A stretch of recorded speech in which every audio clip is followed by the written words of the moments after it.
have to be like an idiot to think that. The fact that somebody can make a post hoc explanation that explains the data doesn't mean that the evidence supports both equally. That's just obviously false. Like if I say gravity explains why the perihelion of Mercury is happening and why there's a curvature of light around the sun or something, and then you say, no, it's farting pixies. Farting pixies designed the worldview that way. And because I can make an explanation that is perfectly compatible with all the evidence, therefore yours isn't. Okay, so TJump. Well, no, wait. Yes. So the fact that you can make up a stupid post hoc explanation of the data, which is also consistent, doesn't mean that the evidence supports your post hoc explanation. Evidence is the ability to start with a hypothesis and predict something we don't know yet. It is not the ability to take the things we know and post hoc them back to explain them in infinitely many ways. So the fact that you can take any data and make it consistent with infinitely many hypotheses isn't evidence of infinitely many hypotheses. It's only the only one is evidence for is the one that you can start with and make predictions and get things we don't know yet and get it right. And that only happens for like one theory or two.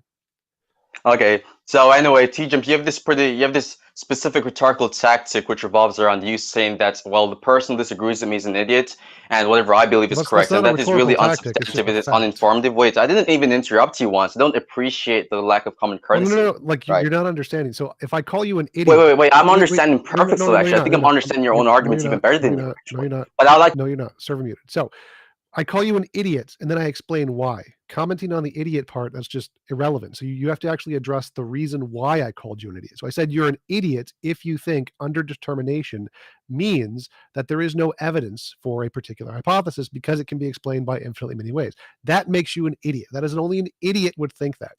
Because, this is the important part, try to focus on this part of the argument.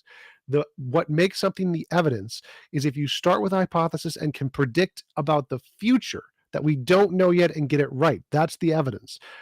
What is not evidence is the ability to then take that evidence after we've discovered it and post hoc rationalize it into infinitely many hypotheses. So you're an idiot because you think the post hoc rationalization is what justifies something as evidence, ignoring the significant part, which is the ability to predict things before we know it yet. So forget the idiot part, just address the actual evidence part. Okay, so I don't know why you oddly assumed that I wasn't going to address the relevant part. Well, but anyways, I think you're just. I think what you did a while ago was convince me that you're woefully ignorant in the topic, because what I was not questioning your conception of evidence. I was not questioning that we can, I guess, give some form of evidence for a conclusion by starting off with the hypothesis and using novel testable predictions for that conclusion. Okay. What I was questioning was a particular hypothesis that's being started off with in the, I guess, the process of inferring to the best explanation for particular exponendums, basically, or some theory of the matter to predict the external world or whatever. That's what I was talking about, right? So again, wait, hold on, just give me one moment real quick. So I just have an issue with this particular part. The hypothesis you start off with, whether it would be that there is an external world or there's not an external world, how exactly would you present a metaphysical argument which establishes beyond a reasonable doubt, or even raises the probability of this metaphysical hypothesis to be the case? Nothing. Evidence is novel testable prediction. So if you can successfully make predictions, that's the evidence. The arguments, like abstract a priori arguments, are nothing. They're just garbage you've made up in your head that mean nothing. Wait, so how is arguments not evidence? Because they're abstract a priori garbage that you've made up in your head. They're purely imaginary until you can demonstrate. Wait, hold on there a second. But you pretty much said at the beginning of this conversation that you're not just a raw empiricist and you accept conceptual arguments as evidence, and now you're contradicting yourself currently. That seems critical. When you want to make arguments that correspond to reality, then you need something more than the argument. Now, if you just want to say you can imagine something, then a priori abstract arguments are fine. Like I can imagine a pink elephant. That's fine. But if you want to say it corresponds to reality, then you need more than the arguments. So arguments mean nothing until they correspond to reality. To do so that, are you trying to say that a posteriori justification is not parasitic on a priori assumptions or metaphysical assumptions we make in the background? No, again, you can make whatever assumptions you want, and they are justified by the novel prediction. So I don't know what you're not getting about this. It's super easy. Wait, hold on there a second. So that wasn't even a direct response to the question. I'm actually worried about whether you actually grasped the question even a while ago, right? Because the question I asked you originally. My epistemology was parasitic on a priori assumptions. That was your question. Yes. And you didn't give a good response to that question. That would mean, like, what you're asking is does my epistemology invalidate or make a priori assumptions worthless or something, or not evidence or something? In my worldview, those, you can start with those as many as you want, but none of them are evidence of what's going on in the external world. They can be evidence of what's going on in your mind. None of them are evidence of what's going on. But it doesn't really make any sense to me. I mean, if you're familiar, none of them are what's evidenced in the external world until they've been confirmed with some additional methodology. Yeah, so this doesn't really make any sense to me, because obviously you're using the novel predictions to predict facts about the extramental world, right? And I mean, via the principle of inferential justification, right, which is the idea that the foundation of a belief or justification is basically what determines the justificatory value of that specific belief. If you grant that whatever novel predictions, wait, hold on there. If you grant that whatever novel predictions you make are parasitic on these background hypotheses, these are things which are conceptual or a priori, then how does it make any sense? Wait, just give me one moment, please. Well, no. How does it make any sense? It is not parasitic, so I proved your argument wrong. It is. Oh, so you say it's not parasitic. So when you make like novel predictions, you're not assuming the logos? Logos. There's no logos in mine. Logos is garbage. Logos is a dumb thing that stupid garbage? People believe this. Logos, like words having any kind of objective meaning, like logos in the Bible or logos in Peterson or logos. No, that's not what I'm talking about. Logos means reason. You're dumb. So logos means reason, actually. Logos represents laws of logic. Bye-bye. So I've already debunked your dumbassness. A priori logical arguments are fine if you do them to mean correspondence to things in your imagination. If you want to say they correspond to reality, you need something more. That's novel predictions. It's very simple. If you're too stupid to understand that, that is your problem. Hey, how you doing, man? Pretty good. Have a good morning. All right. How are you doing? I'm doing just fine, man. Thanks, man. I don't know if you recall the conversation we had I don't know, 2 weeks ago. Yeah, no, it's no problem. Talking about your stance on objective morality and its relation to consent and whatnot. In that conversation, you started off by saying it would be impossible to consent to something without knowing it, but then you swapped over to you can consent to something. No, I just you can consent to something without knowing it if you have deliberately limited your knowledge. Right. Yeah. Exactly. Which is fine. So the solution is don't do that. Problem solved. Well, yeah, you can say just don't do that, but yeah, the fact of the matter is you can. Huh? That's it. Problem solved. You don't need anything else. There's no. No, more, you do. No if you can do it, then it's very probable that somebody could. That somebody will. I don't care if somebody could. Some might. I don't care. That's fine. If they choose to do that, that's fine. Problem solved. This covers the entire spectrum of all logical possibilities. You have the ability to have all knowledge in a situation. You can choose to limit your knowledge in that situation, in which case you've consented to this possibility. Problem solved. That's literally all of the logical possibilities have been solved. Whoa, calm down. It's okay, dude. Chill. Okay, don't say calm down. Don't say chill. You're done. So that covers all logical possibilities. You're done. I'm not letting you back up. So all logical possibilities are covered by this. You can have all possible knowledge of a situation, and you can choose to consent to limit your possible knowledge in a situation. Most people probably won't do that because they're not stupid.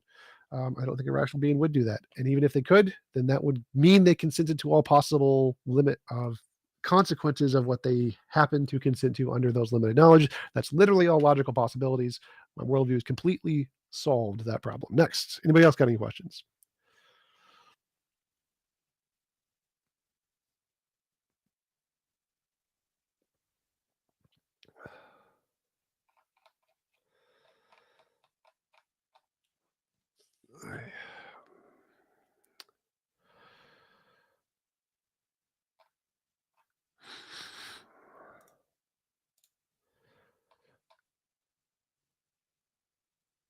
Speed arguments. Yeah, that's right, Tim. Thank you for having me in. I was just curious, and this might be due to my ignorance and not following you on social media, but I remember watching a video that was about a half an hour long where you were making the case for atheism or non-religiosity, but I can't remember the details of it. But perhaps you could clarify for me. Was there a moment in time where you made a positive claim about the existence or non-existence of any deity? Yeah, so deities, just like Santa Claus, fairies, leprechauns, etc., are figments of human imagination. Most figments of human imagination don't correspond to reality. Therefore, God most likely does not correspond to reality, does not exist. And so you're talking in terms of falsifiability and therefore likelihood, but you're not talking about you're not making a positive claim. I didn't mention falsifiability there.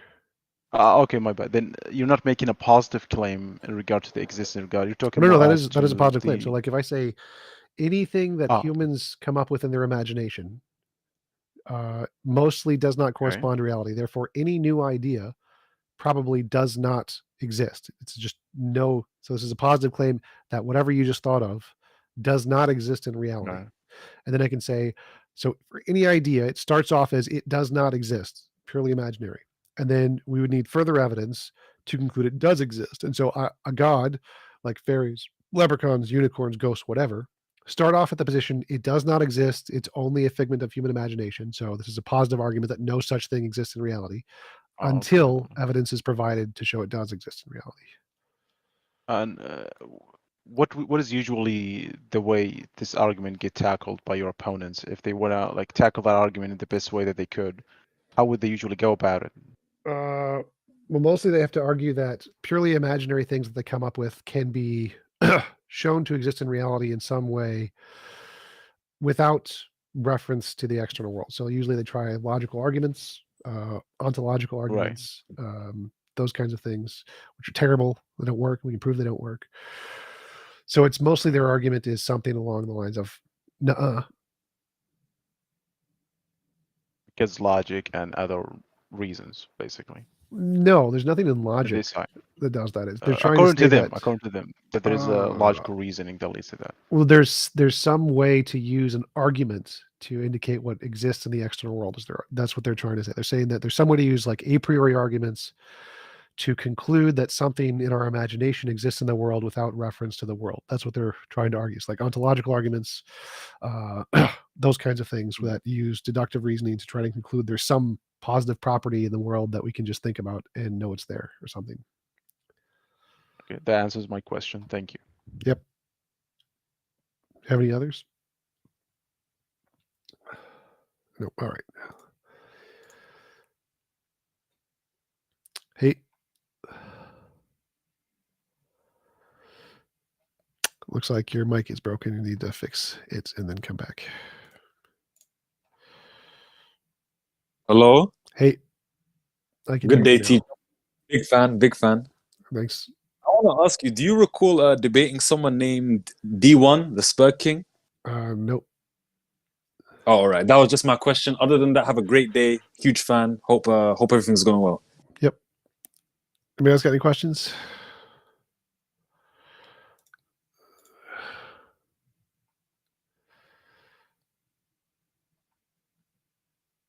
Hey, great discussion on logic, by the way.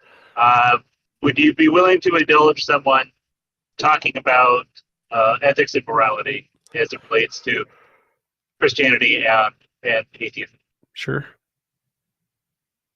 I'm a modern Christian, and I have to admit, 500 years ago, I probably would have been burned at the stake. So would most of us. I'm just saying I am not the most liturgical person, but what if let's suppose for a second that the most important part of religion is not whether God exists or whether God created the universe, but whether we are living a good life and whether we are forming a good society. Sure.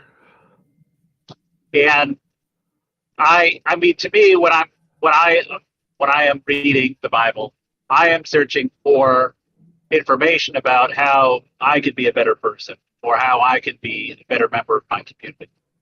And not that it has to be the final authoritative stamp of, what one has to choose, but at least, I mean, to me, the comparison is that, when the Romans were in charge, if you did anything that Rome didn't like, they would at best imprison you and more likely kill you. And might made right. And quite frankly, don't mess with the boss. And so these guys come around and they start talking about loving thy neighbor and being generous and kind, which I think was this radical departure from kind of the Roman way of doing things.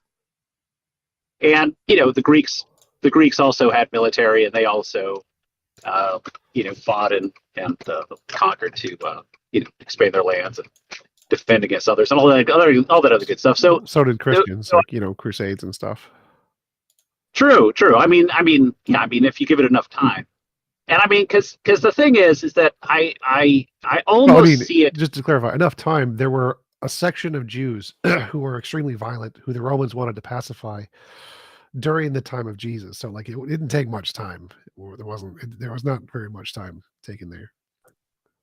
Yeah. I mean, there was a siege of a mesa, I think, in Israel that lasted a good amount of time, where some Jews had thought that they were going to escape the Romans by being up on top of like a butte or a mesa, and basically the Romans put enough resources in to build up scaffolding to get to them and kill them all. So But to go back to your arguments, your argument was the most important thing about religion isn't the God existing or creating the universe, but its moral impact on society. Right. I mean, because the thing is that in Christianity, nobody expects you to be able to replicate what Jesus did. It doesn't matter how much you pray, you're not going to be able to lay hands on people and cure them by your touch. You're not going to be able to walk on water. No one ever says you're going to be able to do that. And so, I mean, to me, the bigger part of prayer is actually just letting go of things that are bothering you and just kind of putting them into a mental space that's not yours. Like, I'm not going to burden myself with this anymore. Sure. So I'm going to throw it over the wall, so to speak, mentally, and say. I would agree mostly. I would say that religion, while not true, can have positive psychological and social effects on people. I recently had a debate on this with R and Ra at Modern Day Debate Con 3.0 or 3.1 or whatever. It's on my YouTube channel, where you can see the debate topic was, does religion cause more harm than good? I took the position religion causes more good, and showed a lot of papers and things that it does cause psychological and health benefits for people who believe in religion that can be socially beneficial. So I would agree that even though it's not true, it does provide a social benefit to people. Overall, it does also cause a lot of social harm too, but the social harm is like 1/5 of the social good that it's caused. So there's a net positive impact on society with religions. For past societies and societies that are poor and have hard lives, it does have benefits. Modern societies, not so much. Like modern Western societies don't need religion. The benefit is significantly less, and the consequences start to outweigh the benefits, and you can replicate the benefits with secular ideologies in wealthier nations. And just for the entertainment factor, I just wanted to add one other potential topic. Do you believe, or what is your stance that on atheism and marriage? Do you think atheism might encourage people to have either multiple partners or not stay married to the same person as long? Well, I don't think atheism encourages that. I think that religions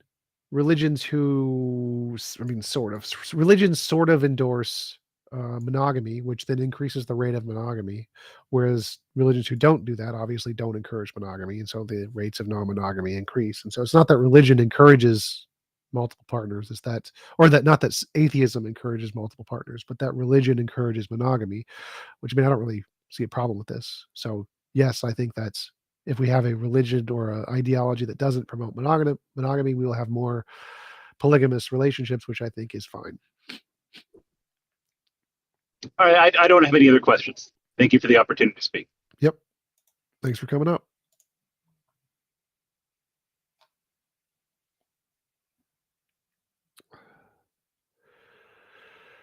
What's up? Hey, how are you doing? All right. Well, I've been watching your video. I started to watch your video recently. Actually, I was raised a Hindu. I'm from India. I was raised a Hindu, and I started to flirt with Christianity a little bit. Then I just left it, and I just said it isn't for me. I wanted to ask you, what are your thoughts about Eastern religions like Hinduism, Buddhism, Jainism? Have you ever thought about this, or have you ever discussed about this in the past?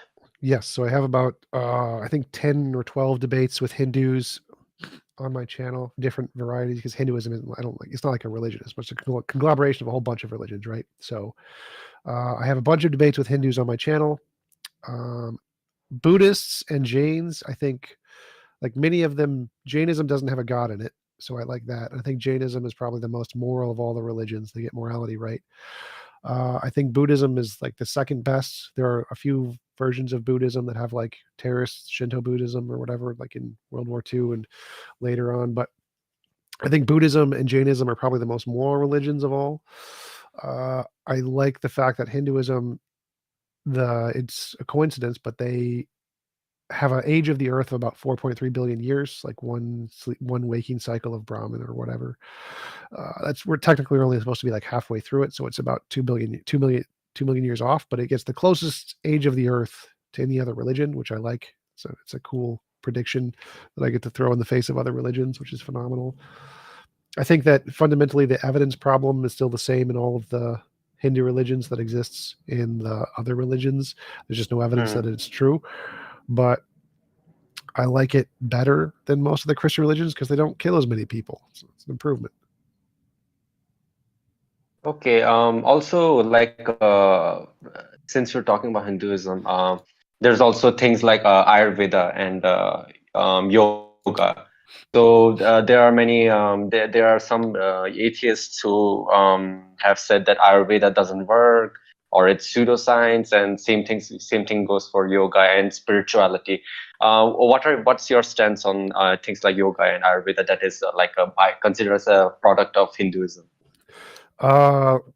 There's this thing called the placebo effect, where doing certain activities, meditation, relaxing, astrology can make you feel good, and the feel good sensations do literally have a massive impact on your health. So like people who are religious here in America, Christianity, praying to a god will actually help them to heal faster. They will recover from diseases faster by praying to a god with like a pastor nearby or whatever.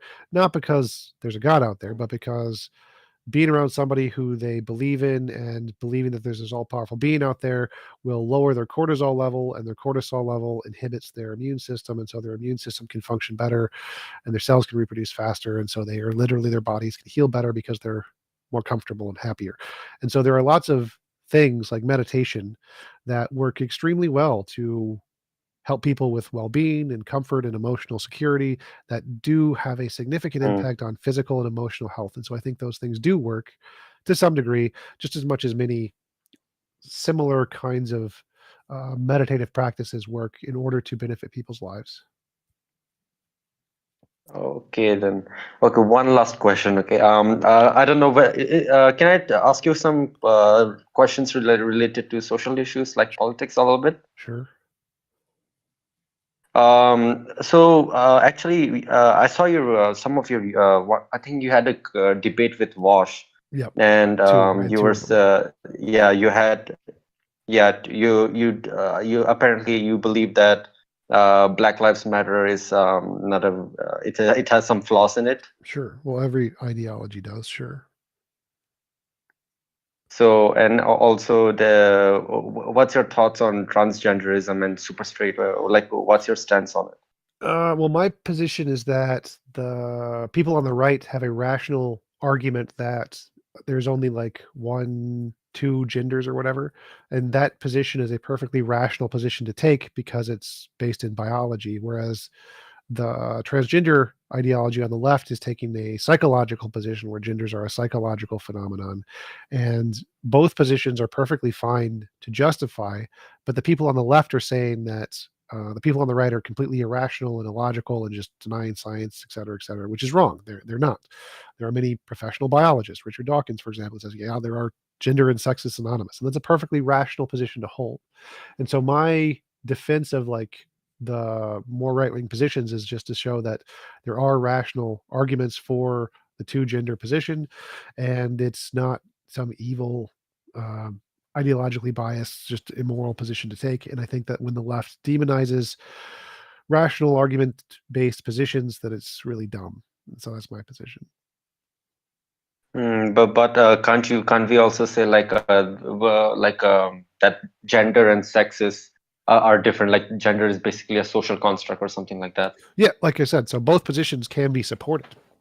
My argument isn't that like the left is inherently wrong. I think there are possible cases of actually people being genuinely transgender. I think that just like sexual organs can develop on people with the like wrong chromosomes or whatever, brain states can also do the same thing. So like brains are physically brains are different between men and women, like levels of gray matter, levels of patterns and sensitivity to oxytocin, etc. And so it is possible for in like a male body, a female brain to form, just like it's possible in a male body for female genitalia to form. And so it is possible for people to literally be transgender in that case, where their brain had developed into a female, which doesn't correspond to their genitalia or physical body or chromosomes. And so I think transgender people are absolutely possible. I think it's far less than what people actually attribute to that. I don't think it's based on psychology. I don't think it's just what you feel.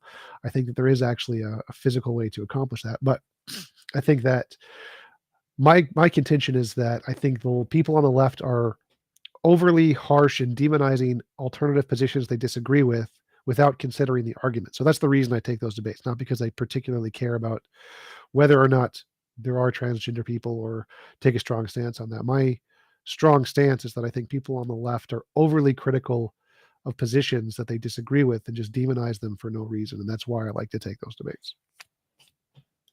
Okay, then. Well, thank you very much for answering my questions. Have a great evening or morning or afternoon. Absolutely. You too.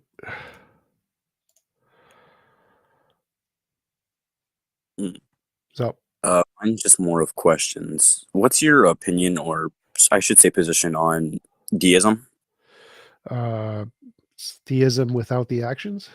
Wait, 1 sec, TJump. My audio output's messed up. 1 sec. Let me increase it real quick. 1 second. Sure. Oh, wait. There we go. Go ahead, speak. So my position on deism is almost identical to my position on theism. There's no evidence of any of them. Deism is just God without the doing stuff. So it's like there's equally as little evidence for both. Okay. So I just want to ask a few opinions about a few of the arguments that I've seen so far for it and how you would refute them personally. All right. So I don't know if you're really a finitist when it comes to the universe. Are you or no? I don't take a strong stance on that. Either one is possible. I think that the current consensus in physics is that it's eternal. And I'm perfectly happy with a necessary being that's like a quantum field. Oh, okay. Now, here's where I heard an argument the other day that kind of was interesting. It was the unconditional reality one. It was like, oh, if the universe is finite, there has to be a part. Well, our reality is composed of parts. Therefore, there has to be a reality that has no parts and has no conditions for why it exists. What's your opinion on that? It's gibberish. Oh, okay, that makes sense. That's all I wanted to ask. Thank you for your time. Well, like, I would ask, why do you think there would have a thing that would need no parts? What is the inference to that? Well, I think the argument more comes out like more of a negative theological position that like, oh, well, we only could say this being exists by negations. Like, oh, if this God existed, some ineffable being that existed before the universe even existed in its first place. Kind of like a causal sequence. Like, oh, P then Q. It was the P, then we are the Q. That sounds more like, from a theological perspective, the only way we can get to the conclusion that we like is by using negations. But why would that inform us about reality? Why do you think that's simply because to get to this conclusion of a God, you need to use this kind of argumentation? Why would you think that this argumentation actually tells us about reality, not just what you want to be true? I definitely don't think it really tells us more about reality. I think it's definitely just the position that a God exists, and even if the God does exist, it's based off of pure logical reasoning and not actually informing you any, like, I guess, guiding through life. Right. So that's the question: is why would this hold true about the universe? Like, you can say that in order to get to these God, you need to use negations, and that's fine in your ideology. But why would the universe and reality also have that requirement? Why would the necessary aspect of reality also have to require you to use negations or whatever? It seems like I can say the fundamental nature of reality is a quantum field, which you can discover through empirical verification and the Casimir effect, problem solved. Why would I need to use this negation methodology? It seems like that doesn't tell me anything about reality. Okay, wait a minute. So you think that a God has to inform, like, information about reality for it to be true? No, Or I do you think just that using no? the method of using negations is ad hoc method that tells us nothing about reality. The method that I use to tell us about reality is science. And so it seems like a more plausible explanation of the fundamental nature of reality, whether it's a necessary being or an infinite regression, is the things that science tells us, not the things that this negation argumentation methodology tells us. Okay. Mind if I back up just a little bit, because I think I forgot a point I was trying to like ask you about. Sure. Okay. So if I'm correct on how this argument goes, it's universe is therefore finite, which this person defines God as some unconditioned, omnipotent being or self-sufficed being, where it says if the universe is finite by virtue of causal sequences, this being had to have existed before us to exist. But if we are to accept a God, it always will result in a metaphysical paradox. So if this God was to exist, it would have no virtue of like something before it. It would have to be the very first starting of the being. Like, and I think you can argue quantum fluctuations to suffice this as well. Well, here the question is why do you think that thing has to have no parts? Has to have no parts. Technically, because at that point in time, nothing would exist if this being didn't create all these things. Sure, but you can have parts in a no time. Like we can just literally stop time. You're still going to have parts. Well, at that point in time, if the universe did not exist, there'd be no spatial or temporal properties. Sure, but there are other fields. Like space and time isn't everything. It doesn't affect everything. Space and time is a specific field in physics. There are other fields that are outside of space and time. So you can still have parts without space and time. Okay, well, I'm saying more of like a predating everything's existence in a way. I feel like that's the only way we can actually like kind of get to that point. Well, I'm not sure what you mean there. So like predating everything. Nothing existed. Well, there True has to nothingness, literally. True nothingness. That doesn't make sense because if there's true nothingness, there can't be a necessary being. Well, necessarily, in a way, this is how this works exactly. Is because most people look at nothingness as it's like, oh, there's nothing, or there's not lacking spatial properties. But the way that nothingness actually is defined in more of a quantum way is that it is the lack of lacking properties. It is I would say more in the case that a lot of people or a lot of quantum physicists believe that before the universe even took place, there was nothing in existence. But nothing in this context just means a lack of properties or a lack of formation, a lack of existence. It's the lack of the abstract being. That's why when I would say nobody in quantum physics thinks that. So in physics, in quantum physics, nothing means none of the normal kinds of stuff that we interact with. That's all it means. It doesn't mean literal philosophical nothing. It doesn't mean lack of properties. That doesn't matter at all. What it means is that there's no things that can interact with the kinds of mass that we interact with. That's all it means. So like most physicists think there was a thing before the Big Bang, and they call it nothing because it's none of the kind of stuff we interact with. So like most physicists think in a multiverse or string theory or whatever, and they can just call it nothing because it's nothing of the stuff that we know about. And that's how physicists operate in a methodological sense. They describe things based off of what we can interact with. Nobody thinks it's this lack of property description. That's not a thing. There's a video by, what's her name? Hofstadter, Sabine Hofstadter, I think, where she goes through the 9 kinds of nothing described in physics and philosophy. It's not the abstract thing you're talking about is more of a philosophical thing. Nobody in physics cares about that. Okay. So here's the things that's a bit weird. Even if we're to say this being supposedly has composed parts, now here's the better question: is do you think it's possible for this being to exist in any sort of methodology if the universe is finite? Say that again. So there could be a necessary being who has parts, and then there's a universe, and he created the universe. So there's the two realities. Do you think that could possibly be the case, or no? What is the question? Okay, do you think that a necessary being is possible, or are you like completely like a hardcore atheist? Oh, okay, that's all I wanted to know. So yeah, I think that there could be a necessary being that's a quantum field.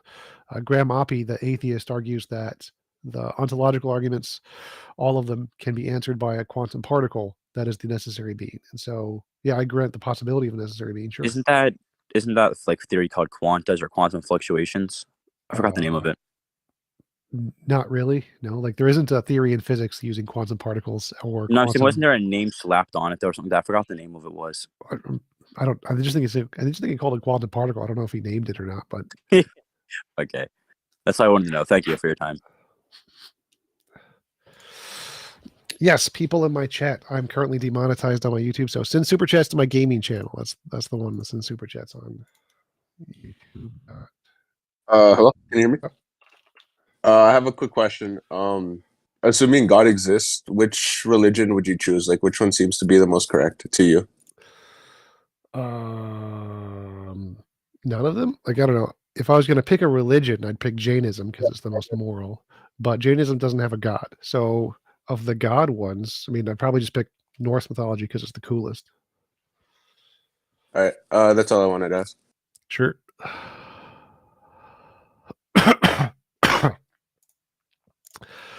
Anybody else have any questions? Hey, you got anything non-morality questions? Okay, man. I wasn't I don't think that your thing is. Huh? Do you have any non-morality questions? Well, no. I mean, that's the main thing that I want to talk about. I don't think that it's like. I don't think you're like. It's like it's. I don't think it's like self-contradictory or anything. I just think that like. I was thinking about it. Let me see if I can. Let me see if I can. Yeah, go ahead. Do this. So there's certain things that are immoral. So like torture is immoral, right? Generally speaking, I would say yeah. But if you consent to it, it's not immoral. Like if you ask to be done, it's like it's not immoral anymore. You've literally asked for it, right? Sure. So if you are in a mental state where you consent to being ignorant, knowing that things could happen to you in the future, then that's the same thing as like consenting to torture. Right. Yeah. So the problem that I have with that is like is the withdrawal of consent. And in the conversation that we had, there was you kind of got at some point we got to the point where, because you're saying like, well, you can just define it as you can withdraw your consent any time, but you can also define it as So you define it that way. So you have like a condition. Able to withdraw your consent. Wait, say that again. You can consent to not being able to withdraw your consent in the future, right? Yes. Right. Yeah, and so that's kind of where I had a problem, especially with the materialist view, where mental states arise from physical states. I don't follow. Well, okay, so like, would it not be possible for somebody in the best possible world where they have total control over their own personal universe to create a conscious being, but create them in such a way? No. Well, hold on. Just let me finish real quick. Create them in such a way where like they're really stupid, for instance, and they're very easily convinced of things, and then I can just create them, tell them to come to my universe, and like essentially convince them to give up. How would that not be possible? It's literally against the conditions of the world. So like in the world, if you create any conscious entity, the conscious entity would have to have some minimum level of intelligence and rationality, and it would get its own universe. And so it would be impossible to create a being to be subservient to you, or create a being who would, once in its own universe, would want to go to your universe and be subservient to you. Well, so that's the thing. Like, it's because, well, how would it getting its own universe change its like physical makeup, right? What? Well, because if you're a materialist, like the mental state, like mental states are arising from the right. So what I'm saying is you can't design the brain to be pre-programmed to want to go to your universe. That's not an option. Whether it gets I'm not even necessarily saying pre-programmed, right? I'm just saying like made in such a way that they're very easily convinced that they're very susceptible. That's literally pre-programmed. No, you cannot pre-program them to be susceptible to be subservient. No. If it's possible to, if mental states arise from physical things, and like I'm in a universe where I have absolute control over the physical realm, would I not be able? Why would I not be able to form? You cannot design another consciousness like that. You can't. It's logically or physically impossible in this universe. Can't do it. So if you could create a consciousness, it would be given its own minimum state of intellect, rationality, and you would have no say over how it's designed in that way. You would just so I would form material into some way where it's like material isn't relevant here. So in this world, you can have non-material consciousness. I'm fine with that. So I don't care about material. But so if you're trying to form a consciousness, I am, but it's not logically necessary that physical stuff forms consciousness. And so if we're in the best of all possible worlds, like, could we have non-material things? Sure, why not? I don't care. So if you're trying to form a conscious entity, with whatever medium you want, it will be physically impossible to form it with some predetermined state of, I don't know, whatever it's supposed to be like, whether it's specific ideas or a tendency to go towards specific ideas. You will have no control over that. You can make a fake AI, a philosophical zombie, do whatever you want in your universe, But any consciousness is going to be given its own universe, its own level of rationality and intelligence, and it's going to be independent of anything you want. Well, so if I make like a dumb consciousness, like it would then you just literally can't. Hold on, okay. Look, if I made, I don't know, if I like reformed Bob from down the street, Bob the plumber, and like I reformed him atom for atom in my universe, right? Like he's going to have a similar process to the actual guy.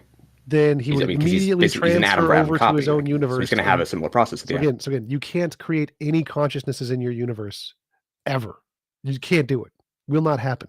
Any consciousness you create will immediately just magically disappear into its own universe with its own level. I know. Okay. No, I know. But like then once they've done that, they can consent to re-entering your universe, right? They can, but you have no way to encourage them or to make their brain in such a way that it would do that or be more probable to do that. You have no influence over them whatsoever.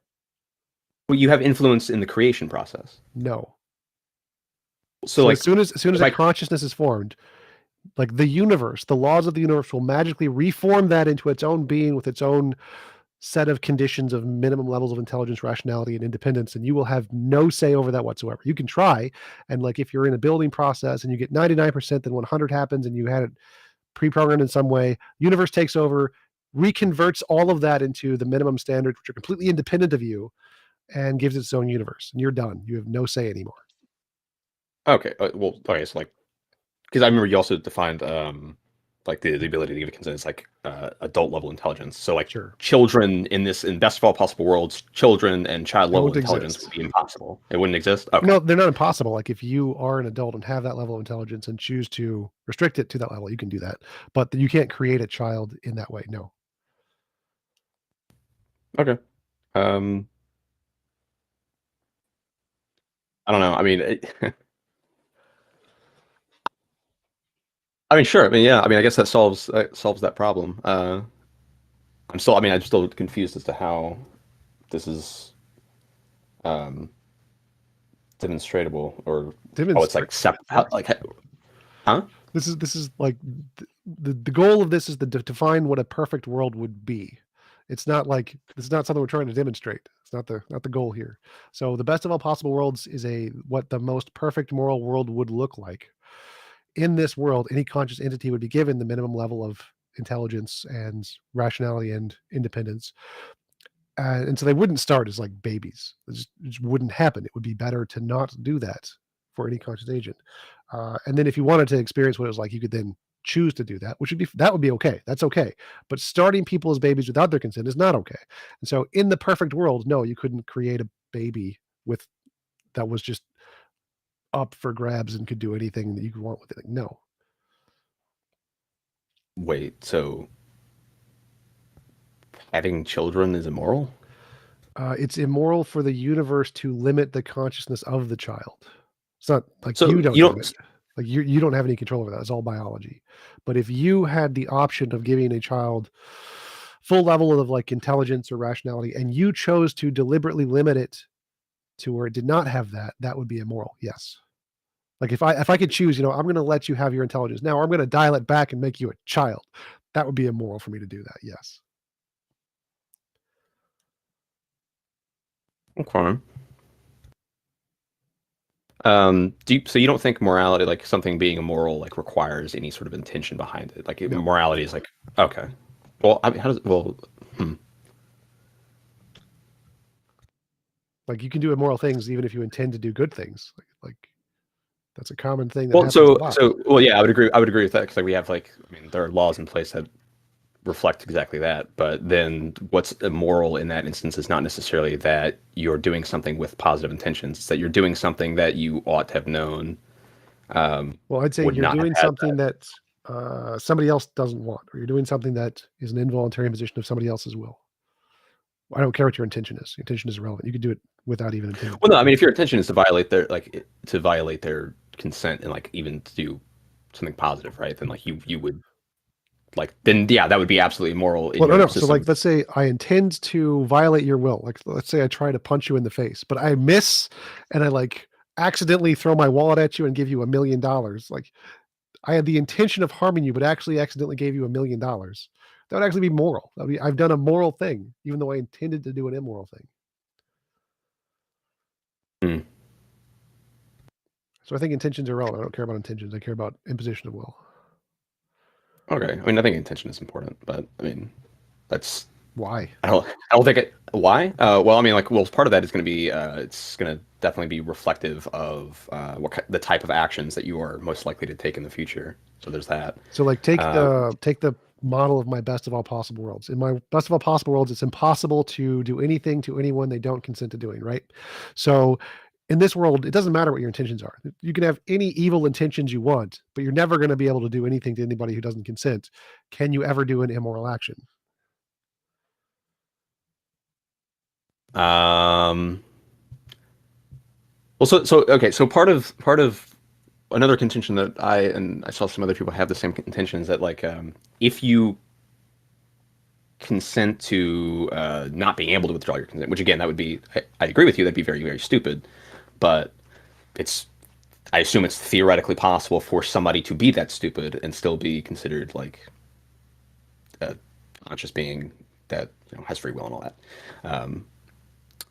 And so they can consent themselves into a situation where they can no longer withdraw consent because they're defining it as. Well, we've already gone down this conversation. It's just irrelevant now. Just focus on the basic part. Well, no, I know, but like, so the problem is, like, why do you not think that consent necessarily has to be active?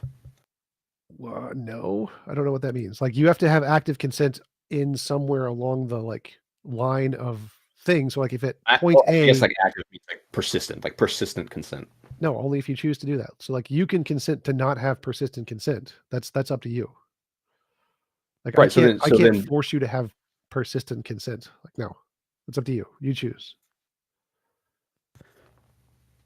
Well, you mean, you say you can't force somebody to have persistent consent, but like, you're able to force them to have it. Like, well, in this universe, so let's say I will limit your consent. I'm going to stop you from being able to limit your own consent. Well, I mean, you're stopping somebody from. Well, in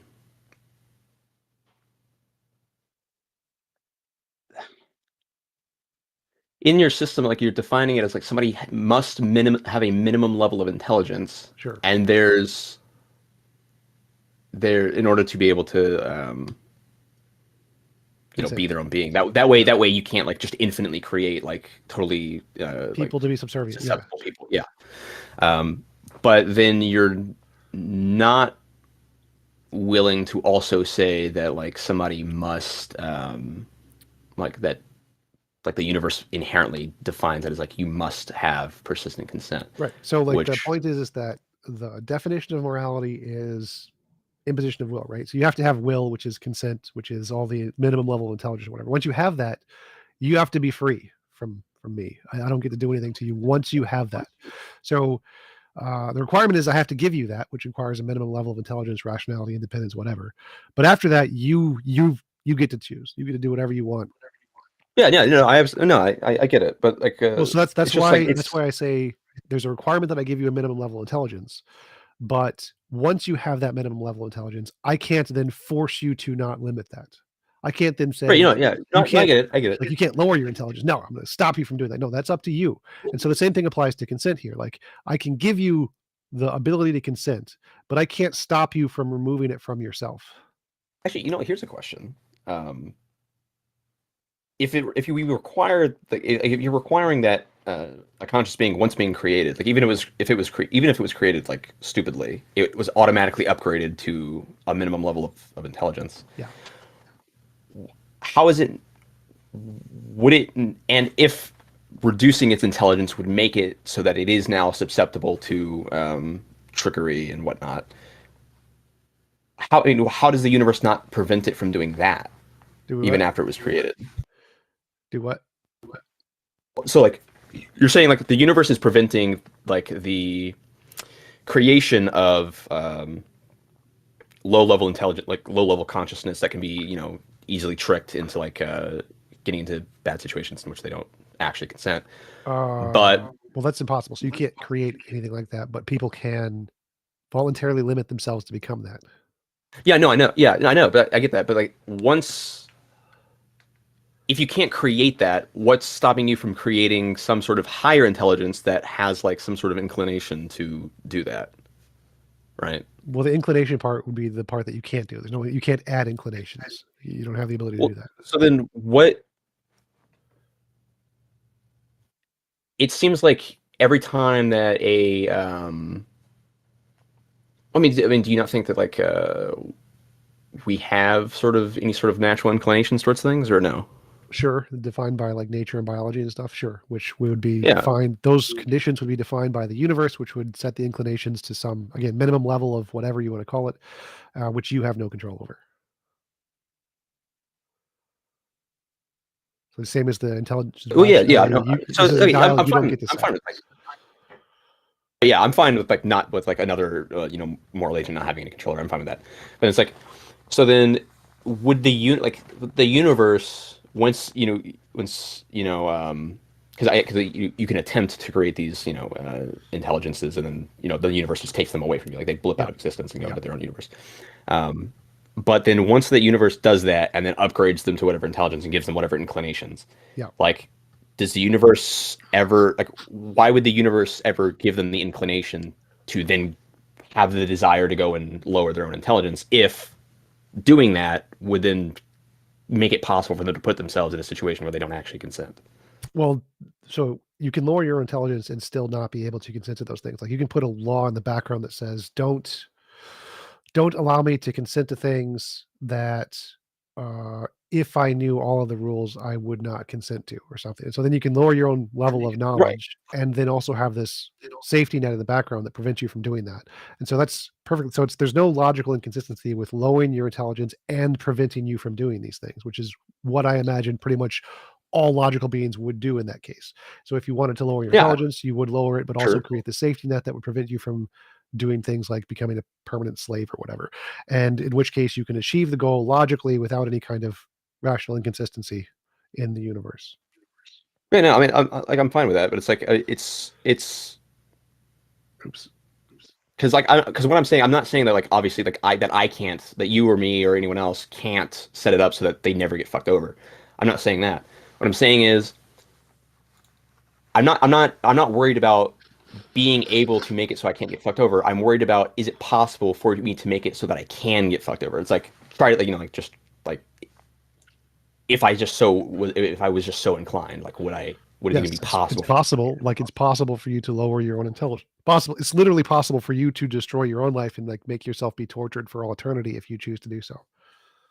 Right, and then also do that in such a way where let's use that as an example. Let's say some person has the option to literally make the universe a living hell for themselves and make themselves permanently tortured and give up all of their rights to do anything to change it. Is them doing that to themselves immoral? I mean, like I might say yes, but I mean, in your system, the answer would be no. Right. Like if they choose to do this, if they knowingly choose to do this, perfectly fine. You guys can do that. And so if they do it, they volunteer to let somebody else do it. It makes no difference. So if they're doing it or somebody else is doing it, that's your choice. Because what I think is moral is your ability to choose. That's your ability to consent. Your ability to self-determine what happens to you is the moral thing. No, I get that. So somebody who does that thing where they put themselves in that situation, like, do you think that kind of being like that is even possible, or do you think that it would be physically impossible for that kind of person to even exist? No idea. No idea. Well, I mean, like in your system, right? Would the universe not see like that? The conditions of the universe and what it defines, what we would define as like a perfectly rational entity, or having a minimum level of intelligence, minimum level of freedom. I don't know exactly what those criteria would look like, so I don't know the answer to that question. So I don't know what the age of consent would be, or what a minimum level of intelligence would be objectively. I don't have access to that information. Okay, that's that's fine. All right. I mean, yeah, sure. Okay. I mean, I'm fine with all that. I guess like the only thing that I would say then is like, and I'm sure you probably addressed this at some point. I haven't seen all of your videos or anything, but you said that like, this is just like the whole your stance on objective morality. That's just like a hypothesis at this point. There's no like, solid proof or anything of it yet. And then how it's, but you believe that at some point there will be evidence of it. Hopefully, predictions that are hopefully confirmed in the future. So yes, right. So the only thing, and I'm not trying to piss you off or anything, I don't see how this is that much different from sort of like a religious view, because obviously they're gonna think that once they die, it's all confirmed, right? Well, the difference is that they claim there's evidence and I don't. So like it's irrational to claim there's evidence when there's not. It's perfectly rational to claim you have a hypothesis there's no evidence for. So if religious people were just saying, I think there's a God, but I have no evidence, then I'd be fine with that. Like that's not an irrational position to hold whatsoever. I mean, it would be unreasonable though, because you have no reason to believe in it, right? Well, if you like it, that's a reason, I guess. But like it's only irrational to believe something is X and not X at the same time, like a contradiction. So it's irrational to say, I believe there's evidence for God when there's literally no evidence for God. That would be irrational. But to say, I acknowledge there's no evidence, but I believe it anyway because I like to or whatever, that's not irrational. There's nothing irrational or unreasonable about that. Perfectly reasonable. No, it literally is unreasonable because there's no reason behind it. Well, no, like if there's no evidence, then there's literally no reason. Huh? If I like it, that's a reason. Like saying I believe it because I like it is perfectly reasonable.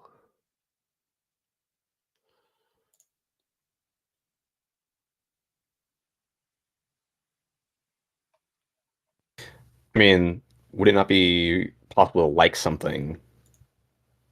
Like to like something, recognize that you have no other reason beyond that, not believe it, but then like something else, recognize you have no reason beyond liking it, and believe that, and like not believing A but believing B, even though they're equal. Would that be contradictory?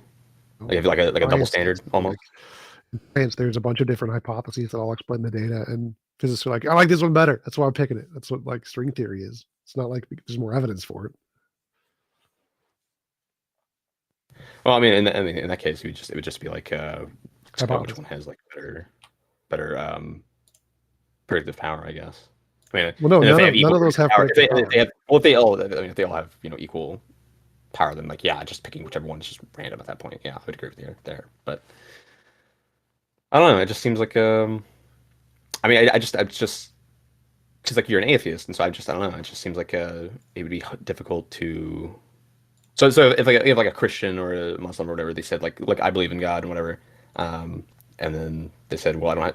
Okay, yeah, I think you already said this. Like if they said that they had no solid reasoning to do so, then you would just be like, okay, that's fine.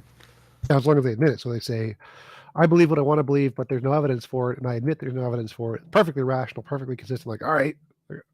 Like I could say, I think you should probably believe things or look for evidence for things or try to find evidence for things. Like they could even say that. They could say like, as a Christian, I think God exists and I think we're going to have evidence because when I die, I think we're going to meet him. And so I believe in it. That's fine too. Like you can believe in hypotheses that you think there's going to be evidence for in the future and look for it. Okay.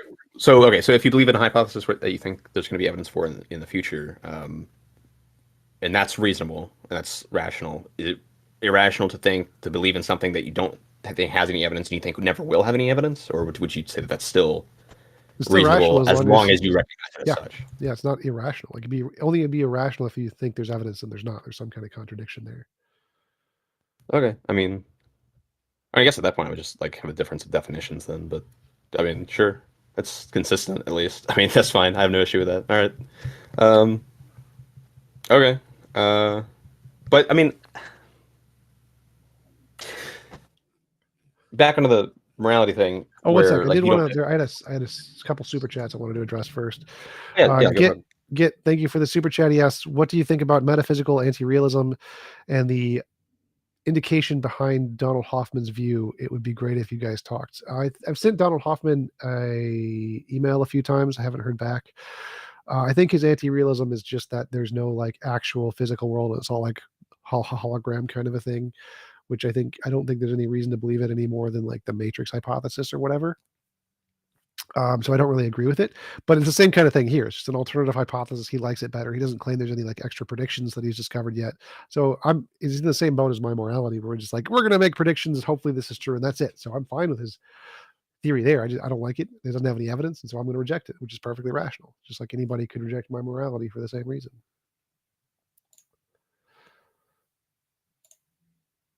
Were there any? Wait, was that all the super chat? Or? That was the one I saved that had a question. There were some others, but they're more like comments. Okay. Oh, right. So back on the morality. You say that you don't know, you don't know that what the minimum intelligence would look like or anything like that. But that there inherently must be. I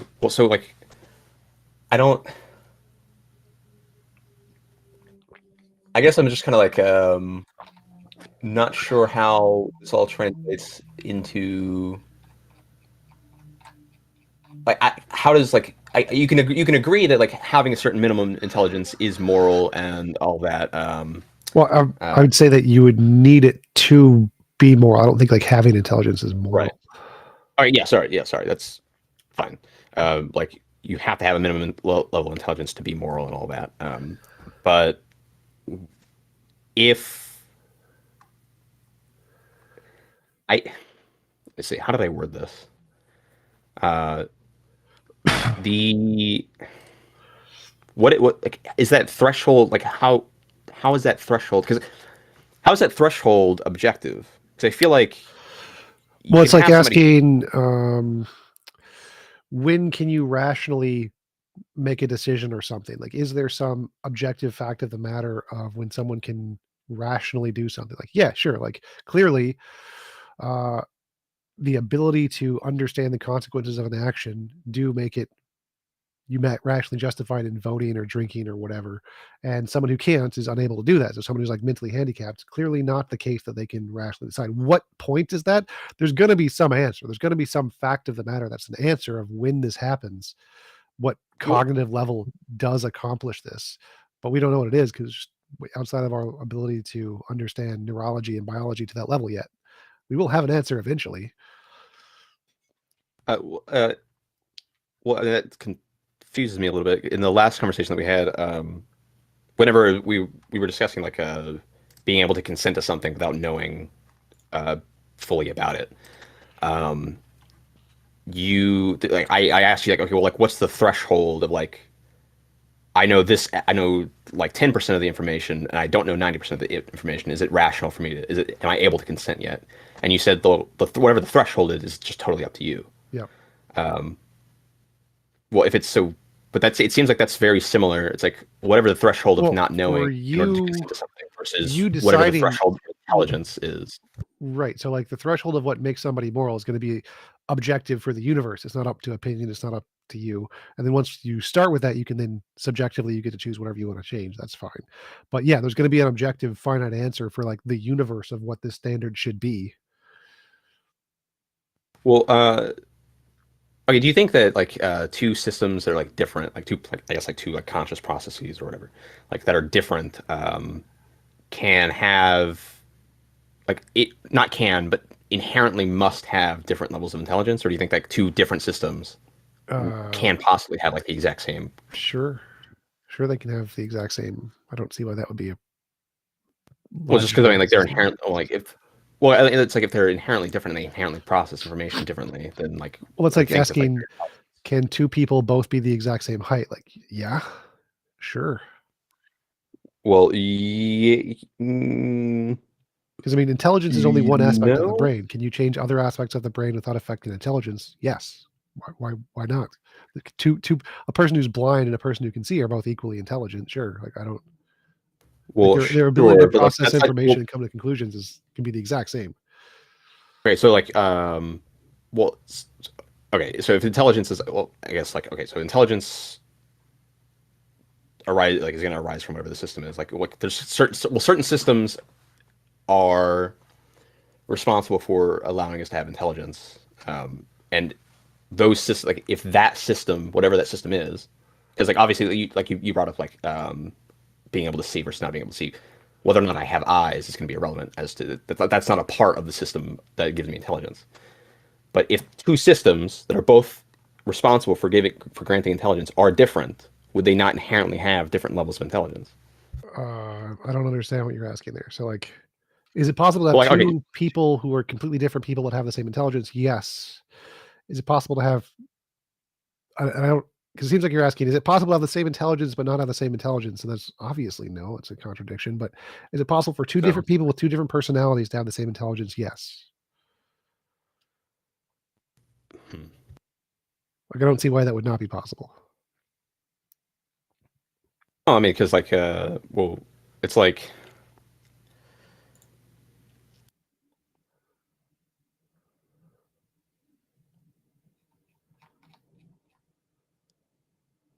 I'm trying to like figure out how it would.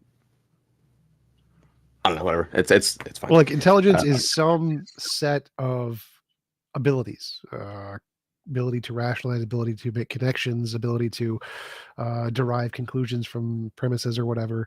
It's some processing ability of the brain. It's a mechanical process that you can do a certain amount of intellectual work in a certain amount of time or whatever. And that can be done with lots of different personalities. Like you can literally just put that into a processor of a computer and take it from any computer and just replace the processor. A brain can be the same thing. There's some part of the brain that does intellectual processing. And if you take whatever part that is, you can literally replace it in any other brain and get the exact same intelligence level, as long as there's no other parts of the brain that's adding or subtracting from that. And so you can have a bunch of other stuff in the brain. As long as it doesn't add or subtract, you'll get the exact same intelligence independent of the personality.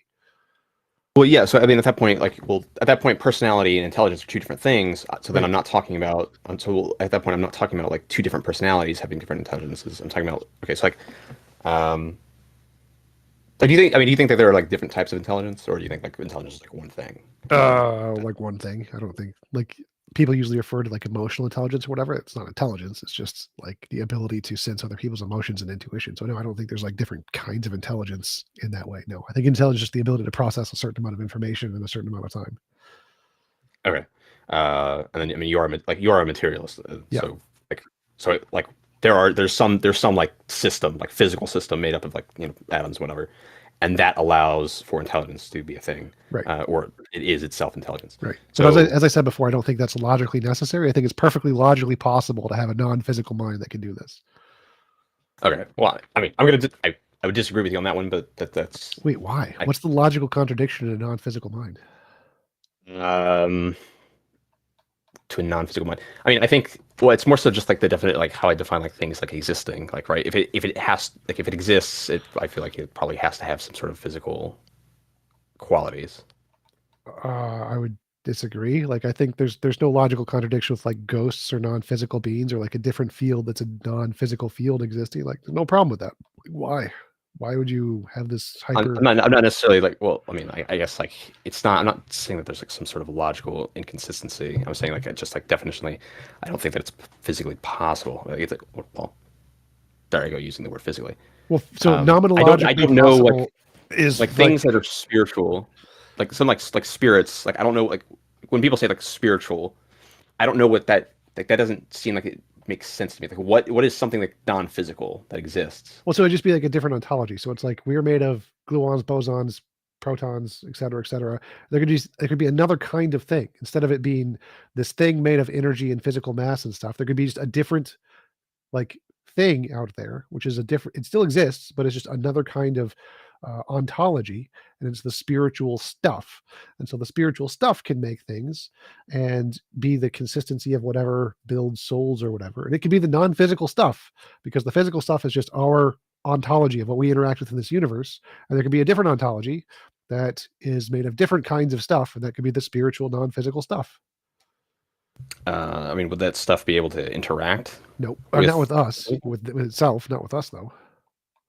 Okay, and then like, I mean, would it be? Well, I mean, yeah, I guess I would agree with you there. So it's like if we are physical, and then there's some other spiritual thing that's a different thing, like we can't interact with that, so it's like almost irrelevant to what. Well, sure, but that's us. Well, the point is, I'm just saying it's logically possible for there to be a spiritual realm, spiritual brains. That's the only argument here. So I agree that there's no reason to believe this. It can't interact with us. It's completely irrelevant to our existence. But the point is is it possible to have this? Yeah, absolutely. Absolutely, it's possible. Also, I mean, okay, let's say that absolutely was the case. Like, and there was like a mirror universe, and then we were all just like that kind of spiritual stuff. I mean, in that universe, like, how would that be even like? how would we be able to tell if we're in that universe, the spiritual realm, or in the physical realm? It's like it doesn't seem like by that definition that's even relevant, right? It would depend on like how you define it. So if you define spiritual realms as things made of something else other than matter and energy, then we would not be in that universe because our universe is made of matter and energy. And so like you could say that there's different laws that govern the spiritual stuff, and it interacts and combines in ways that are different than our physical universe, and then that would be a way to differentiate. But the point is just that you can just easily imagine that it's logically possible for things to exist that are non-physical stuff, a different ontology, that could construct the whatever you need to build a brain or a consciousness or whatever. And that's because whatever the process is doesn't need to be physical. It is in our universe, and that's fine, but it's not required to be.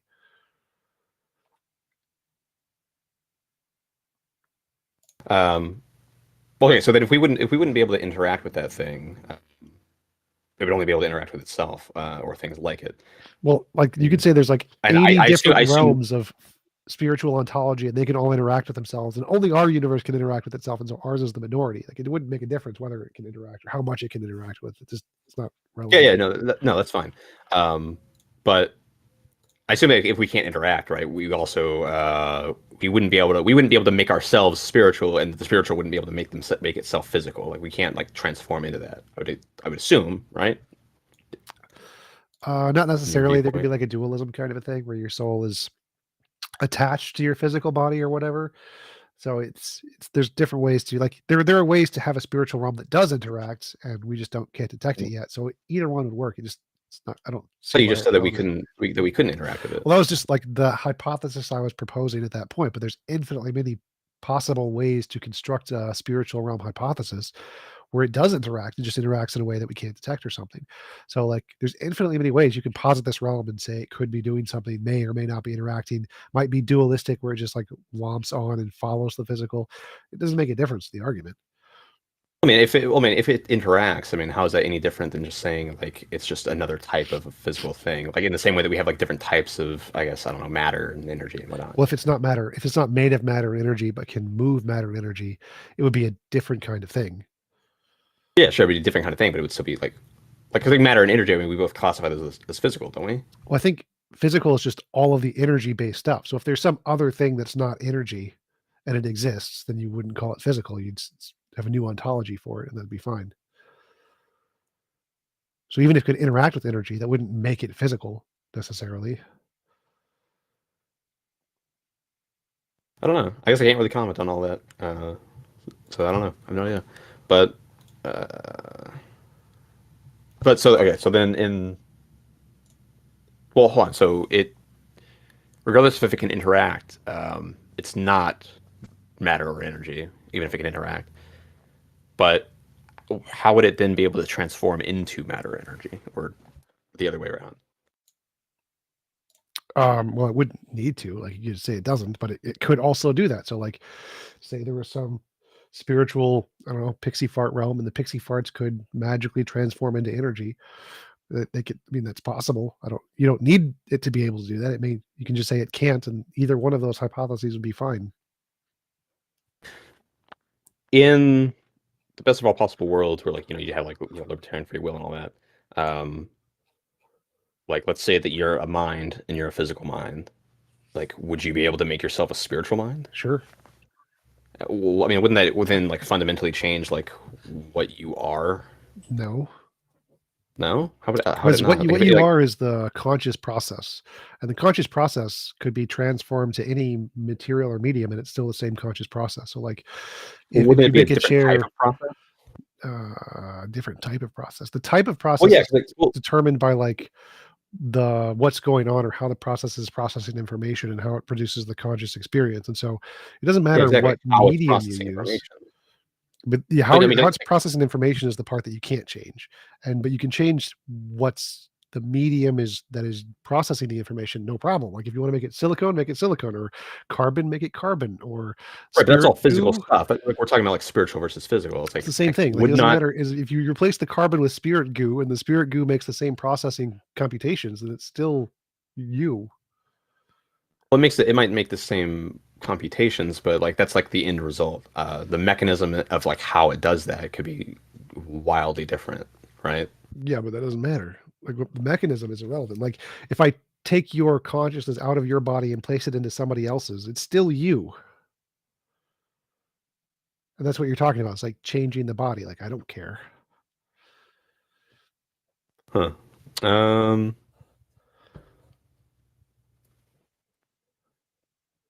don't know if I would agree with that one, but I don't know that I could convince you otherwise either. I don't think much matters that too terribly much. But yeah, all right. Cool. Yeah, good talk, man. Yep. Talk to you later, everyone. All right, later. Hey. Hey, thank you for having me again. I was gonna ask, is it can it be made? Can a case be made for? Can we say, for example, it's more plausible for there to be intention behind a certain phenomena or an event, and for that argument to be sound or valid? So, for example, someone seeing a watch and saying, like the watchmaker argument, and then assuming because of that it's more likely that that watch has someone who has made it. There was an intention behind that watch. So just to jump in there, so is there some form of object that we can infer is more likely designed? Yes. Does the watchmaker argument, is that such an argument? No, watchmaker argument is garbage. So there are arguments that are justified to conclude design. Like I have seen BMWs made at the BMW store. I see a BMW on the street. I am therefore concluded that it was designed by the BMW store. That is a rational way to conclude the BMW was designed. And so answer to the first question is yes, there are ways. And I think your follow-up question is going to be like, what are those ways or something? So I think, yeah, that would be. So the way to do that is through induction. If you see an object that you've seen designed before, or all the properties in which you have seen designed, you can infer it was a designed object. Oh, okay. So let's say I have not interacted with or have not observed that thing being designed by someone who has an intention. Yep. Can I still make a case and that argument would be valid? Or let's see. So like, let's say we're walking on the beach and we see a tesseract. A tesseract is a 4-dimensional cube in mathematics. Would you rationally be able to conclude it was designed, or would you rationally conclude it was a natural process that made it?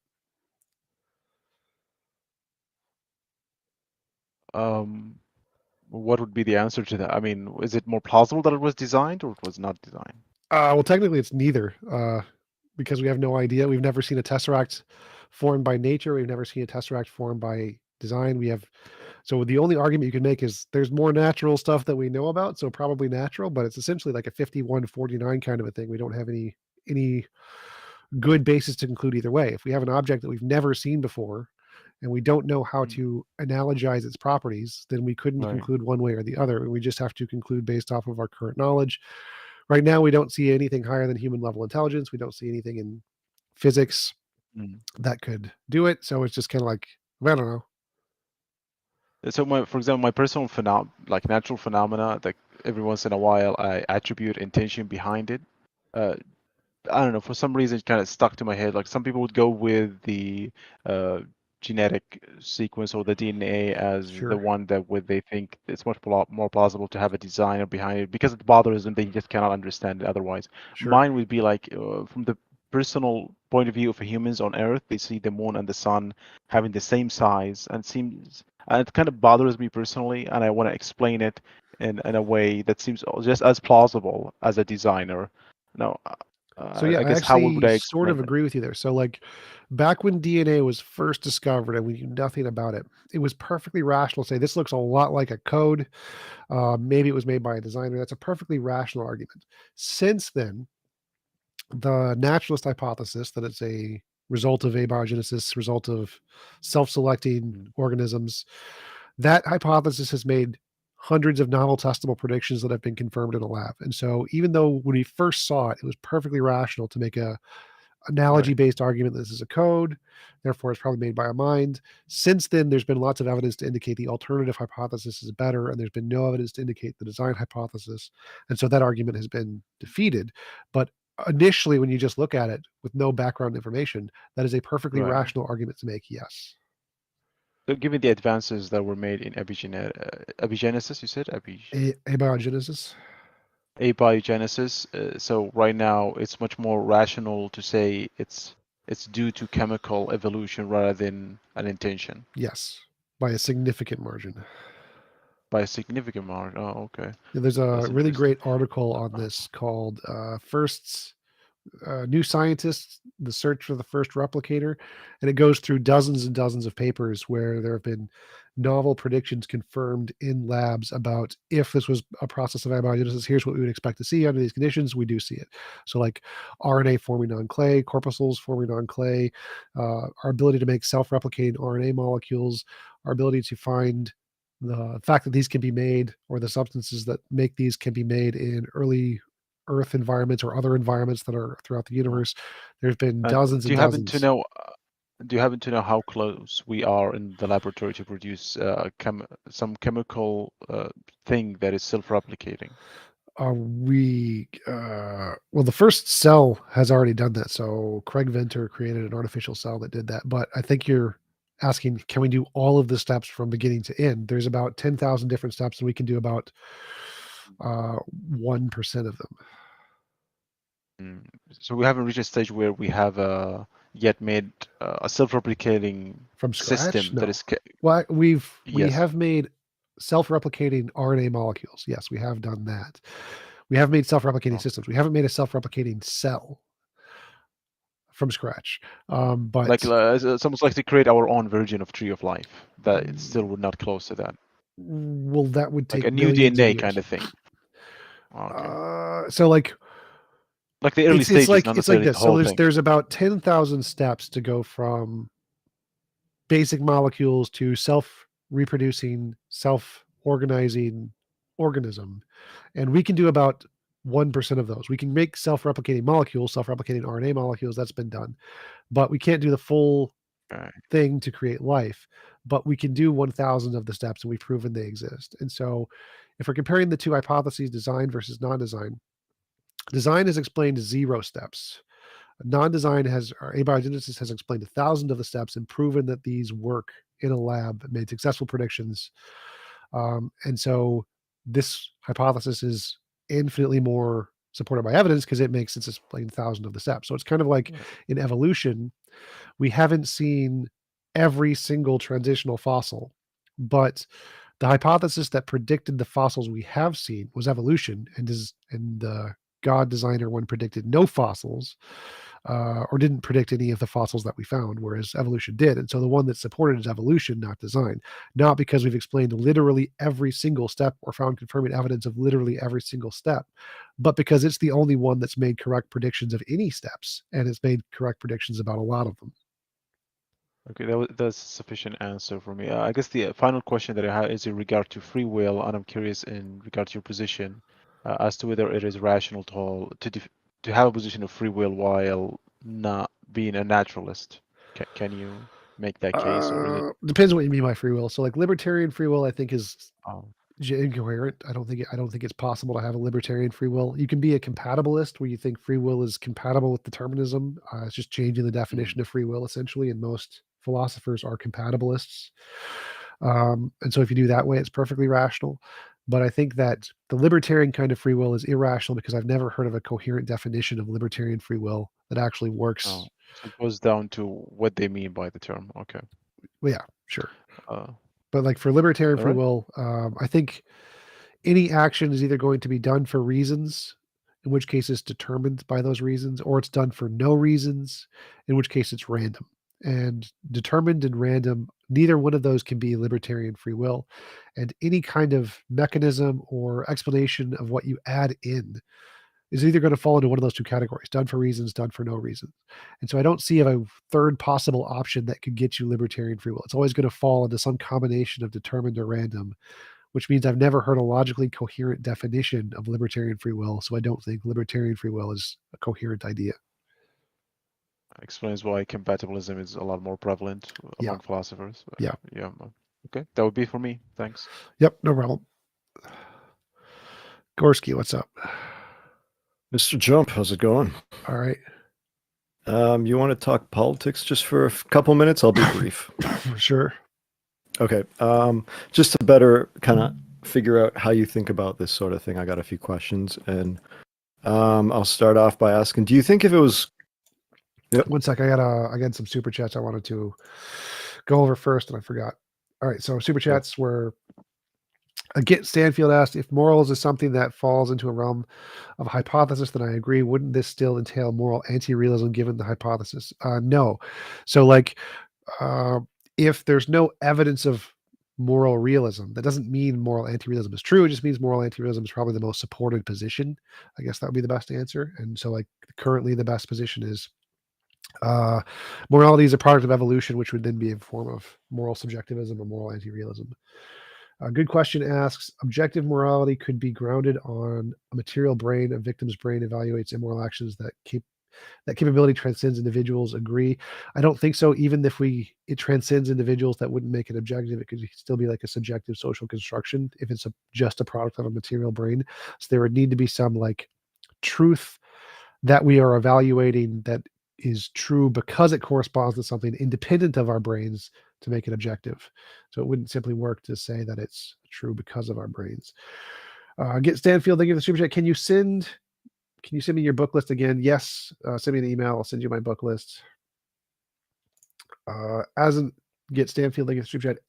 An idealist would say that during the computation of adding 1 + 1, how could you phenomenally connect the seemingly two? I think that's a question about, like, what's his name? Bertrand Russell and somebody else proved that 1 + 1 = 2, and it took 500 pages. I think that would be a question for them.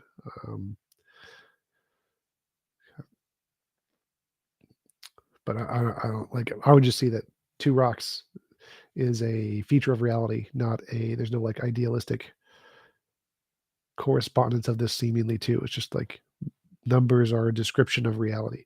All right, that's it for the super chats. Go ahead, Gorski. Yeah. Oh, speaking of objective morality, just a quick question on that.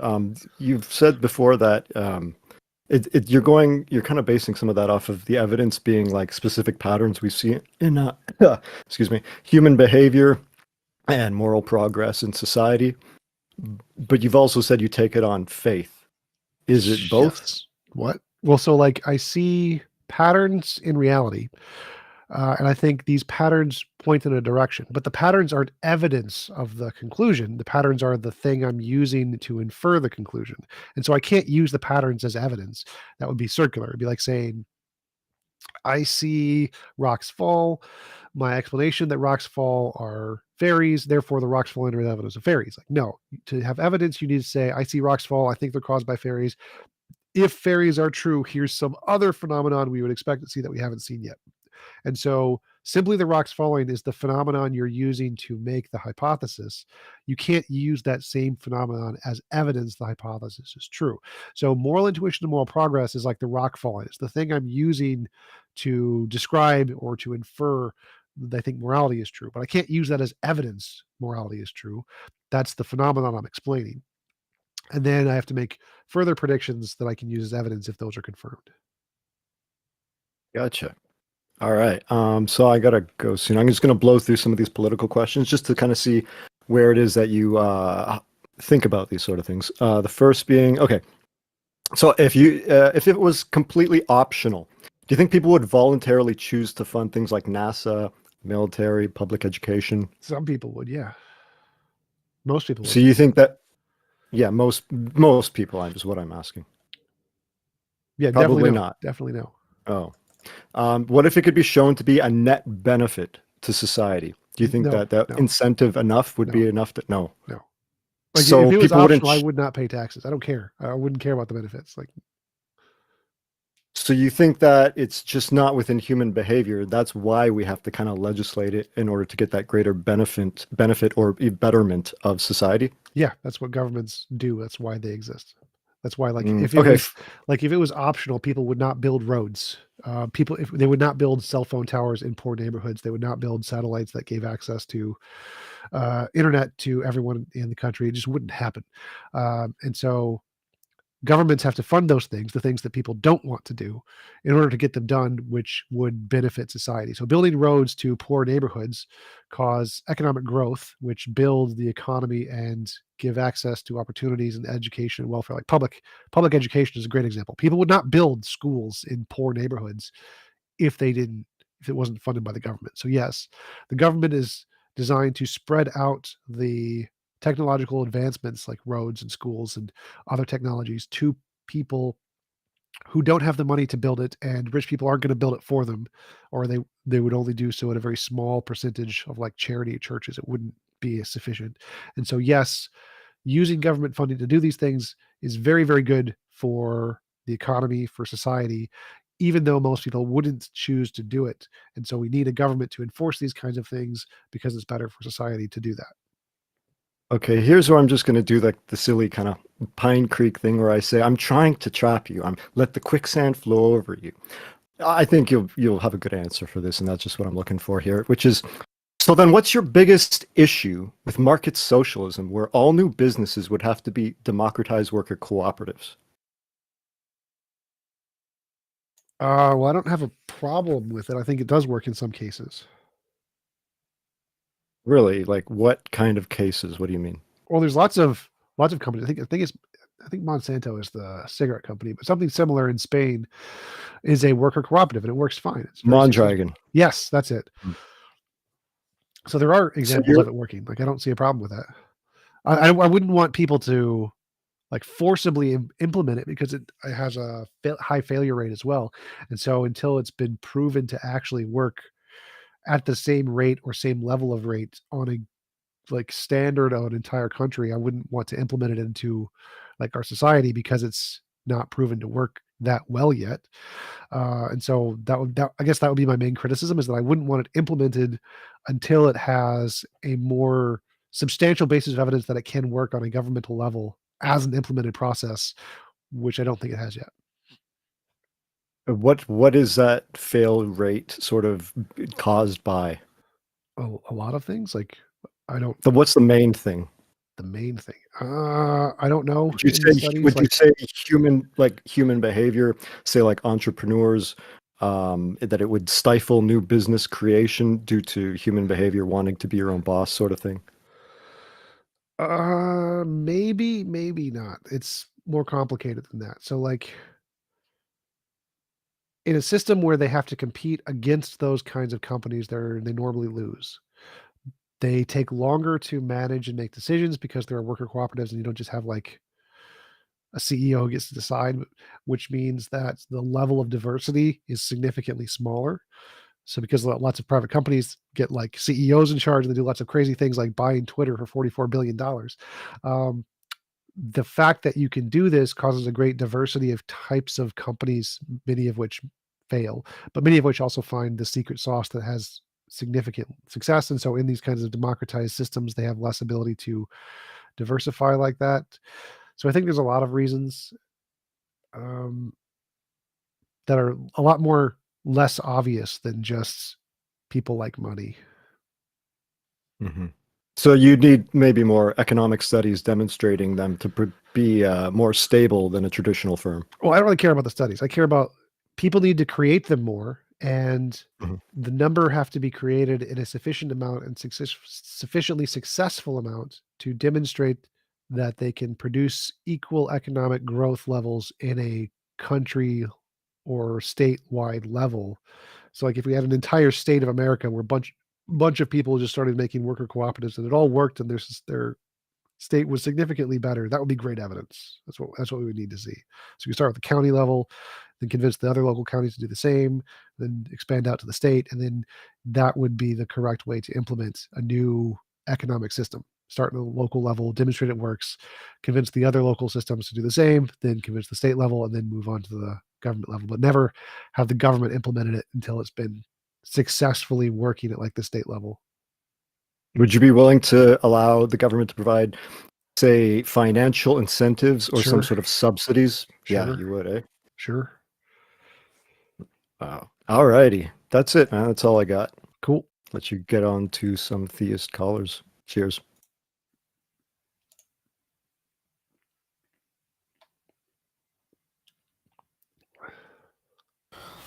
What's up, man? Hey. So, I think God is the best explanation for why anything exists. You agree? Why? No. Why? No, huh? Well, I think it has broader I think God has broader explanatory scope. He could. What do you mean? Well, so if the universe is. Well, I mean, like more specifically, what do you mean by explanatory scope? What I mean is God can explain a broader range of data through a philosophical framework. So basically, God, as a metaphysical explanation, can provide an explanation for the existence of the universe, for consciousness, for free will, for morals, for a wide range of just to phenomena. clarify. Yeah. What you mean by explanatory scope is we can make up a reason why this thing would create that thing. No, what I mean is, as a hypothesis, it could if you posit it as a hypothesis, it can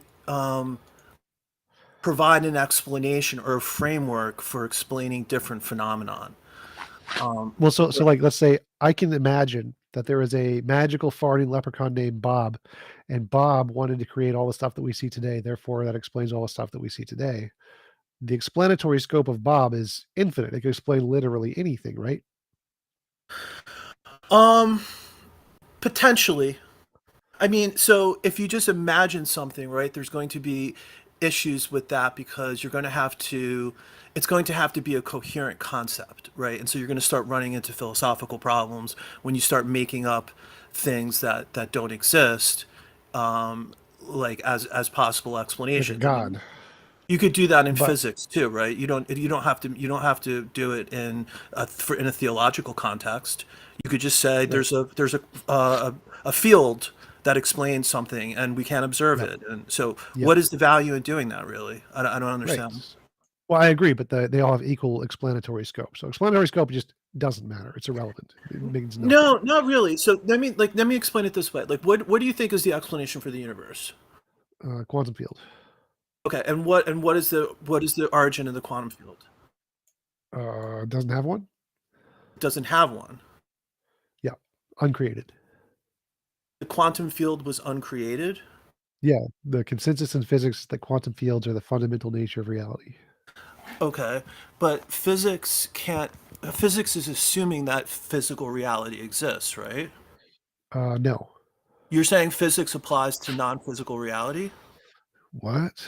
No. So physics only deals with the physical reality. It's never going to be able to say, here's why the original cause existed, because it assumes that the original cause existed in order for physics to provide a description of it.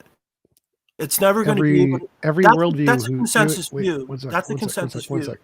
What you're saying doesn't make sense here. So any worldview who says this is the original thing is pretty much going to say that original thing is uncreated. Like I don't know of any worldview who says there is an original thing and it just magically poofed into existence. I don't know about that one.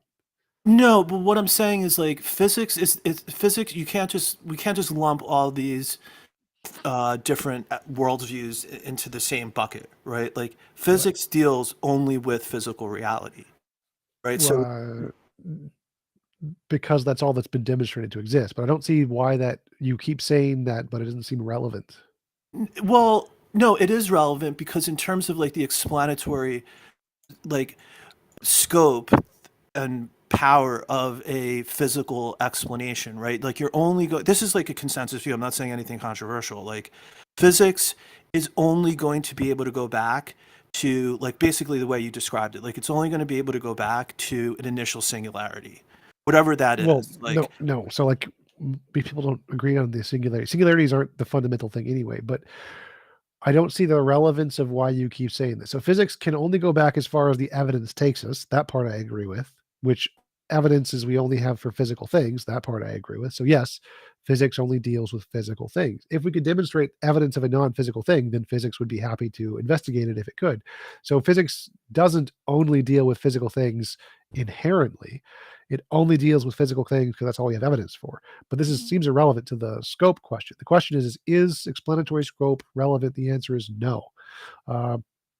For example, you can have explanatory scope of, let's say, Thor causes lightning bolts and thunder, and Thor causes this big divot in the ground of like a hill or valley or whatever. So Thor has more explanatory scope than does the physical interaction in clouds to produce lightning or thunder, and the tectonic plates to produce holes in the ground, valleys. But he's wrong. The amount of explanatory scope just doesn't matter.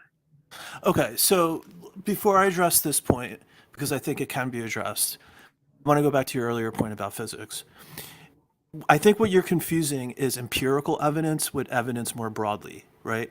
Science only deals with certain types of evidence. It has to be empirical. Evidence has to be physical.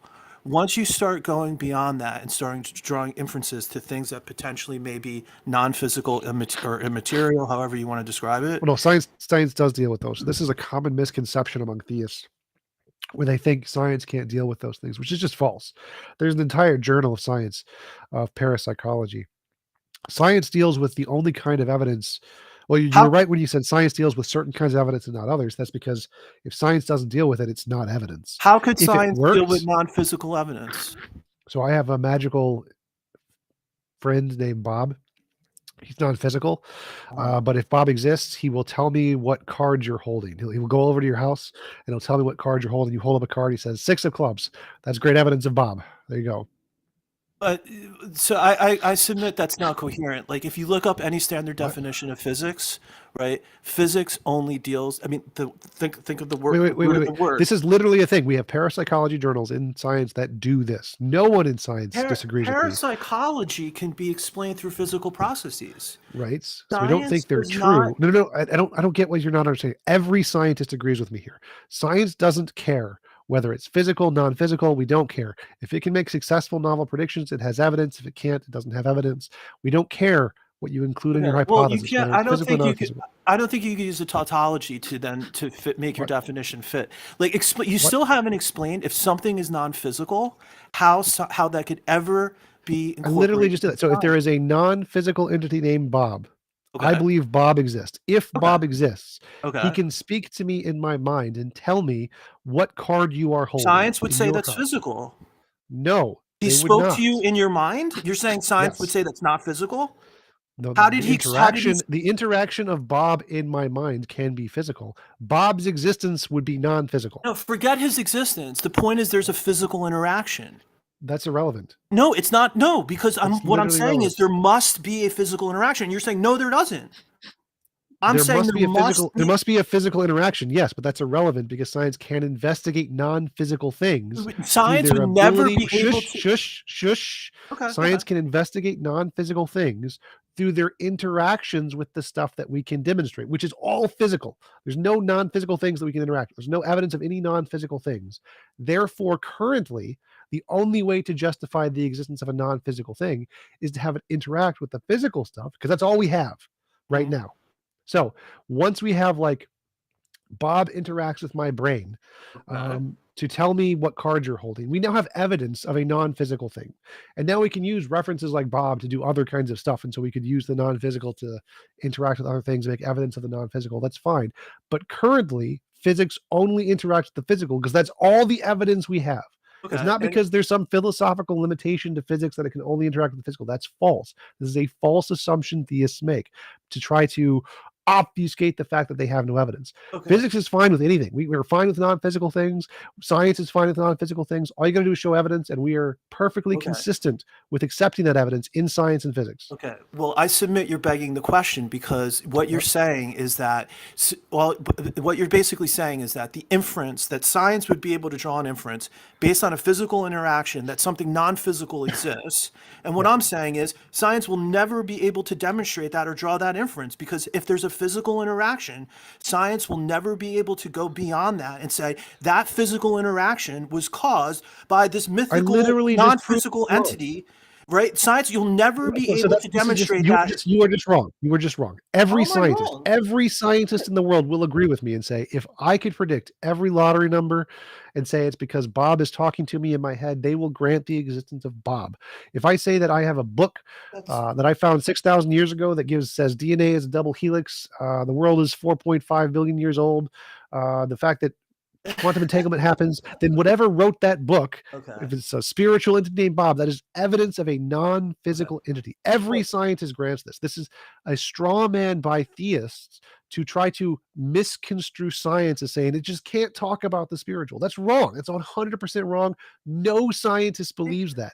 We are perfectly happy to grant the existence of non-physical things if you have evidence. You just don't. Tom, you actually think that because you subjectively posit the character Bob, make predictions off of this imaginary person that you posit in your brain, that science would then publish papers saying Bob exists. No. Yes. That's totally. That's literally the process of science. That is science. That's not the process of science. That is literally the process of science. That is not the process. Every scientist in the world agrees with me on this. If you have a hypothesis, show a reference. Show a reference. You can't any one of them. You can't. There is a parapsychology journal for this. You're going to go back to parapsychology? Yes, that's what they're doing. No, parapsychology could deal with You're not understanding. You're not listening. Parapsychology journals fails. They don't work. But the goal, the methodology of the journal is to create a consistent method that would demonstrate the existence of parapsychology things through making predictions like what other people are thinking, what other people are doing. And if they worked, that would be evidence of non-physical things. No. Every scientist grants this. Every single one. Okay, let's do If you don't understand this, you just don't understand science. Okay, all right, let's not go extreme with saying neither. I think you're being rational. I'm not saying you don't understand science. I just think you're incorrect. Let me explain a thought experiment. No, you are wrong. Like every scientist. Okay, I get it. You think I'm wrong. Let me explain a thought I don't think you're wrong. All of science thinks you're wrong. Okay, Richard Dawkins agrees with this. Christopher Hitchens agrees with this. Sam Harris agrees with this. All of the scientists agree with this. They're perfectly happy because they literally said this word for word. Tom, let me just explain a thought experiment. Let's use your example, okay? The mythical person Bob that you created that gave you the lottery numbers, right? Why couldn't it just be that you were clairvoyant, that you somehow time traveled into the future, you saw the winning lottery numbers and you came back? How would science be able to distinguish between those two claims? That's irrelevant. That's the problem of under No, you said that it's evidence. Wait, stop, listen. It's absurd. In science, everything can be, stop talking. This is accepted part of science. Underdetermination is a fact in science. So every amount of evidence that we find can all be explained by infinitely many hypotheses. We don't care. Not irrelevant. Because whatever the first one does that can successfully make predictions and get it right gets all the evidence. The evidence is for that hypothesis. And so even if others can come along and post hoc explain those things, we don't care. So in science, if you make a hypothesis that Bob is talking to you and he predicts the lottery numbers and you get it right X number of times, you have all the evidence. Bob has the evidence. There is now evidence of Bob. And for someone to counter that, what they need to do is make a new hypothesis that makes extra predictions that you don't make yet and get those right. And then once he has that, he has a better hypothesis. But until that happens, you have the best hypothesis. And that's how science works. Even if it can be explained by a bunch of other hypotheses, doesn't matter. We don't care. What a new one needs to do to overtake yours is make new novel predictions that yours hasn't made yet and get those right. Okay. So you're basically what your position boils down to is that if you had this power of doing this thing based on physical interactions in your brain, and you just subjectively tell the person doing the experiment, this is the imaginary person, Bob, who's feeding me the answers, that becomes the basis for the science, because you subjectively say the words, it's Bob. The scientist can't look at other explanations. He has to go with your hypothesis that it's a non-physical being, Bob. It can't be other things, and therefore that proves that science can examine the non-physical, right? Yeah. So, like, if you produce a hypothesis, you're not understanding. So, what they're going to want is so how do I interact with Bob, and how do I ask him things? And if you can give that and say, here is how you can pray to Bob, and Bob will tell you. And if Bob tells you in your brain, you can predict things too. And if you get it right, even better evidence of Bob. So the fact that what scientists want isn't just your testimony. They're going to want some repeatable way to test it. But they're going to use a starting point of your say-so. So you're going to start with an experiment. Scientist does an experiment in the lab, has a machine and says, I can make particles go faster than light. Then the scientists are going to want to repeat that, do a repeatable test. This is a part of science too. Right now, the evidence is just your say-so. That's it. It's how all science starts. One person does an experiment. The scientists look at it and say, how do we repeat this? And then they're going to need a repeatable methodology to test this. So if I say, in order to talk to Bob, you pray to him and you hold your fingers in the cross direction and say, wiggly, wiggly, Bob, give me information. And they do it and they get information from Bob. That's evidence, further evidence of Bob. Yes, they will now grant the existence of a non-physical entity named Bob. Yes, 100%. All right. Well, we may disagree to disagree. I mean, look, tell me a scientist. If I give a method to talk to Bob, Bob will give you information in your brain. They try it. Bob gives them information. It is correct. Why would science reject that? Well, there's a variety of reasons. I mean, there's zero reasons. Go ahead. What do you think are the reasons that they would reject that? Well, so one of the reasons is that there's methodological naturalism. Right. So like as a method of science, it's going to be limited as almost by definition, which is kind of what I'm trying to argue. No, this is the point. They would immediately reject methodological naturalism and say, yep, Bob exists. No. Every science would be like, yeah, methodological naturalism is done. We have Bob now. No. Yes, because you'll never be able to say you'll never be able to say science would put a cap and say we have an unexplained phenomenon. No one would do that. Literally, this is just you. This is a theist misrepresentation of science because they don't want to admit they have no evidence. Show me like every single like I can't. You can ask any scientist. Call a scientist. Say, I believe in this guy named Bob. Well, anecdote. Wait. Just listen to this, and every scientist will agree with me. If I believe in the spiritual being named Bob and he can give me information and he's non-physical and he will give you information too. All you got to do is pray to Bob. And if they do it and they get information and it works every single time or a higher rate than chance, they will accept the existence of Bob. Every scientist will say, yes, if you can do that, I will accept the existence of Bob. Every one of them, all of them. I disagree with that.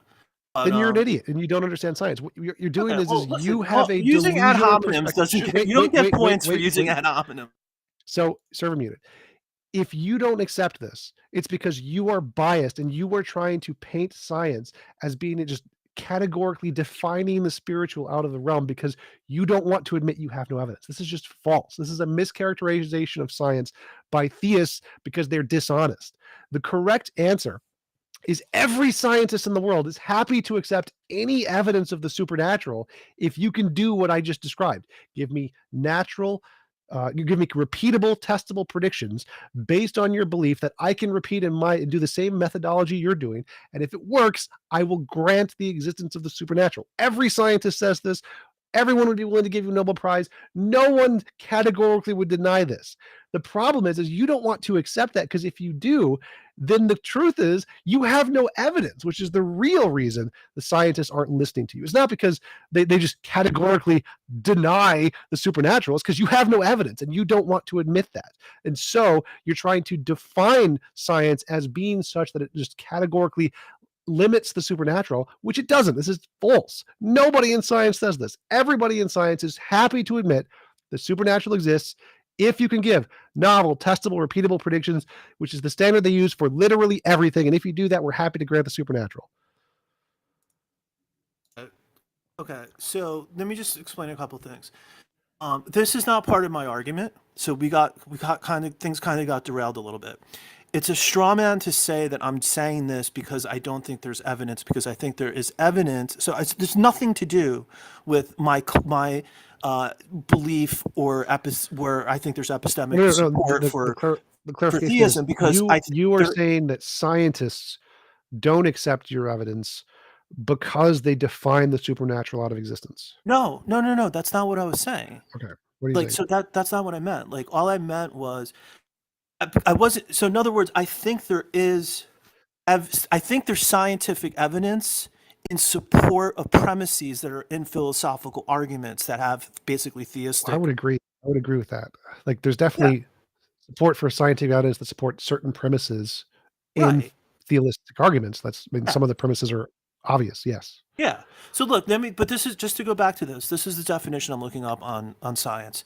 I just did. So I don't want to go back. I've literally debunked you on this. You are 100% debunked. Every scientist agrees with me on this. Okay. If you make novel, successful predictions, everyone will just dismiss methodological naturalism. If you can do it, we are happy to grant the supernatural. Methodological naturalism is in place because no one's ever done that. There is no evidence of non-natural things. Therefore, we start with this assumption. It's not a definitional thing where we dismiss all supernatural claims. It's you need to provide evidence first. That's it. Well, I submit that any level of evidence that could be provided can. So just let me read the definition real quick. The systematic study of the structure and behavior of the physical and natural world. It says physical. Yes, because that's the only thing that's evidence of there. Every single human being, every single scientist will be willing to add supernatural once you provide evidence of the supernatural. That definition is not such that we simply define everything else out of existence. That definition is because that's all that's ever been demonstrated to exist yet, and we're happy to add anything more once we have evidence of it. Okay. Well, look, since this isn't part of my argument, let's not spend more time on it because this was not germane to the argument. The point I was raising was God is the best explanation as a metaphysical explanation, right? We're going to compare the competing worldviews where on the theistic side, we could posit God as the explanation for the universe. On the non-theistic side, the best you could do is point to the quantum field. And then when I ask, where did the quantum field come from? You basically say that it's necessary. So you're willing to accept that something is necessary, something is self-existent. Yours is just this quantum field that appears for no explanation other than it's necessary, right? So you can't go beyond it. Well, it's not different from but that's my whole point, right? So essentially, your quantum field is the sort of natural, quote unquote God, because you can't, you have to just posit it as the first cause, right? And then if someone's like, well, where did that come from? You're just it's self-existent, right? Because essentially, if you didn't say that, you would it wouldn't be coherent. So you have to say that. So go back to the argument that God is better than this. How? Okay. The argument that God is better than that is that I feel like it provides. So when we look at the full range of data, right? The quantum field, you would have to say, out of this quantum field, everything sprung into existence, and that includes not only the physical world, but all of the complexities that arise from biological life forms, our consciousness, our morals, our free will, right? Which are very deep philosophical problems, right? They've totally flummoxed philosophers for thousands of years. How do we explain consciousness? There's so many different views on it, from it's somehow in the fabric of the universe to it doesn't exist. Why do you think positing a God is a better explanation for these things than a quantum field? Okay, because God provides a framework where you can understand, because in the Christian worldview, God is a mind. God is the greatest conceivable being, and God is all good, right? So when it comes to morals, you could say, well, morals... Right, so just to jump in, so you're saying that in order to explain these things, you just say they're a part of the fundamental essence of reality. I'm sorry, what? So consciousness, morality, you're saying the reason these are explained is because the fundamental essence of reality is conscious. The fundamental essence of reality is moral, and that explains why morality exists in our universe. I guess what I'm saying is in both my worldview and your worldview, we have to go back to the derivative. In mine, it's God. In yours, it's the quantum field. So with mine, it's my derivative as a concept, right? I admit it may be ad hoc, right? But just as a concept, as God, as this perfect mind that's all good, right? You can then use that to be oh, well, we have minds, so we have consciousness, and we have free will. So that was my question. My question is your explanation that you think is better is saying that here is something in reality we can't explain now, consciousness, morality, whatever. And you're saying that the better explanation is to say, we can't explain these things, therefore they are a part of the fundamental nature of reality. It's not a God of the gaps. What I'm saying is I didn't say it was. Is this this seems to be your argument. Your argument seems to be, we can't explain these things now, therefore they must be fundamental. No, it's that it's a better. So in other words, we've made some progress in explaining them, right? But it's so disjointed, it's so discoherent, and it's all over the map. And So what I'm saying, is disjointed, discoherent, therefore it's fundamental. well, it's not therefore. Like in other words, I'm not making a deductive argument. I'm saying I'm making like an abductive argument. I'm saying like it's the best explanation, right? Like I'm not saying it's perfect. So abductively, these things are disjointed, they're discoherent, we can't explain them, therefore it's fundamental. No, not therefore it's fundamental. That the other explanation is better. It's not perfect, but it's better. Well, the therefore can be probabilistic. I don't care. Okay, fine. Yeah, fine. So your argument seems to be it's disjointed. We can't explain it. Therefore, it's fundamental with some probability. Yeah. You don't see why that's a problem.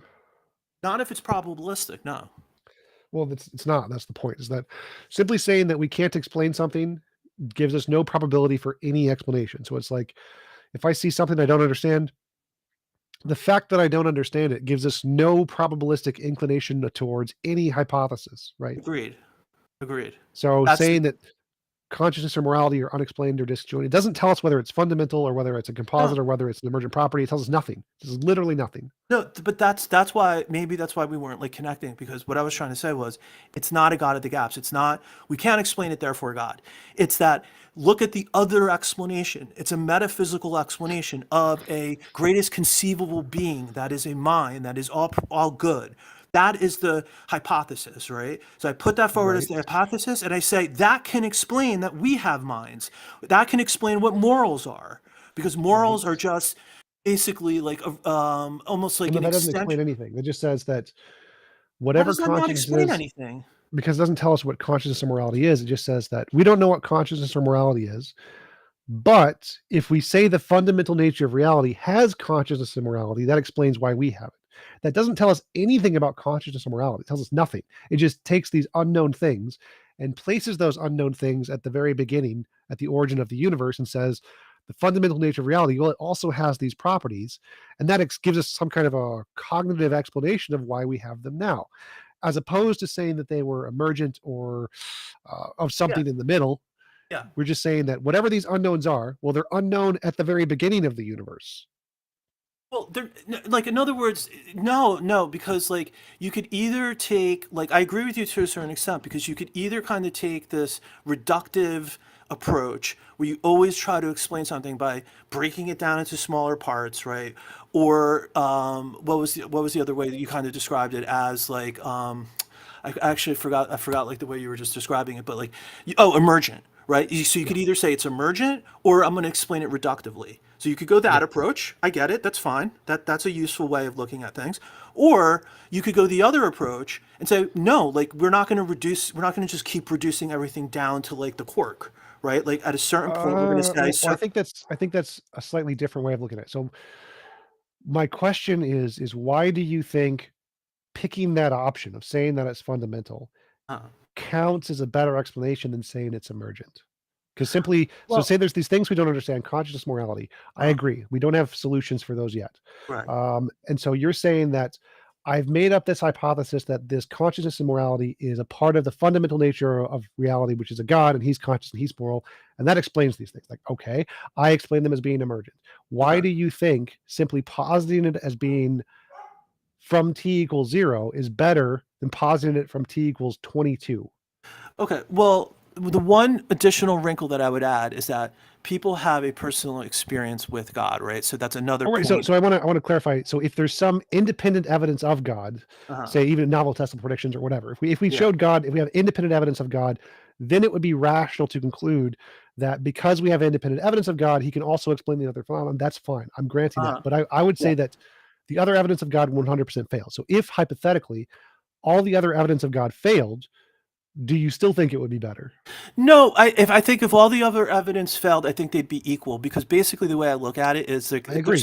there's hand waving going on, right? Because what happens like on the one side, it's like there's like you guys were talking about this earlier. You were saying like that most philosophers are compatibilists, right? To me, that's kind of like hand waving the issue away. Sure. Consciousness hand waving. It's emergent. We just you wave your hand, it just comes. And so like I think they're equal. And I think the only thing that tips like the theism side a little bit is like that people personally experience God.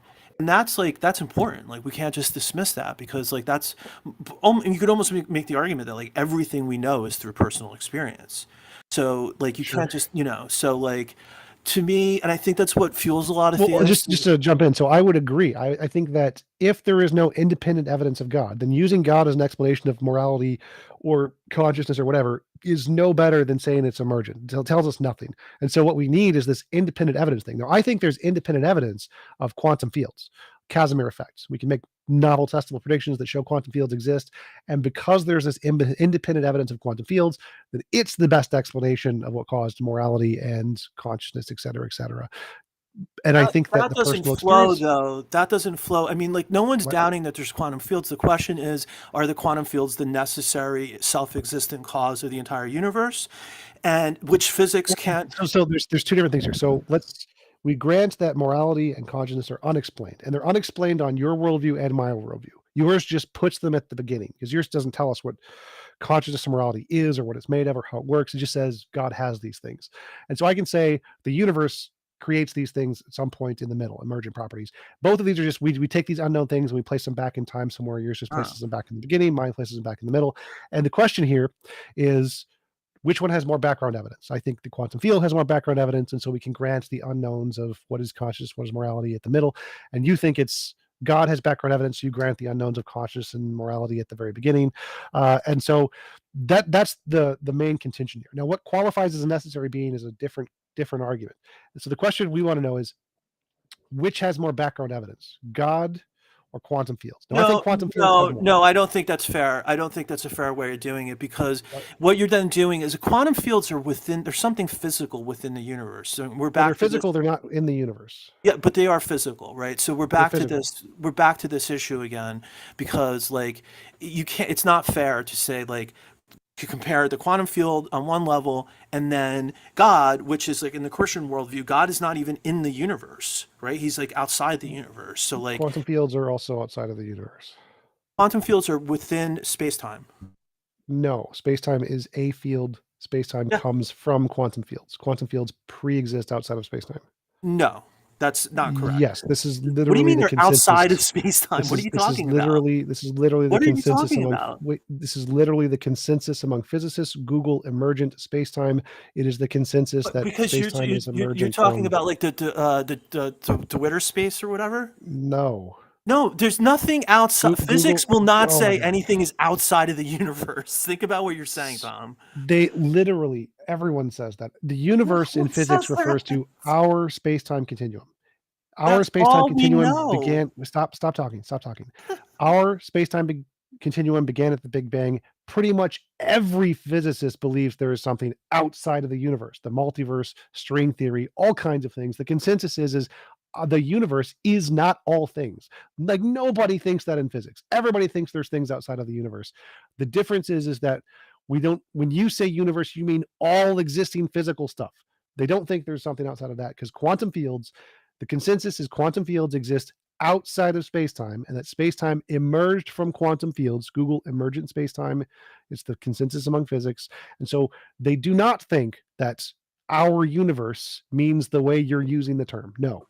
No. So actually the current state of cosmology is there's the inflation, right? And so you could posit that the universe is infinite because of eternal inflation, right? But all of those basically infinite universes are all part of the physical universe. Our universe, they're so far away. No, again, you're using universe wrong. The way you're using it is not in physics. So universe does not mean all physical stuff.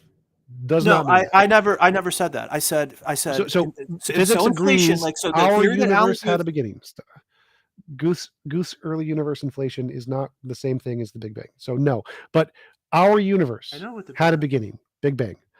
The physical reality did not have a beginning. That's the consensus. No, Actually, Yes. there's no consensus on the cause of the singularity, right? You have No. You have Big Bang cosmology, right? The consensus is it has a physical cause. There are different hypotheses of what the physical cause is. The consensus is it has a physical cause.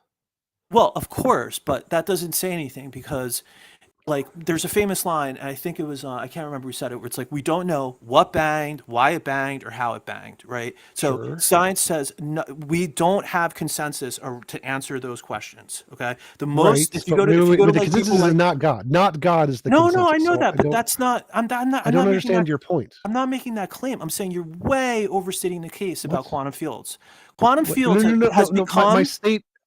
My statement is saying that you're misrepresenting physics. That's all I'm saying. So physics is the universe had a beginning, which physics says was like the quantum field or multiverse or string theory.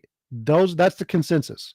They are not saying all physical things had a beginning. That is not a position in physics. Nobody thinks that. Nobody thinks that's not a thing. I never said that. Wait. Because we don't know. We don't know whether time.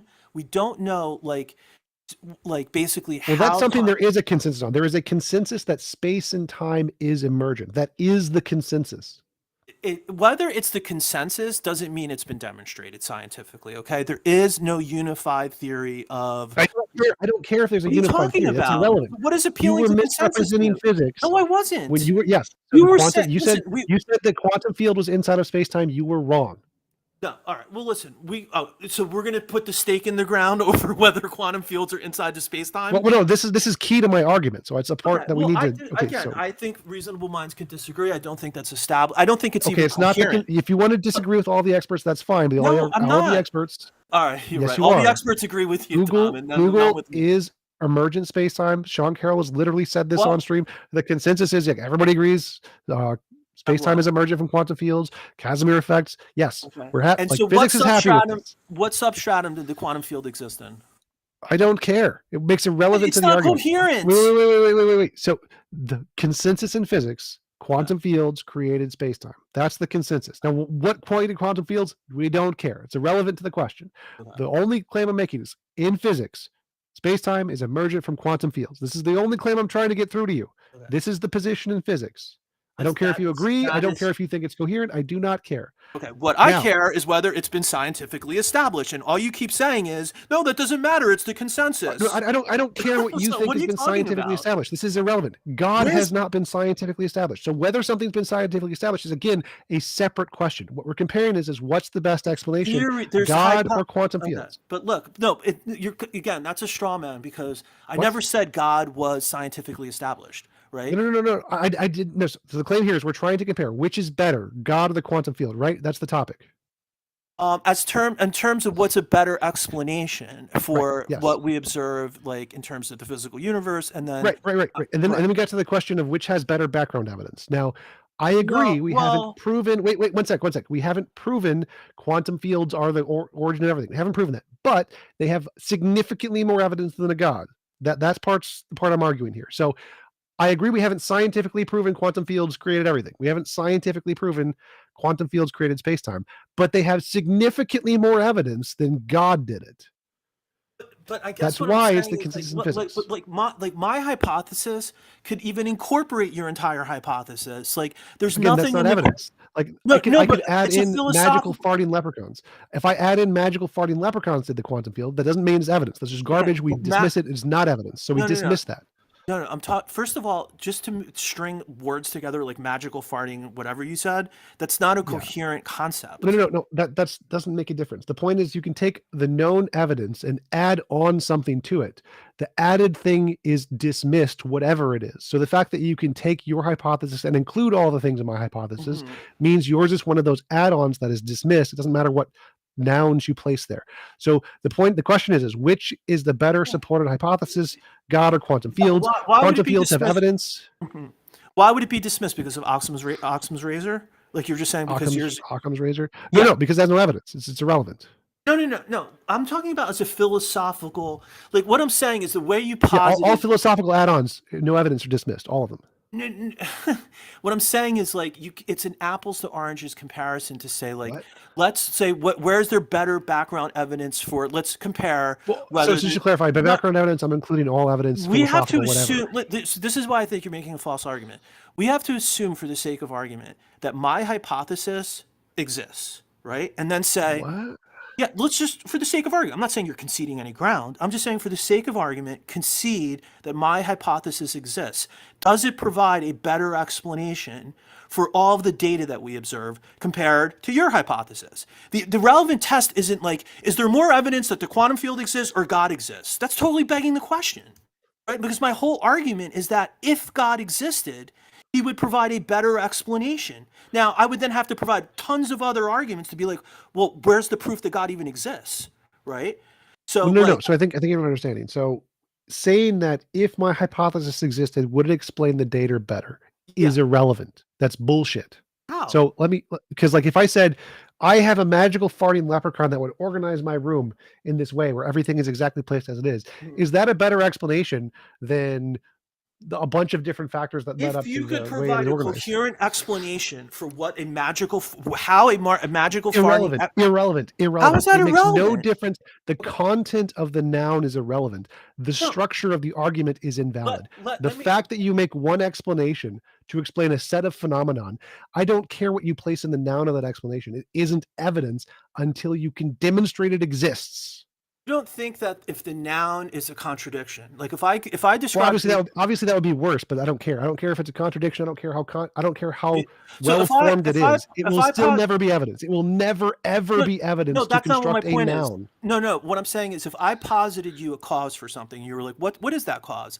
And I describe something to you that's. I understand what you're saying. I don't care about the content of the noun, whether it's contradictory or not, because it's irrelevant. The structure of the argument is invalid. It makes no difference if I say there's a magical farting leprechaun and I make a perfectly coherent description of what that is, and I take the time to do that. It will still never be evidence if it could explain everything about the way my room is organized. It will never be evidence, not even a bit. It makes no difference the content of the noun. What matters is, can you show that thing exists independent of the phenomenon you're trying to explain? So basically what your position is, like, to boil down the essence of your worldview is testable so basically you're like an empiricist. Unless something can provide testable... Just to clarify, if you're claiming something exists independent of your imagination, then you need testable predictions. If you're just claiming it's a part of your imagination, you don't.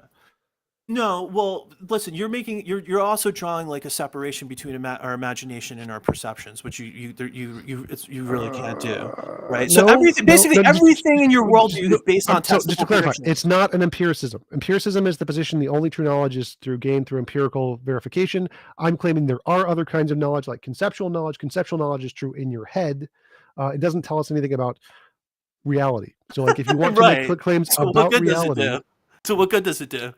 It gives us conceptual knowledge. So like logic, math, you can still gain conceptual knowledge. But that's why I'm saying essentially your worldview is empiricism. It doesn't, because no. you put everything in. It basically comes down to what you say. It can't essentially be empiricism. Unless you can make testable predictions based on your posit of the cause. Unless you could do that, it's just it's an elephant farting pixie dust thing, and like So, absolutely. Okay, so you're an empiricist, basically. Why don't you just admit it? Wear the badge of honor, Tom. Empiricism is the position only knowledge is, because you're just mischaracterizing the position. Again, you're being dishonest and you're trying to label my position something it's not to try to dismiss it. I grant a priori knowledge. I'm happy with that. Does it tell us anything about a God? No.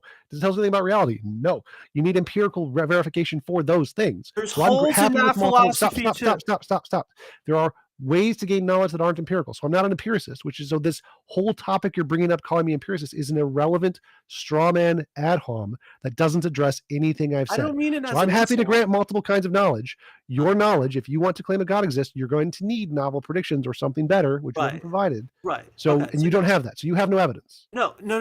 So number one, I didn't mean it as an insult. Okay. Again, I said I don't care. Drop your empiricism is wrong. It's irrelevant. It doesn't address anything I've said. So go back to address the things I've said. Okay. So there is evidence, like we agreed earlier, there is evidence. Now, my basic contention is all of these arguments that could be put forward, they're not conclusive, right? But when you combine them with I don't care if they're conclusive. So I'm not going to claim that they need to be conclusive. I want any percent of evidence.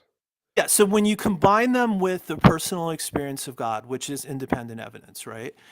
Because people, it would be if it was true, yes. Yes. So when you combine the fact that people personally experience God, right, with the other arguments collectively, that provides a rational basis to believe God exists. It might not be true, but it's rational. If that counted as a background information to justify belief in God, I would agree with you. I would say yes. If the combination of the arguments plus the personal experience counted as a justifiable independent verification or a reason to believe God exists, then that would count as background information that would lean in the direction of a God being the necessary thing. Now, I want to take that hypothesis, your personal experience plus arguments, compare that to the quantum field. The quantum field has novel testable predictions that have been confirmed in the lab repeatedly and testably to show they exist and can explain the origin of space-time. This beats the crap out of your garbage arguments and personal experience. Just completely destroys it, demolishes it to nothing but garbage. Now, even if we granted it, it would demolish it and destroy it to garbage. So the quantum field being the necessary thing now completely crushes yours. This is significantly better. This is why in physics, yours is just garbage. We don't care about yours because the evidence for yours is toweringly better, novel testable predictions.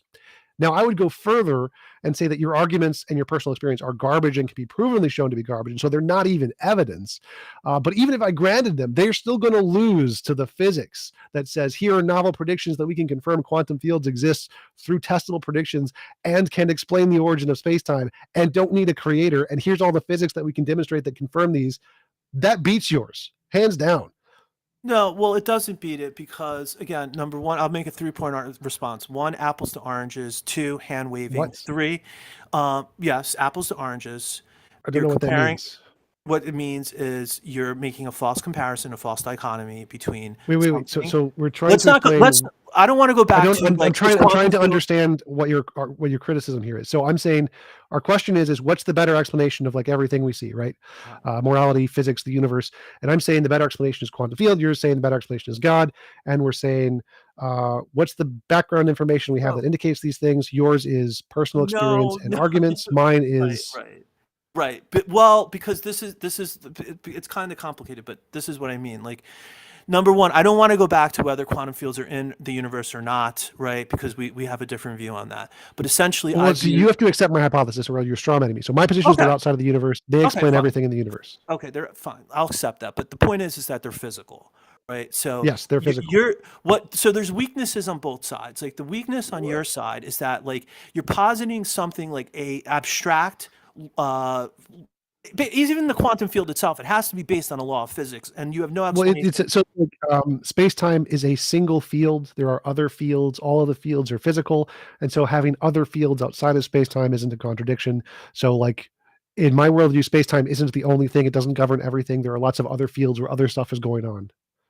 What I'm saying is that like the fields have to be based on a law of physics.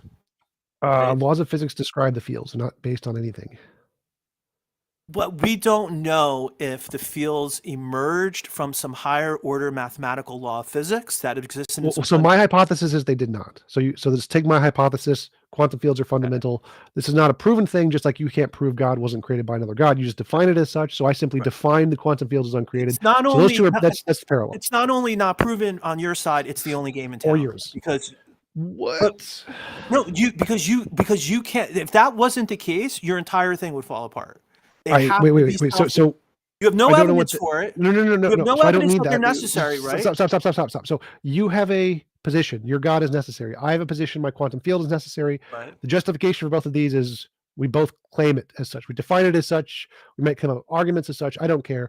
Those are the same. So those are parallel. But why is I don't care about those. But why is it fair for you to ask me where is the evidence for my God, and then when I say where is the evidence that your quantum field is necessary, you have none? Well, so those are two different claims. So the claim is if I ask you where is your evidence that your God is necessary, and you can ask me where is my evidence my quantum field is necessary, and our answers are the same. We define it as such. Those would be equivalent. So there'd be no difference there.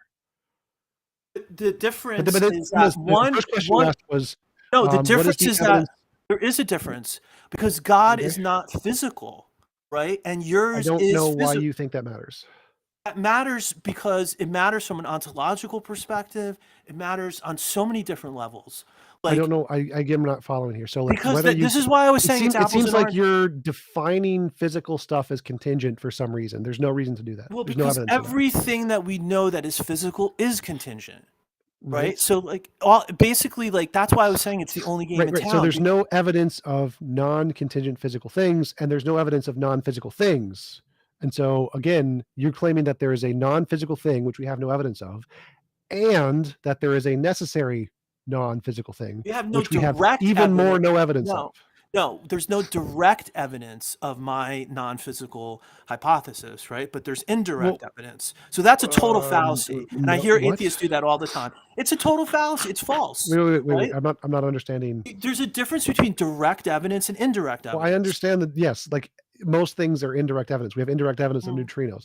I don't understand when you say there's indirect evidence of God. That part I'm not following. But let's say that, like, in other words, there's a suppose you haven't presented any evidence in this argument yet. So is from my perspective, there is no evidence of non-physical things at all. I could say evidence of physical things. I could just say that again. Those are physical. Quantum fields are physical. But let's say from my worldview, there is currently no evidence of non-physical things. And there is evidence of physical things. There is no evidence of non-physical necessary things, and there's no evidence of non-physical necessary things. And so right now, the current evidence we have is for physical things. And so if I'm adding the property of necessary and saying this is probably a physical thing, that is a better explanation than saying there is an entire new realm of non-physical stuff which has no evidence. And there is in that non-physical stuff, there is a necessary thing, because that's an extra addition that you don't need. So there's more evidence for my position to say necessary thing is an extension of physical things than for you to say it's not. No, I hear you, man, but I don't think you could mix the ontology of like the metaphysics of whether something is necessary or contingent with basically like its ontology, right? It's just they're just different categories. That's what you're doing. I feel like that's what you're kind of doing. Well, just clarify. You're claiming that physical things can't be necessary because all the physical things we know about, none of them are necessary. So you're making this confabulation. No, I'm not saying they can't be. I'm just saying you don't have. Or it's less likely. It's like a first principle that you have to enunciate, because if you didn't, it's like a house of cards. Your entire thing would fall apart. Wait. So I'm granting that. Let's say that rationale is true in some sense, where we can use induction to justify whether or not, I don't know, ontologies do or do not have some kind of necessary or contingent nature to it. Right now, we have no evidence of non-physical things in my perspective. And so because there's no evidence non-physical things exists, the conclusion is there are no non-physical necessary things, just like there's no of any other kind of non-physical thing. So if I want to say necessary thing is a real property that exists, I would be more rational to conclude it's an extension of the physical, even though we have no evidence of physical things having this property, because we have evidence physical things exist, and we have no evidence non-physical things exists. I just don't think you could draw an inference either way. I just think like if they're I'm using your argument. Your argument is this. This is your argument. Well, look, first of all, let me ask you a question. How is your chat enjoying our conversation? I'm a little curious. Do they hate me? Well, I have like 174 live viewers, which is pretty high. Nice, man. So let me step back, and I enjoy the conversation with you. Do you think it's rational to be a theist, or like what is your view? Because I don't even know enough about you. I think based on my epistemology, it would be irrational to be a theist. I think that for other people who have other epistemologies which can be justified, for them it may be rational. So, but based on yours, you think it's irrational. You think it's So like based on my epistemology, it requires novel testable predictions to confirm anything exists independent of your imagination. You don't have any, therefore it's irrational, just like Santa Claus. Well, but that's what you're describing in terms of the testable predictions. That sounds like almost like a philosophy of science. It doesn't sound like science itself. Every epistemology is a philosophy of science. Oh, so you're just saying that's your epistemology, right? Yeah. So like there can be epistemologies where like religious people have prayed and their prayers were answered at a sufficiently higher rate than chance, and for them it would be rational to believe in a God. And so there are epistemologies that can accommodate and make God justifiable simply by luck or whatever, lucky knowledge or lucky. And so there's possible to have other epistemologies that do justify knowledge, but I think overall the more consistent ones don't do that. So all the conversations you've had with theists, right? And I've seen a few on your channel. you think those people are intelligent and arguing in good faith, but they're irrational. That's how you look at it? Yes. I think that given the knowledge of most theists they have the capabilities to understand epistemology to a degree that they would recognize that their beliefs are unjustified, but because they're biased based on emotion, they don't. So they're irrational, yes. Yeah, but that doesn't make it, like, you could be wrong and not be irrational, right? Oh, right. So I'm not saying that they're simply wrong. I'm saying that the epistemology they have constructed is such that it is provably wrong in that it allows holes for things that we know are consistent problems with human rationality, and they don't plug those holes, which makes their epistemology garbage. Right. So going back to our earlier conversation, like where I was positing it, like, hey, look, there's two explanations. They're both rational. I just think mine is better. You don't even think mine is even so we're that far apart. Like, you don't even think mine is even, like, I'm not even using reason like correctly in my like argumentation. Right. So like I think that if we have certain kinds of beliefs that have been defeated, we have defeaters for these kinds of beliefs, and you incorporate these beliefs into your epistemology, that is an irrational epistemology. Well, see, in this context, by belief here, I don't mean God. I mean like fallacies in human reasoning, type 1 and type 2 errors, appeals to authority, those kinds of things. I think if you incorporate these as justifications for your worldview, in your case, I think it'd be personal experience. If you incorporate these as justifications in your worldview, I think it's irrational. So I think it's irrational for you to use personal experience as a justification for God's existence. And I think it's irrational for you to use the arguments that you use as a justification for God's existence, because both of those things have defeaters. And what is the defeater for the personal experience of God? Delusions, illusions, misconceptions, fallacies, biases, all of the tens of thousands of those things. Those are just conjectures. Conjectures. Conjecture. You're just speculating. That's what it is. It's not a defeater. Wait. Do you acknowledge that those things exist in humans, and that all the scientific evidence exists? Those things exist in humans, not specifically for God, just in general. Sure, of course. Right, and so you need to find a way to filter those things out of your epistemology, because you carry the burden. You carry the burden of the defeater. I don't have to prove that. Wait. You just agree that these exist. I'm not. As opposed to what you just made up new words that I never heard about before. Of course they exist. They're concepts. Wait. So the question: if you accept these exist, then any belief you have could fall in the category of these things, or in the category of truth, and you need some methodology to separate those two, right? Is it doesn't fall into the category of these things? You do. Wait. You're presenting the defeater. Why do I have to? No. I'm saying that any rational epistemology that grants that delusions, illusions, misconceptions, fallacies exist will have to be able to filter out or take a belief and show it's not those things. I don't understand. Let's say we were in a courtroom and during cross-examination, I went up to the witness and I said, "Perjury, Your Honor. Perjury exists, and therefore the other client has to demonstrate they're not perjuring themselves." They don't have to do that. You have to do that. What's perjury? Perjury is false testimony. So like my argument is that you don't just get to go to the other side and say, like, here are like these objections, like you have to filter them out and demonstrate that they don't apply to you. Like, no.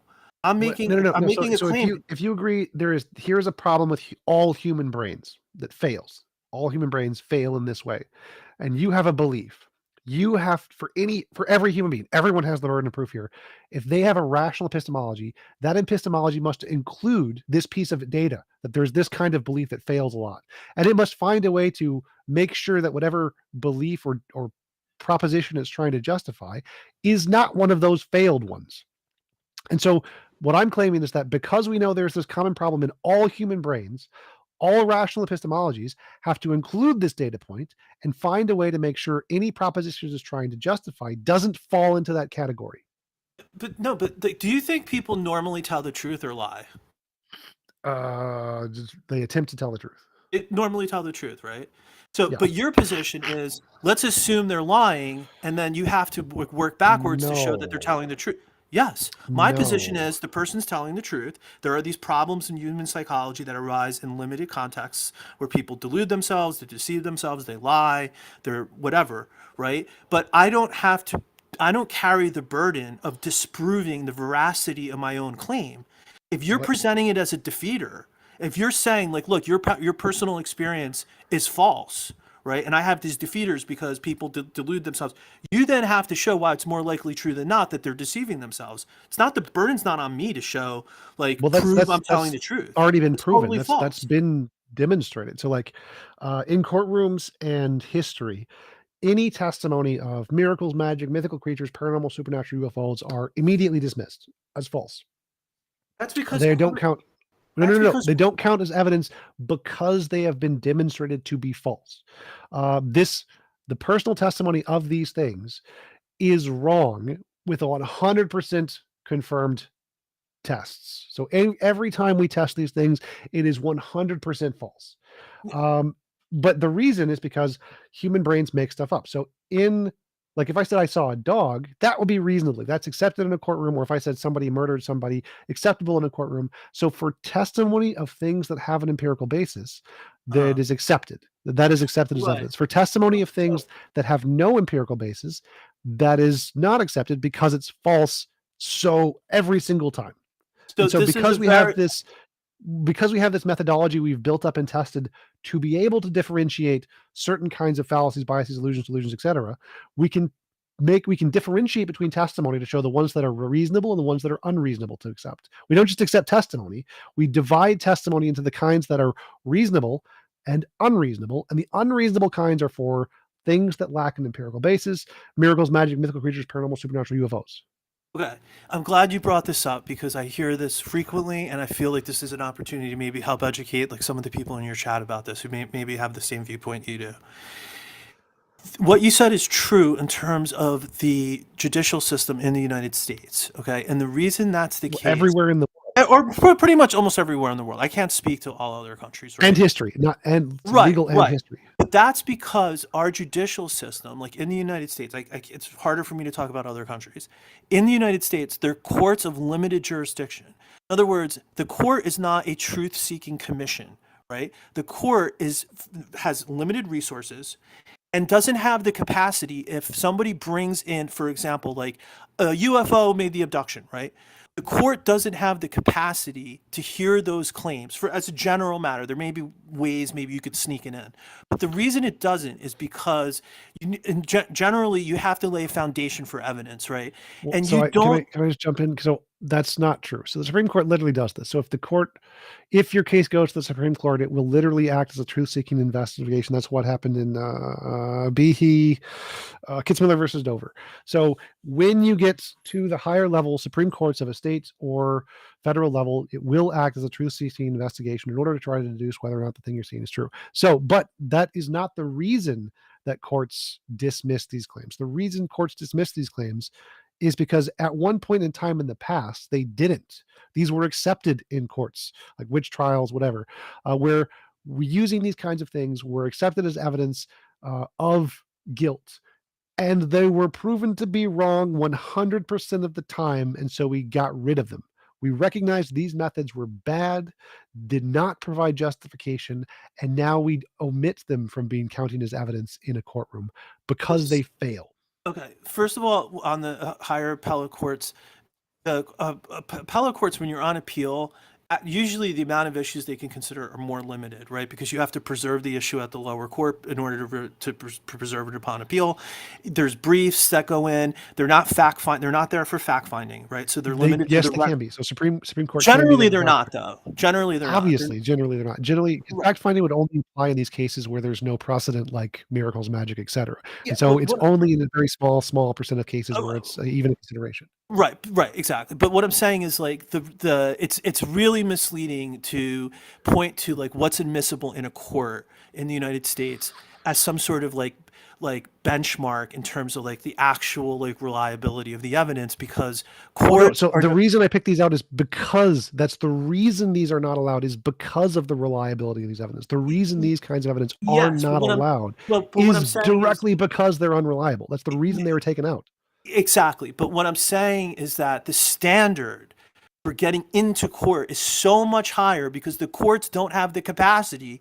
They don't even have the capacity to hear a regular case. Okay. They're so backed up. Again, they would never have the capacity. That's a modern issue. That's a modern issue. So no, but they would never have the capacity. This precedent I'm standing, is not from modern cases. Okay, how would anyone ever be able to establish to the court? Let's say somebody saw a UFO, right? Yeah. How would they ever try to bring that in, right? Novel It's just like it's no. But what I'm saying is like it's so outside the capacity of like a judicial proceeding for somebody to come in and be like, I'm going to now bring in evidence that I saw a UFO. The courts are also worried about the prejudicial effects. Like, I'll give you an example. Like a lot of people think. Wait. So let me just skip to the end and answer your question. So if I said a UFO came and killed Bob in front of me, and I saw a UFO come and kill Bob, here's the evidence. We have pieces of the spaceship. We have that's technologically way beyond anything we can do. We have video footage of it happening. We have physical happenings of the molecular structure, like of some kind of radiation that is beyond what humans can make. We can give physical data that would require empirical physical data to confirm this story. We would never accept the testimony. Doesn't matter how many people saw it. We would never say, because of the testimony, we accept this to be true. But if we had other things like pieces of the UFO, if we had empirical data of the changing of the molecules and some kind of radiation that we can't interact with, this would be good evidence that the eyewitness testimony would be accepted. And so in cases where you have empirical data, empirical confirmation of the new phenomenon, courts will accept it. The eyewitness testimony isn't sufficient. The eyewitness testimony is the thing we cannot accept because eyewitness testimony is so bad. But yes, we would be happy to accept once you have empirical evidence of these things, they would be absolutely admitted in courtrooms. Well, it would really be like a novel issue. Like we're really getting like kind of a field because I just don't. What my bottom line point is like when it comes.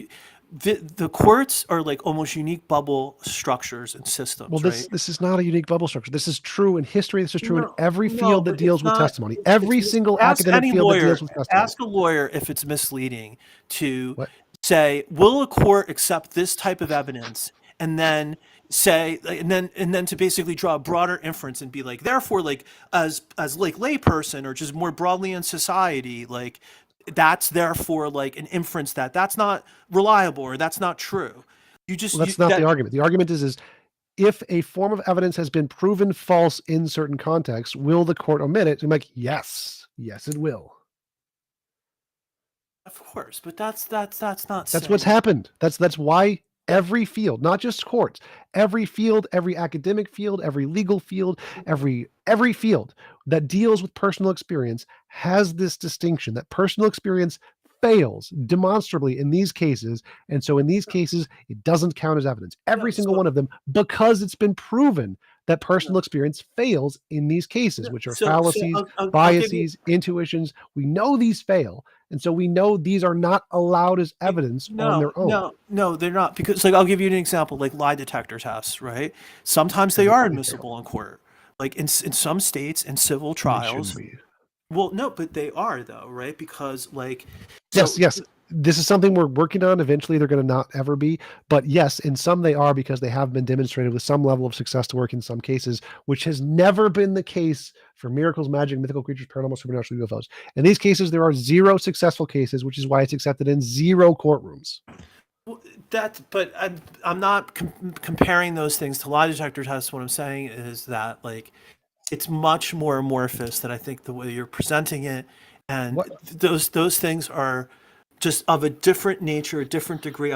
I just don't think it's fair to be like, you can't bring it up in court, and therefore when we're arguing. Again, that's not my argument. My argument is this standard applies in all academic fields that deal with personal experience.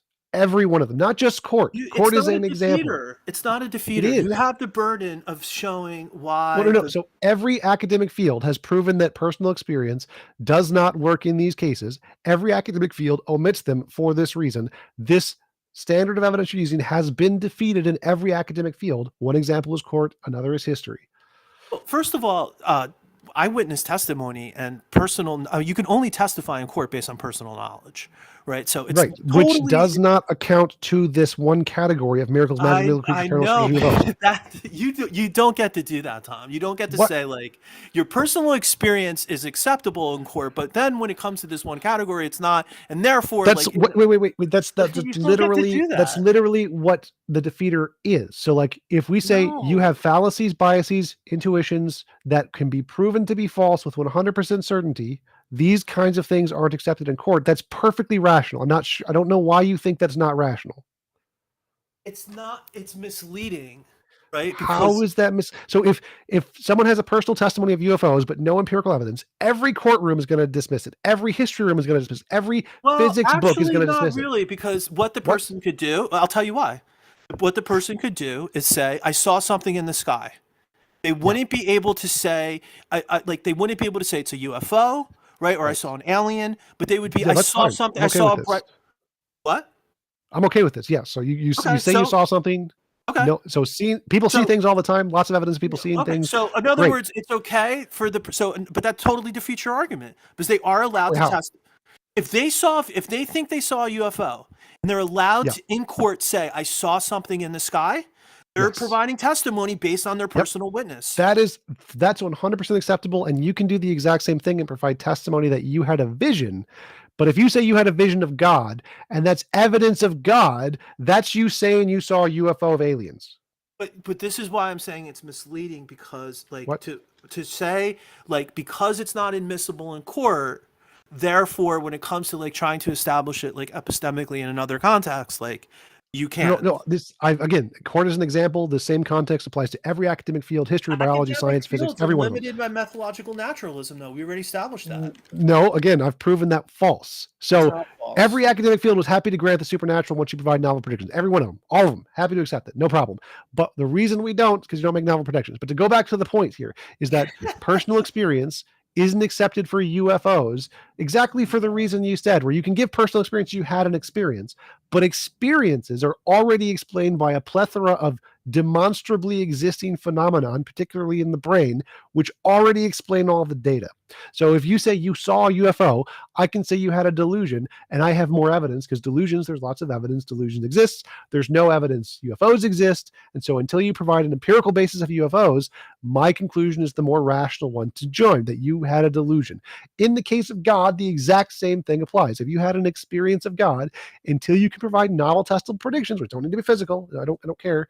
If you predict some consequence that is physical, that's fine. Until you do that, I am more rational to conclude that you had a delusion, and every epistemology that does that is a more rational epistemology, because it already acknowledges that there are these phenomena that already exist and have a ton of evidence, illusions, delusions, misconceptions, fallacies, biases, etc., that exist to cause this phenomenon that you're describing, not the God. So until you provide more than your testimony is fully explained already by something that already has a ton of evidence, namely these psychological phenomena.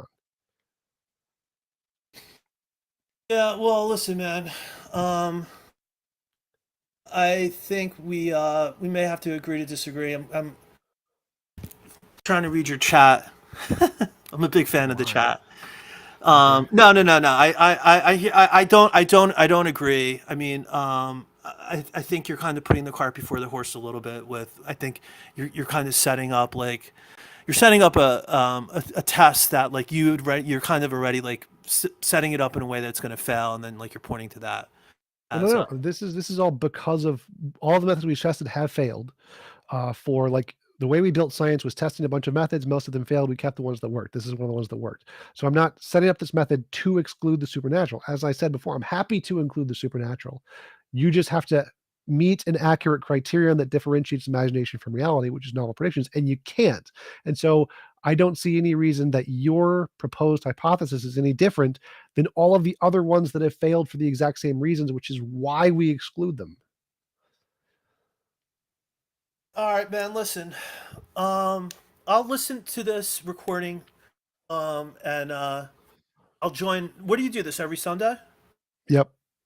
I'll come back with a response. I'll listen to this over.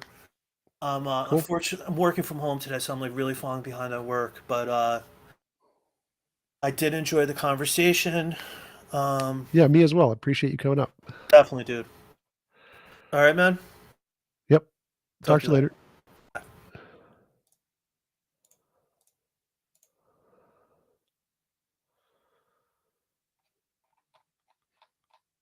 Hey. Hey, let's go TJump. Not much. Got questions or something?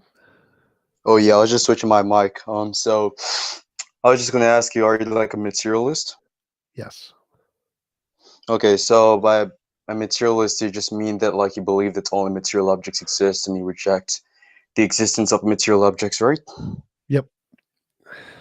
Give me one moment real quick. Moments don't exist. They're immaterial. Yeah, so just give me 1 second. Your phone was just give me like 1 second.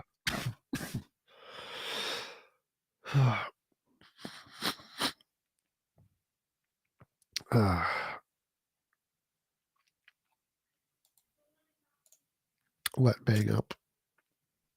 So I'm back. So anyway, how do you come to deduce that only material objects exist? Because they're the only ones that make successful novel predictions. Successful novel predictions. So I guess you use successful novel predictions as the only bar for evidence, or I guess supporting the idea that only material objects exist or any form of claims whatsoever. Novel testable predictions are the only thing that has been demonstrated to successfully differentiate imagination from reality. It may not be the only thing, and if there are others, we're happy to present them. But until then, the only one we know about is currently novel testable predictions. But I guess novel predictions are going to be based on empirical seemings. So if that is going to be the case, or the evidential bar for novel testable predictions, how can you extend this bar to something, or to falsify the existence of something which is non-empirical? That doesn't make any sense to me. You don't need to falsify anything. You need to provide evidence for it. So you have the burden of proof to show that a non-physical thing exists. Wait, hold on. What the physical things exist? 1 sec. And so if we have novel predictions that confirm physical things exist, we now have reason to believe physical things exist. And until you provide evidence for non-physical things, we have no reason to believe non-physical things exist. Therefore, the position that materialism is true is the rational position. Yeah, I'm sorry to break your moment, but I think you're just lost in the sauce, because I'm not making the assertion that physical things don't exist, right? The assumption of, or not even the assumption, but the position of materialism just states that only physical things exist. So when you're going to want to affirm this, you're going to want to deny the existence of immaterial objects or Platonic concepts of the sort. But if that's the case, and you're just appealing, excuse me? So if you have no evidence those things exist, it's rational to conclude they do not exist. Why? Because it's rational to conclude they're just something you made up in your imagination. Wait a second. So just to make this clear, right? So you're just saying, you're basically, your whole argument is based on the fact that because there's no evidence presented for the idea that immaterial objects exist, then it is rational to conclude that they don't exist. That sounds as an argument from ignorance. No, it's an argument from evidence. So like if I say there is a magical pixie behind every proton, pushing every proton, is it rational for physicists to conclude that is false and it does not exist? I'm sorry, I wasn't actually paying attention to the analogy. Mind reiterating it? Sure. So if I'm going to go up to a physicist, Sean Carroll, and say there are magical pixies pushing every electron in the universe, would he be rational to say that is wrong? No, there are not. They do not. I think the most rational approach to that type of situation is remaining agnostic, or taking a state of apoc rather than making any form of affirmative claims, right? Or Sean Carroll, for example, can point out why your position is false in virtue of appealing to the physical data that we have, the sense data, which suggests otherwise. Right, so I can just say that they're smaller than the eye can see, so we just can't detect them. It's so tiny. Yeah, but that doesn't apply to this case, because you cannot appeal to sensory datum to falsify the existence of something which is sensuous, or something which transcends our sensory faculties. That's going to be an epistemic issue on your part. This is a common misunderstanding of epistemology. Unfalsifiable claims and falsifiable claims that have been falsified are equally wrong. Wait, why is it the case? Wolfgang Pauli is not even wrong. There's a quote specifically about epistemology on this, where the fact that you can make any falsified claim unfalsifiable demonstrates that unfalsifiable claims are equally as unjustified as falsified claims. Yeah, so I mean, I asked you for the evidence and you just called it, but that's besides the point. I'm just going to respond. I'm just going to take a different approach, okay? This is a question of epistemology. In epistemology, why are unfalsifiable claims equally as bad as falsified claims? The reason is because any falsified claim can instantly become an unfalsifiable claim, and therefore, because you can transition any falsified claim to an unfalsifiable claim in order to try to make it seem more epistemically justified, it demonstrates that all such claims are equally unjustified. There's a one-to-one correlation. I'm sorry, but I think this is a derail, in my opinion, at least, and I'll explain why. So for one, I'm pretty much trying to say here that, I mean, the unfalsifiable, falsifiable thing, and whether it is bad or it is not bad, it depends on what you even mean by bad in this situation, right? I mean, if what you determine as bad and good evidence or bad and good claims based on the scientific theory or Karl Popper's theory, then obviously it's going to be the case that unfalsifiable theories are going to be worse than falsifiable theories, right? Because it is non-scientific. I'm not talking about falsifiable and unfalsifiable theories here. I'm talking about the difference between unfalsifiable and falsified. Wait, that difference is obviously trivial, right? Obviously, the difference between something which is falsified and unfalsifiable is that one can be falsified and already has been falsified and shown to be wrong in virtue of the evidence that we have, and the other cannot be falsified. Right. There's obviously a difference. That's the point. But the difference is the point I'm bringing up is epistemically, what is the level of justification difference between the two? That's the question we're asking. Well, yeah, I mean, I think that doesn't really respond to what I was arguing, because what I'm arguing basically is that your position assumes the falsity of the contrary position. Is you're claiming that you should not reject unfalsifiable claims. That's your position. Wait, how is that my position? So, like, if I say something's unfalsifiable, like pixies that are smaller than... Wait, what do you mean by rejecting this case? Because if you mean like something which is unacceptable... Positive claim, it does not exist. Reject it does not exist. So for one, I think that is understandable. So it depends on what you even mean by the different metrics of falsifying things, right? I mean, we can appeal to I don't care about the methods. But the point in this case though, unfalsifiable things you think we should not claim do not exist. Yeah, so this is not real. This is extraneous, right? Because we're talking about whether immaterial entities exist. I don't even think that the idea of immaterial entities is necessarily unfalsifiable, right? So for one, that is already irrelevant to our conversation. And secondly, I'm just not. I guess, I'm not pleased with the justification you presented on the table, because all you've said thus far is that the reason as to why it is a case that only physical objects exist is because our sensory data suggests such, and my sensory data falsifies such. The thing is, the sensory data cannot falsify something which transcends our sensory faculties or abilities, right? That doesn't make any sense, right? So you'd have to appeal to a metaphysical argument, which basically shows the falsity of this metaphysical view, which is that ideas or objects or concepts exist. If you provide no evidence, then I only have reason to believe it's a figment of your imagination and not a part of reality. I am rationally concluding, therefore, it is not a part of reality. So until you can provide evidence, falsifiable is one kind, novel predictions is my preferred kind. Until you provide evidence that yours exists in reality, I don't care what it is, physical, non-physical, immaterial, don't care. I'm rationally it's funny how it's funny how you criticize me for committing a common epistemological problem when you quite literally just did that a few seconds ago, because you said a while ago that because I have not presented any evidence for the contrary position, which I have never even said I adhere to, by the way. I'm just simply being skeptical of your position, the justification you have for that position. You're trying to say that because of the lack of evidence for that specific position, that makes it rational to believe in your position, which is not, it's not the case, right? I mean, all skeptics will disagree with you on this. In fact, the more rational approach towards this is taking the state of apoc, which is basically the suspension of judgment. Like I said, you are wrong on this. This is basic fallibilism. You are wrong on this. You are rationally concluding all unfalsifiable claims are made. Yeah, so basically you just disagree with all the majority of epistemologists, I should say, who says that. No, so I've already addressed this. This is called fallibilism. Fallibilism is the position you can have knowledge without certainty. So if I have evidence the physical world exists and I have no evidence of any other kind of a thing, I'm rational in rejecting all of those things and say they do not exist. There is no immaterial realm, because there's lots of evidence of material realm. There's no evidence of a non-material realm. Therefore, I'm rational, including there is no material realm. Because all of the things humans come up with in their brains, the vast majority of them are imaginary and don't correspond to reality. There are infinitely many alternatives to the immaterial realm that are equally as justified, because they have no evidence, just like the immaterial realm. And so we're rationally including all of them do not exist. For example, this is the teapot analogy from Bertrand Russell. I can say there's a teapot floating between Venus and Jupiter that we can't see, we can't detect. Is it rational to believe it exists? No. Are you rational in saying it does not exist? Yes. You are rational in saying there is no teapot between Venus and Mercury. You're rational in saying that, because you can conclude it's something, a figment of a human imagination, and does not correspond to reality until evidence is provided, because there's infinitely many other things you can replace that. You say it's a teapot, an elephant, a potato, etc. And they're all equally justified, which is to say they are not justified, but you are rational in saying None of them exist. That you are 100% rational and sane. So this is not a hard concept at all. Yeah. What do you want to debate? Potatoes. You said what? Potatoes. Potatoes? What about it? Potatoes are the best fruit.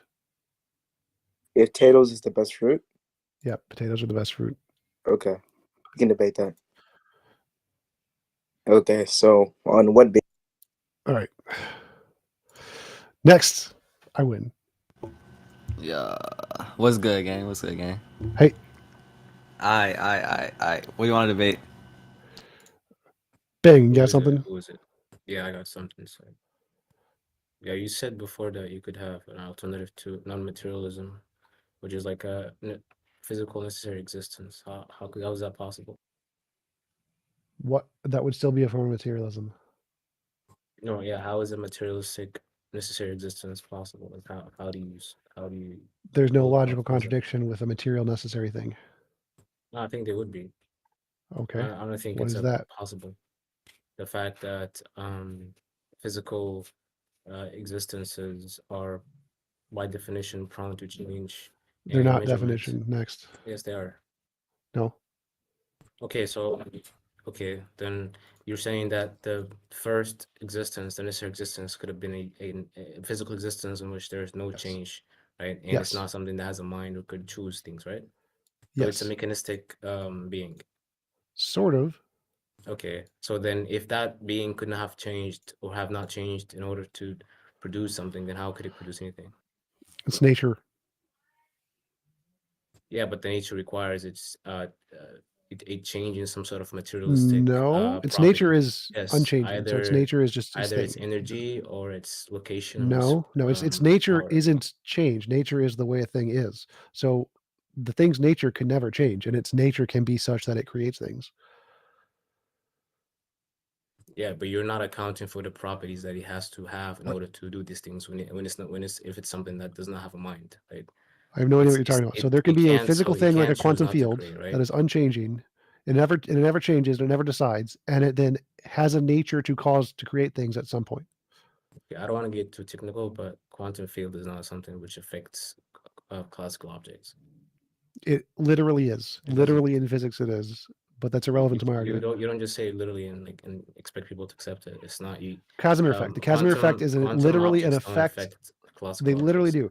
Casimir effect. It's been proven that. Oh my God, you're so dumb. So Casimir effect. Google the Casimir effect. Quantum fields. This is proof of quantum fields by them interacting with physical things. You're so ignorant of physics. I know, but this is irrelevant to my argument. It's literally irrelevant to my argument. No, it's not. It's not relevant because by definition, physical objects change. They move. No. Yes, Physical. Yes, Just Google physical object. Physical. What's a physical object if it doesn't have any physical properties? Physical object. How is it a physical object if it doesn't have any physical properties? No, there's no change anywhere in the definition of physical object. Not on Wiki, not on vocabulary, not on Encyclopedia Canada, not on Collins. Okay. It is a thing made of energy, I guess. Let's go with that. Yeah, what's the properties of physical energy? What is that? I have no idea.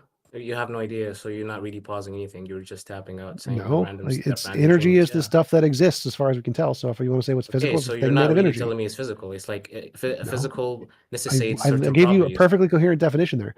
Physical stuff is the stuff we interact with, which is all made of energy, and so anything made of energy is by definition a physical thing.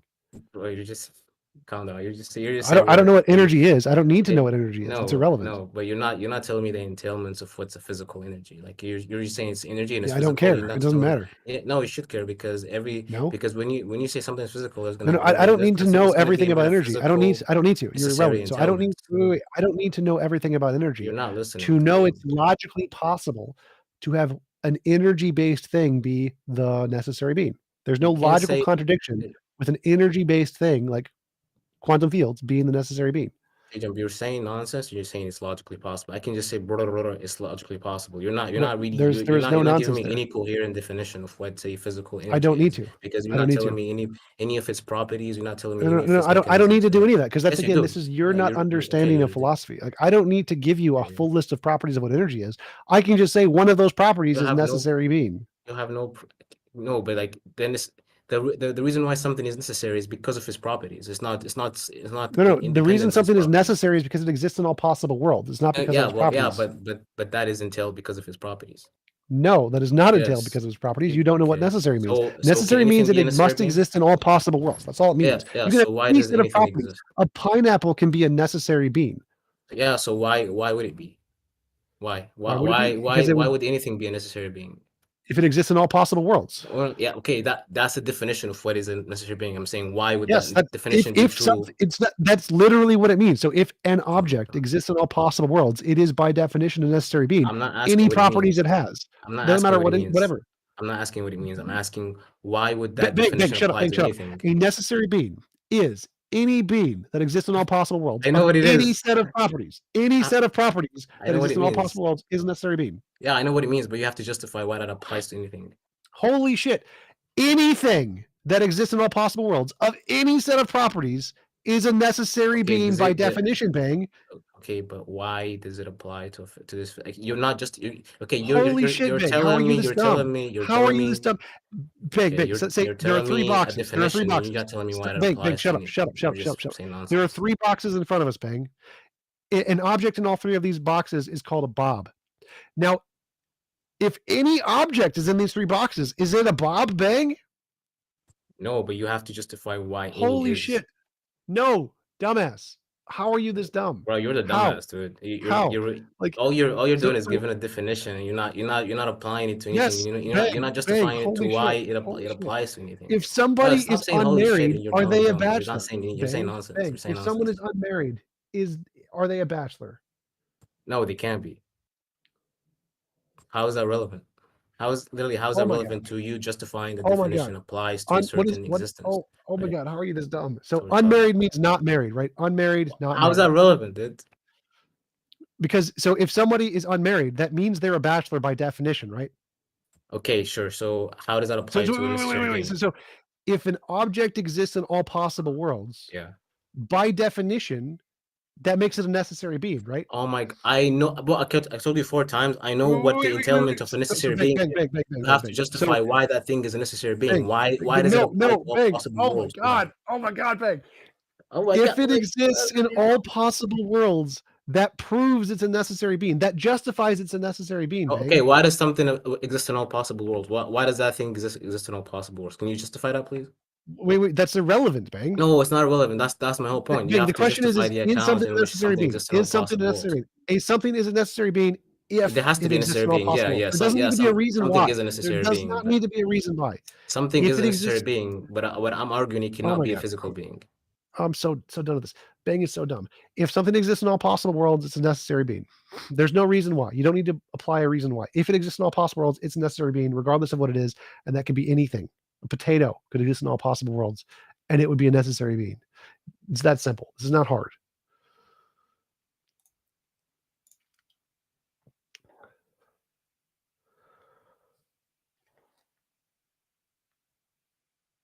What's up? You're muted. Yo, can I be heard?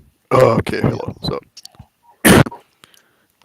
Give me a second while I quickly fix my settings. Because there's something going on with my mic.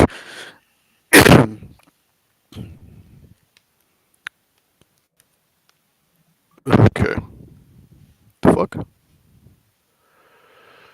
Oh shit. You have a question?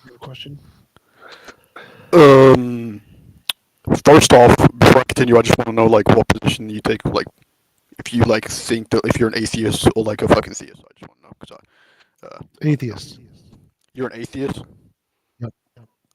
Why do you think that is perfectly fine?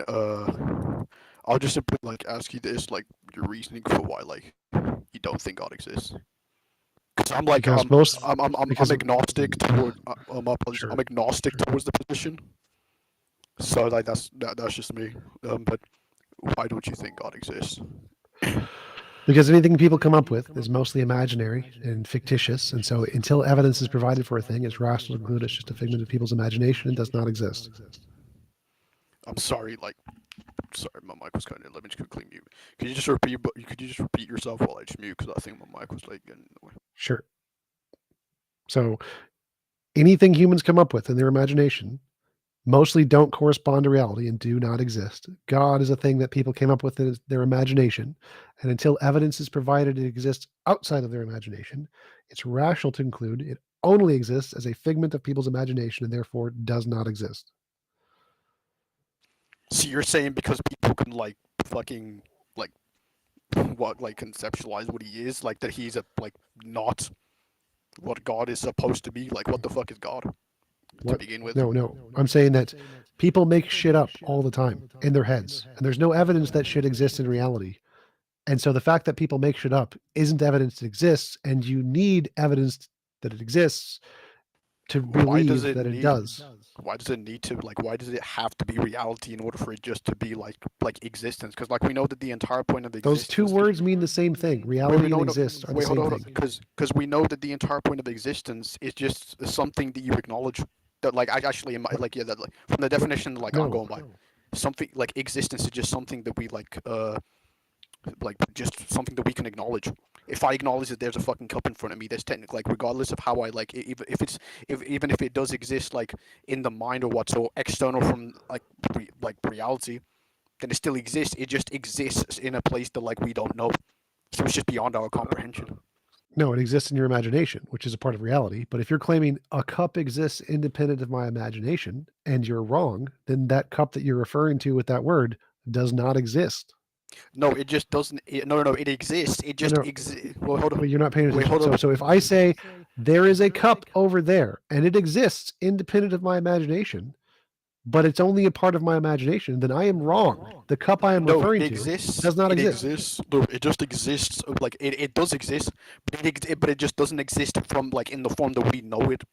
So if for example, you're not paying attention. You're not paying attention. So if I say there is a cup in front of me which exists independent of my imagination, but it doesn't, then I'm wrong. Wait, could you repeat that again? Because like some dick sucker. So when I see something, I see a cup, and I want to say this cup exists independent of my imagination. Full sentence. This cup exists independent of my imagination, but it's only a thing in my imagination. Then I'm wrong. It does not exist. You're like wait, what? Like because I didn't understand that very last part. Like if you're wrong. So if I have a belief, there is a TV in front of me, and I believe this TV exists outside of my brain. It's not just a thing that my brain made up. I believe this TV exists outside of my imagination. Now, if it does only exist as a figment of my imagination in this realm you're talking about, then I would be wrong. The TV I'm talking about, which I believe is a thing that exists outside of my brain, does not exist. So you're saying that it just doesn't. Okay, so but my entire point of existence, or the point that I've come to, like with existence yet, is that regardless if it's conceptual or like external from what we know it as, it just exists in a place that like is external from our minds, and there's something that we just cannot grasp. My entire point is that it doesn't necessarily have to be wrong. It could just be something that's completely like not perceivable, if you know what I'm trying to say. For example, right, but I'm saying so if I say the TV I believe that exists is perceivable, and you're saying no, it's a thing that isn't perceivable, then the TV I believe that exists is false.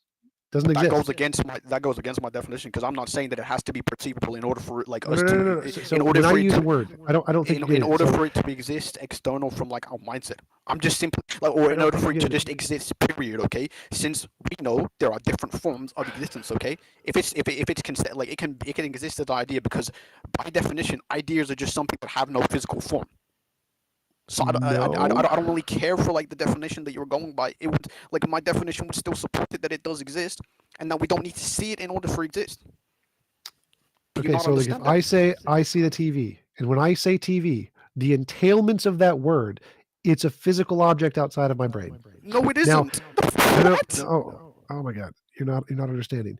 So whenever somebody is talking about something independent of their imagination, what that means is that this thing they're talking about has some kind of entailment, some kind of properties that they think it has. Now, if it doesn't have like those properties, like if you think there's a TV and it's made of matter or whatever, and it isn't, there is no TV made of matter there, then the thing you're referring to does not exist. So when you say something exists, independent of your imagination, like God, they think exists outside of space-time, created the universe, whatever, and that only exists in some kind of ethereal, platonic idea realm, and it didn't actually create the universe, then their God, that they think created the universe, literally does not exist.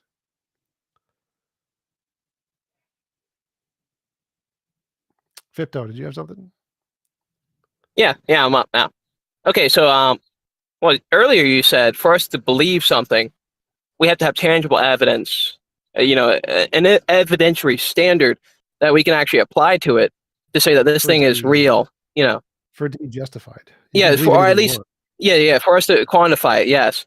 Well, so I'm not gonna. This is not gonna be the entirety of the conversation, but just to start off, through naturalism, how does it comprehensively substantiate itself in reality?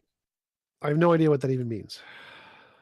Okay, what is a logical logical way to conclude that naturalism is correct? So my epistemology starts with I think therefore I am. There's some difference between my imagination and my experience. I need a methodology to differentiate between the imaginary things and the experiential things. The methodology I use is novel testable predictions, the things that can accurately predict the future, like the hypotheses that can accurately predict the future before we know them, that gets them right, are then justified. So I have a hypothesis, the material world exists, it makes predictions, it gets them right, I'm justified in believing the material world. Conclusion. Okay. Yeah, so I'm asking, how does naturalism substantiate itself within that, though? How did you come to the conclusion that naturalism is the answer and there's no possibility for the God world? Well, you don't, whether there's possibility is irrelevant. The conclusion is that in order for something to be justified, it needs to be able to make novel testable predictions. I'm asking for analytically. Wait, listen carefully. So for something to be justified, it needs to make novel testable predictions. The material world makes novel testable predictions. Therefore, all of the assumptions of the material world are justified by whatever predictions it makes that are correct. Right? So if it makes a successful prediction, I am now rational and justified in believing all of the assumptions of materialism. Okay. You are breaking up, I think.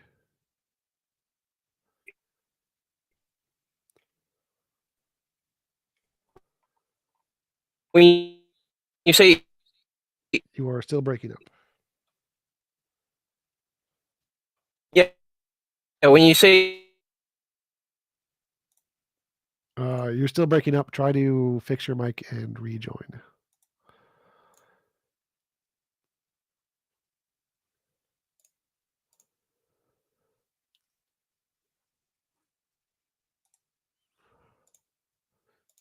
Oops, didn't mean to do that.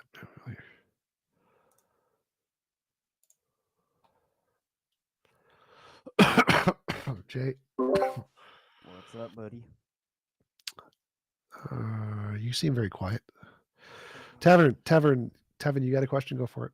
Jay is like a part of the stage. You don't have to. You can ignore him. Sure. Yeah, I've got a question, right? So, well, hold on. Am I audible first? Yes. Okay. Well, we had a conversation, I think, around a few days ago, or it might have been a week ago, right? Sure. But something struck me as very interesting when you said, right, that in that conversation, I was presenting a proof for a proof using the ontological argument, Gödel's ontological argument. And what was interesting is you said that the incompleteness theorem applies to all of mathematics. Do you still hold to that view? I think so. Not all of mathematics. Only forms of mathematics that are forget what the criterion was. They have to apply that forms of mathematics that are entailed in describing all of mathematics.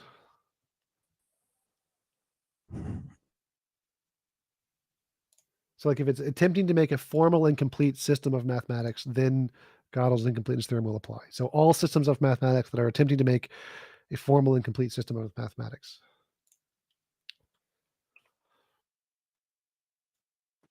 So would you then say, so what do you mean by a system of mathematics that can describe all of mathematics? That's not really a thing. You would have to Google the formal definitions there for what that means in mathematics. No, I'm saying that there is no such thing as a theory that can describe all of mathematics. Right, because of Gödel's incompleteness theorem. No. It's not because of Gödel's incompleteness theorem. It's you can take that. This is way too technical. You can take it up with the philosophers. I have no interest in this discussing that. Okay, all right. So, so I ended up corresponding with X, right? About the ontological argument, right? So, what was interesting was that I presented the argument, right? He asked for a formal rendition of it, and I presented the formal rendition, right? And he didn't really reply back, right? So he actually did. During the stream, he actually looked it up, and Oppie responded to the more new version or something, and actually said that the same conclusion applies or something. I don't remember. He actually replied to it in the stream and found that Oppie had actually addressed the newer one or something. Yeah, I am talking about Oppie's. Yeah, I'm talking about a response to Oppie's criticism. Right? That's not my expertise, so I don't bring it up against me. There's nothing I can do with it. Right. Yeah. Okay. So I guess you're not interested in ontological arguments. Would you suspend your judgment about whether or not? Wait, well, I am interested in ontological arguments. I know they're all false. How can you know they're all false if you've never analyzed them? Because I have analyzed them, so I know they're false. You just said it wasn't your expertise. Going through like the super technical stuff, like I don't need to do that to debunk ontological arguments. I can debunk them without going through all the technical data. I'd love to hear how you debunk them, yeah, without going through the technical. Synthetic analytic distinction. You can't get from a priori properties to a positive set of properties for an ontological being. You can't do it. So it's the same thing that what's the island guy who refuted the very first ontological argument. If you want to say that there's some positive set of properties of like a god or whatever, and say it's made of whatever stuff, you can just posit an alternative, different set of positive properties that's going to be equally as justified. Analytic arguments just don't tell us anything about the external world. You need something more than that. So epistemologically, they just don't do anything until you have reference to the external world. Wouldn't that follow with all arguments then? Yes. All analytic arguments, yes. Presumably all arguments are analytic. Yeah. The argument itself is, but that's why we use things like direct experience and stuff that's not analytic, a posteriori stuff. We add that in with the arguments and we combine them to get evidence of the external world. Okay, so that's what soundness is, right? Is confirming syntheticness. So you can have a synthetic component to an argument. And I don't believe that the ontological arguments are purely analytic. You know, they're not mathematical. How do you get to the synthetic part? Well, I mean, so in the same way that you would get to a synthetic part in any other argument, right? When I say the sky is blue, right? I don't need a formula. You experience that. That part you experience. So how you get to the blue part is you experience it. I don't understand how you get to that in the ontological part, ontological argument. Oh, that's very easy. You presumably define what people understand to be positive, right? So it doesn't matter. It doesn't matter whether or not they experience it. All that matters is they can understand what it is to be positive, right? So in the same way that I have no idea what you're asking. So like my question was how do you get from ontological arguments to positive properties about what this being is supposed to be? Could you repeat that? How do you get to positive properties from using the ontological argument about what this being is supposed to be like? What positive properties in reality does it have? It doesn't. It uses a disjunction, right? So it says... Right, but that means that the whole argument is defeated. I can just toss it to the garbage now. Your argument's done. Bye-bye. That's not how that works. This is the answer to your question about how can I debunk all ontological arguments without going through the technical data, because they have no way to establish positive properties of things that exist. They can't go from the analytic gibbery gobbery gooberish to positive properties of existing things in reality. Therefore, garbage. Well, that's your claim, right? That's what you're saying. That is your claim. Well, you just admitted that. You just said it doesn't have positive properties. You admitted it. No, I said it was a disjunction. I didn't say it didn't have positive properties. So, how do you get to the positive properties of things that exist in reality? Using presumably modal higher order logic from the disjunction. I'm not asking for technical gibberish. I'm asking like literally, how do you get, what is the justification that you can go from a priori to a posteriori things? Well, that would be the technical part, right? Which is what you said earlier, is that you don't have to. How do you get from a priori to a posteriori things? Like, give me the method that you do this by. Don't just give the names of the method, give the actual method. Are you under the impression that a priori and a posteriori are the same thing as analytic and synthetic? For the sake of the argument, I'm just using them as almost synonymous, but it wouldn't make any difference. So go ahead and show how you get from the analytic truths to the synthetic truths.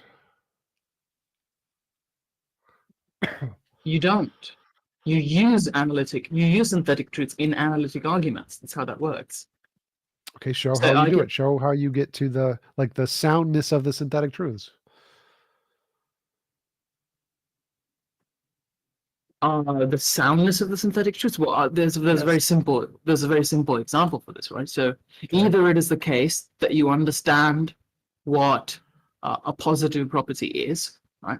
And in the counter argument, right, that I presented to X, I did end up presenting a very technical response. I don't. Hold on. I know you don't care. I know you don't care. Right? I know you don't care about the technical part. What I'm saying is just give me the positive property of God. Go. I'm saying you don't need to present a positive property in order to derive garbage can. Garbage can. What? That's not an argument. That was the whole point of my argument. That's just you throwing a hissy fit. If you don't provide any positive properties of a God, I can just present any alternative conception of a God I want and say that's equally as plausible a God, and so I can just garbage can the argument. That's how I can defeat every single version of the ontological argument without ever looking at it. Without ever looking at.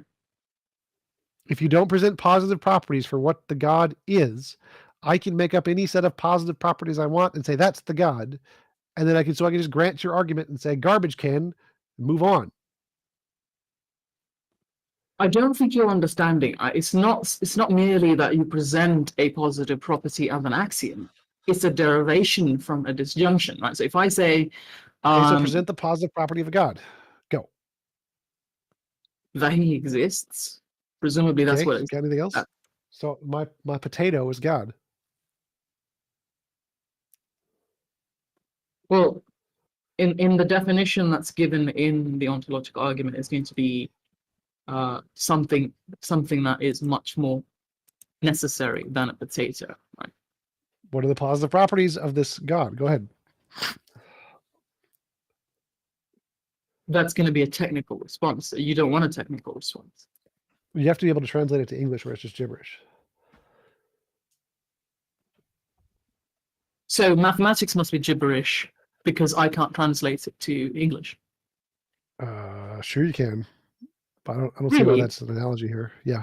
Okay, so you would presumably be able to say that homotopy type theory is false because it follows that you don't understand it. This is literally an argument from ignorance. No, the argument isn't that it's false. The argument is that I don't want to take the time to debunk your nonsense. There are already academics who do that, and so you can go bother them. That's the argument here. Like I don't have any interest or need. It's not profitable for me to spend the time to do that. There are already academics who do that. Go talk to them. Well, then so how can you know if an academic has debunked something, right? If there's a response to it that hasn't been counted. I could spend the time to do that. I just don't care to. So again, I don't have the time or interest to do any of the technical stuff. There are already people who do that. That's not my field. Go bother them. So then you'd have to be agnostic, right? No, I know it's false. Like I can prove all ontological arguments are false without ever looking at the complicated semantics, as I just showed you. Give me the positive properties. That's directly contradictory. For any complicated system of semantics, it has to be able to be implemented in such a way that it can do something in an argument style or a philosophical style. And so I can take any argument you want. If your goal is to try to indicate the existence of some kind of being that has some kind of properties or whatever, I can just skip to the method you're using, just get rid of the method. I don't care about the method. Show me the conclusion, and I can then translate it to my method and show it doesn't work. So I don't care what that's kind what of I was hitting on. semantics.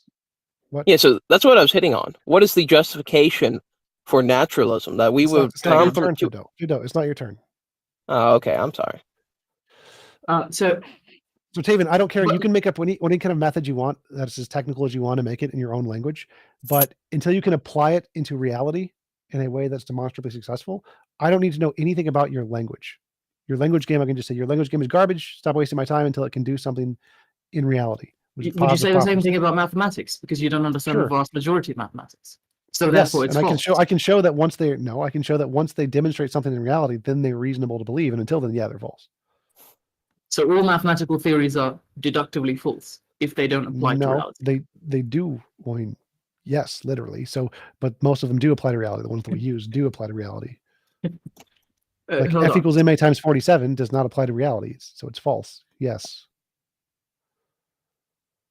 Well, presumably, what do you mean by apply to reality? As in, like, it can be instantiated in some theory of physics? Sort of.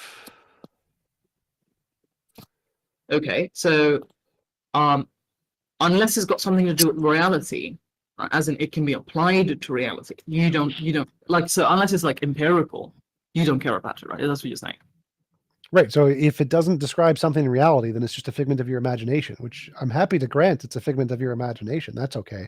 But if you're making the claim that there exists some perfect being in reality, well, now you got to do the reality thing, and your semantics don't do that. That's just a part of your imagination. So semantics, imagination, you need some additional methodology to get outside of your imagination. That's where the novel testable predictions come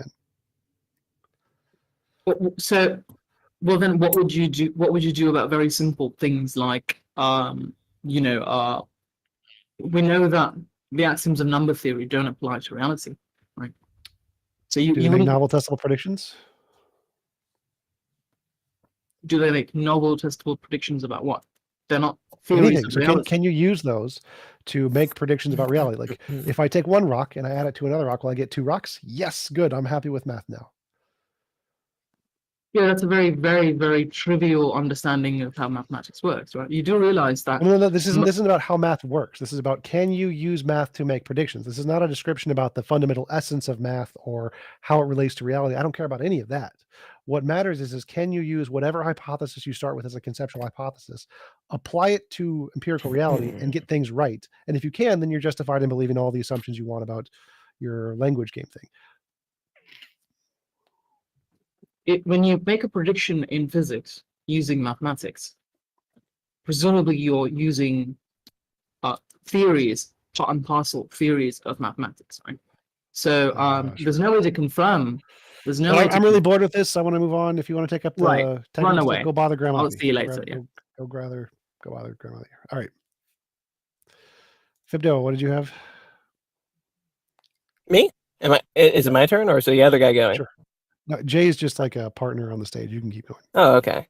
Yeah, I was asking. Okay, so how does naturalism justify itself then, when the origins of naturalism cannot even be substantiated with the very tools that you use to make novel, predictable, and testable predictions? So let me see. So the method is this: you make up a hypothesis, anything you want, any entailment you want. Let's say naturalism is one of these. Natural world's all that exists. This is one of the hypotheses. And the hypothesis makes predictions about the future. And if you get those predictions right, then you're justified in believing whatever your hypothesis is. Okay? So I have a hypothesis, materialism, natural world exists. I use it to make predictions, DNA, double helix, age of the universe. I get these right. I am then justified in believing all of the assumptions of my hypothesis. Okay, but that's an issue because within the Christian theology, you can have both, the natural world and the supernatural. It's just you're very well. Yeah, you actually can, and I don't care to appeal to naturalism. Well, to appeal to naturalism, though, you're only appealing to one factor, which I would agree. Yes, there are testable and predictable ways of concluding things through the natural world. But what I've been asking is, well, at the first instance, what is a practical philosophical thought that actually could conclude that, logically speaking, the natural world should exist on its own absence of a supernatural I don't deity? need nothing else. That's one of the assumptions. So my assumption is there is the natural world and nothing else. I make predictions based on this. I get these right. I'm then justified in believing there's the natural world and nothing else. I don't need anything else. I don't need to falsify that's like covering up your ears and going la la la. No, it's basic evidence. So until you provide a hypothesis of a spiritual world and use that to make novel testable predictions, then there's no evidence for it. It's that simple. Like, this is the same problem that theists have about the problem of underdetermination. You just don't understand that. Can there be other hypotheses with extra stuff that can explain all the data? Sure. Well, there's only two explanations for naturalism, and both of them have illogical reasonings behind them. And simply, I can look at those two worldviews and conclude that naturalism has to be false, such as the first one, that there is an infinite reality that we live in. 10 problems with the thing you said. Wait. So first off, there's millions of different versions of naturalism. So that's wrong to say that there's two. And even if you could say those two were false, that doesn't include non-naturalism. Well, just absent of supernatural beings. Okay, I would agree there. So yeah, naturalism is there's no supernatural. 100% agree. Okay, so I'm saying, absent of the supernatural, there's only two conclusions you can come to. Is either we live in a finite, eternal universe, or maybe came from another universe, but you'd be invoking an infinite still. So that's also wrong. So first, you would be invoking an infinite to propose another universe. One sec. So there's infinitely many ontologies. There's a supernatural, there's a natural, there's an ubernatural, there's a pooper duper natural. There's all kinds of different kinds of ontologies here. Supernatural and natural are just two of the many kinds of ontologies. So even if we grant naturalism is false, that doesn't mean supernaturalism is true. That's false. But none of that matters here. So the point here is what has evidence. Like all of these are logically possible. You said if naturalism was false, that doesn't conclude the supernatural would be real? Correct, because there's other ontologies. But naturalism is the denial of the supernatural. Right. So to prove that false, that there is no supernatural, that would conclude that there is a supernatural. No. So again, there's multiple kinds of ontologies. There is not just two. It is not natural and supernatural. Natural and supernatural are two kinds of ontologies, and there are many other kinds of ontologies. Okay, like which? Without involving the fact... Quantinatural, there's tons of them. These are tons of them. Yeah. Oh, okay. Well, when we're talking about let's just take the two worldviews, though. I'm proposing that there's a mixture of the two, supernatural, natural. Okay. You're proposing that there's only natural. So from our two arguments, if yours is wrong, then mine would be, logically speaking, correct. Sure. Yes. So that's what I'm proposing here is if you are wrong, in fact, and you're direct and on the point that there is no supernatural, if you are wrong about that, there would be a supernatural. Clearly. Okay. So logically speaking, the only two conclusions that naturalists can come to the conclusion of their hypothesis is by invoking either one, an infinite, or two, spontaneous generation, which is non-existence to existence, which both belief systems are illogical conclusions to come to. All worldviews have three options: infinite regress, self-creation, or infinite regress is an infinite. Yeah. Yes, that's one of the things I said. So all worldviews, every one of them have three options: infinite regress, self-creation, or foundationalism. This is it. Yes, all worldviews. Yeah. Wait. What's the third one? Foundationalism, necessary being. Okay, that's a little bit odd because so from that would either be invoking one of the other two. So the third option seems like it's kind of just a red herring. Stop. All worldviews have three options. The Agrippa's trilemma, the Munchausen trilemma. All worldviews have three options: infinite regress, circular reasoning, foundationalism. So it's like infinite regress of gods, infinite regress of universes, circular reasoning, it created itself, or there's a foundational one essence. Yeah, just there. It's just there. Yeah. So all, but it's invoking an infinite. That's the issue with it. So it's like trying to separate infinite regress. Stop. All worldviews have these three. So if you want to say two are bad and one is good, all worldviews have that one option, no matter what you do. So criticizing two of the possible natural solutions, it doesn't matter. Any solution that you pick, naturalism can replicate. Wait, so how does the God world replicate any of those? Well, God's foundationalism. It's necessary being. It's a kind of foundationalism. Oh, okay, sure, but how does that go into naturalism? Necessary being. How do they necessary quantum coincide? field. So there, you have a foundationalism of naturalism, which is a necessary being, which is a quantum field. Oh, so you're invoking quantum mechanics. Wait, but this is somewhat of a newish. I didn't say anything about quantum mechanics. There can be a necessary being in naturalism. An example would be like a quantum field, but don't focus on the quantum field part. That doesn't matter. Yeah. The necessary part. Wait. Your hypothesis is there is a necessary being, which is a sky daddy. Mine is there is a necessary being, which is a non-mind based force. Okay. Well, what I'm saying is the God world is a mixture of the two, except it does give the actual option that the universe necessitates, which is a finite point, a finite beginning. I don't care about any of this. So all worldviews have three options: infinite regress, circular reasoning, foundationalism. We can both pick foundationalism under naturalism or theism. Either one works. But foundation, okay, so under theism, it doesn't even appeal to foundationalism, I wouldn't say. I would say that's a mixture of the infinite and also complementary to the universe's necessity and requirement for a finite point for us to reach at any point. Any kind of necessity is a foundation. It does necessitate a finite beginning. That's fine. That's still foundationalism. So you pick foundationalism, I can pick foundationalism. We can have foundationalism on both worldviews. Okay, so what you're going to say is that, well, that the chemicals that exist are necessary. They necessarily exist. That's irrelevant. It's irrelevant what you claim is necessary. You claim. Well, I'm wondering, how does naturalism fall into this? There are infinitely many ways you can do this. Infinitely many things you can claim are necessary. It doesn't make a difference. So naturalism says there is a non-mind that is necessary. You claim there's a mind that's necessary. Yes. Okay, but how does naturalism fall into this category, though? What's necessary within naturalism? There are infinitely many things. It doesn't make a difference. It's just not. Yeah, but I'm saying that naturalism can't even appeal to the third option. What? No. I just did. Yeah, it can't, though. Necessary non-mind thing. There's nothing necessary within naturalism. Naturalism is the belief that there is no purpose, necessity. It's just stop. Okay. No one says that. That is not a thing. Naturalism is not that. So naturalism. Philosophy, a theory that relates to scientific method and philosophy of aiming that all beings and events in the universe, whatever their inherent character may be, are natural. That's it. There's no contingent. There's no view of contingency. This could be necessary. There's nothing in this that contradicts necessary at all. Why is the natural world necessary? It can be. That's the argument. I'm not saying it is. I'm saying it can be. So I can just take the foundationalist position, say there is a necessary being which is natural, and that solves the problem. That solves your argument. Wait, a necessary being that is natural? Yes, a natural necessary being. What would that be? Would that be God? Are you categorizing God as natural now? No mind. It has no mind, so it can't be God.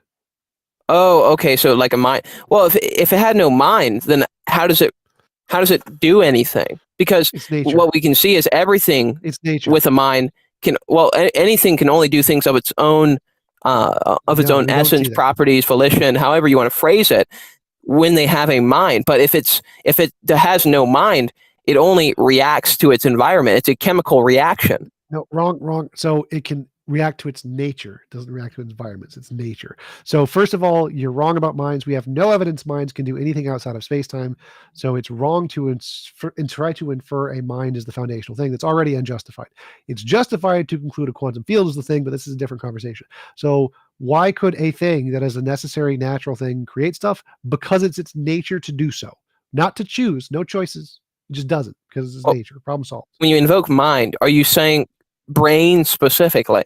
No, I don't care about brains. Consciousness, intentionality, I don't care. So you're saying we have no evidence of the supernatural, is what you're saying there? What the difference? Like a supernatural mind? No. We don't have any evidence of a non-physical mind. Of a non-physical mind. Well, if naturalism is false, though, we would have evidence of that. I don't know. Like naturalism could be false, and we would still not necessarily have evidence. Those are irrelevant statements. But okay. Oh, sure. Okay. Evidence is what you're saying, but I'm saying if naturalism is false, then there would be a supernatural being. You made it would be the necessity to the beginning of this universe.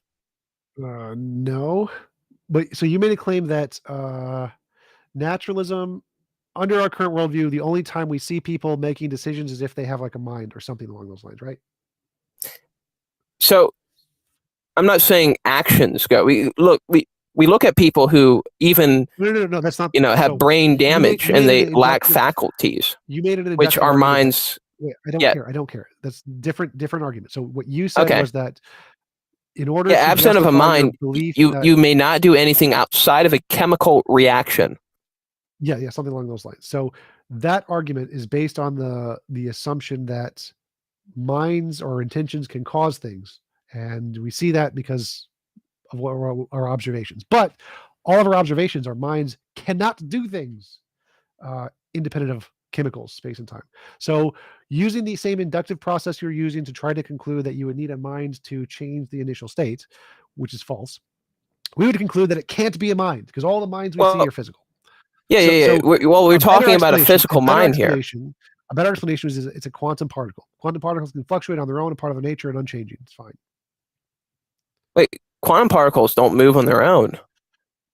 No, quantum fluctuations can happen because of the nature of the quantum field, which does not change. So the nature of the quantum field does not change. It's unchanging, but it causes quantum fluctuations, which are changes in things outside of the field. Okay, so you're saying it causes. So you're saying the universe is causing something, but its nature, which is unchanging, can cause things. Yes. Okay, but that necessitates the universe's existence, correct? Well, quantum field, yeah, not the universe. Yes, the quantum field necessitates the creation already as it is. What precedes the creation is what I'm asking. What do you mean? Okay, I'm asking. So the quantum field necessitates that the universe that we live in exists. Like it's things are occurring because the universe we live in exists. What happens when the universe predates what the quantum field actually is? I mean, the quantum field is really just the universe on a tiny molecular level. No, the universe is our space-time field, so quantum fields are outside of our universe. But the fact that there is, say, a time before the creation, perfectly fine. Quantum fields can fluctuate across spectrums of time. They don't need to fluctuate at the instant time begins. So you can have t equals 0 to t equals 2 billion, no universe, and then the quantum field fluctuates to create the universe, and that can be in an unchanging nature of the quantum field. Okay, so do you have an example that the quantum field exists outside of our universe?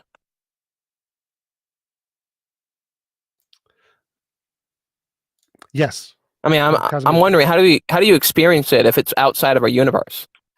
That's the implication of the physics. Okay. Well, you're saying because because determinists want to predict how, on the quantum field things would happen because it's not aligning with certain models, but it's really just we're unable to predict it. There's no real measurement. Stop. We have literally measured quantum fields. They have literally physically been measured. They literally exist. Casimir effect. Google Casimir effect. Yeah, but if you're able to measure it, what I mean, what science does and our measurement tools are able to do is measure the natural world. Hypothesis, assumptions, if those make predictions and those are correct, it justifies the assumptions. The assumptions are that space and time emerge from quantum fields. Quantum fields exist outside of space and time, and they created the quantum fields, our universe, or created the space-time of our universe. So you're saying that something existed infinitely by invoking the quantum fields, correct? Yes. But hold on. Yes. This is justified by physics. You have nothing. So you're saying stop talking. Yeah. Stop talking. This is justified by physics-based evidence that quantum fields exist. They exist outside of space-time. These have real evidence. Your God hypothesis has none of this, has nothing. So if we're trying to say what's the better explanation of the necessary being, the quantum field wins. Okay. How do you know that the quantum field is outside of the universe, though? Just because it does not interact with our physics? Because there's evidence. That hypothesis what is that evidence? Yours doesn't. The Casimir effect. Yeah, but you can't make any predictions about the quantum field. Yes, you can. That's the point. If I make a hypothesis, any hypothesis, magical farting leprechauns, and I use that to make predictions about what we're going to experience in the future, and it works, that's evidence of the hypothesis. Quantum fields have that. God does not. Okay, quantum field better than God. Yeah. So also on another note, you're appealing to special relativity when you say that time and space. Well, yeah, that's an appeal to special relativity. That time is contingent upon space, right? No, it's not. No. Okay, so I'm asking. Okay, I'll ask you. Emergent from quantum fields applies to any version of time, not special relativity. No. Like all versions of quantum mechanics and quantum physics, space and time, the consensus is that it emerges from quantum fields. It has nothing to do with general special relativity. Quantum mechanics and general special relativity don't mix. No, special relativity has to do with the coinciding of time and space. No, so again, there's in physics, there's two branches. General and special relativity is one branch. Quantum mechanics is a different branch. They do not mix. They are separate fields. We don't know how to make them mix. We want to. That's a big problem in physics. I'm talking about quantum mechanics, not general and special relativity. I don't care about those. Okay. Well, the same appeal is made in special relativity then. That says that time and space. Special relativity. Stop. Okay, well, I'm just saying. You're saying that time and space in quantum mechanics, the consensus of physicists is space and time, whatever they are, emerge from quantum mechanics. I don't care about special relativity. So space and time are emergent from quantum fields is the consensus among physicists. This has evidence. God does not. So this is a plausible explanation of the necessary being. God is not. Okay. Well, can you show me a paper that says that quantum particles are outside of time and space? Google emergent space-time. First thing will pop up. Yeah. Emergent space-time, you said. Yep. Physics paper, emergent space-time. Yeah, second one I got was a paper from University of Illinois. There you go. Third one I got was emergent space-time from ArcVix, the academic journal, physics.org, academic journal, Cornell University, academic journal. Yeah, these are all academic journals you can find pretty easily. Emergent space-time is the consensus in physics. And it's a field, not a particle. Postulate that space-time is not a fundamental property of the universe. It's emergent, which means it's come out of the theory. Okay, so what exactly? Okay, hold on. So emergence theory. The question you're about to ask doesn't matter because this built on evidence. Einstein's space-time model too. Stop. The question you're about to ask does not matter. All of this has evidence. None of your God hypothesis has evidence. So whatever answer you want to try to find to justify this has evidence. Yours doesn't. Yeah. So this is a better. Yeah. So emergence theory views space-time in a way that builds on Einstein's space-time model, in which the future and past exist simultaneously in one geometric object. Is that what you're affirming? Model. No, that's one model. There's many different models of emergence. Okay. But again, none of this matters. Stop. Okay. Fine. Evidence. None of God has evidence. You're not addressing the point. The point here is all of the physics has evidence of this. This is all justified. The model that you just presented of a B theory of time where past and present exist eternally, that's more justified than God because God doesn't have evidence. All of that has evidence. All of the physics has evidence. Well, there's a few issues with that. It's one, I can look to naturalism, even this theory itself, and this is theoretical that this would be correct. This isn't, an actual strong. You're still infinitely better than God. Well, you're saying space-time is better than God, so you think the past and future exist within a geometric shape, like an actual geometric shape. No, I'm not saying that at all, and none of this matters. Okay, you're just saying it's better.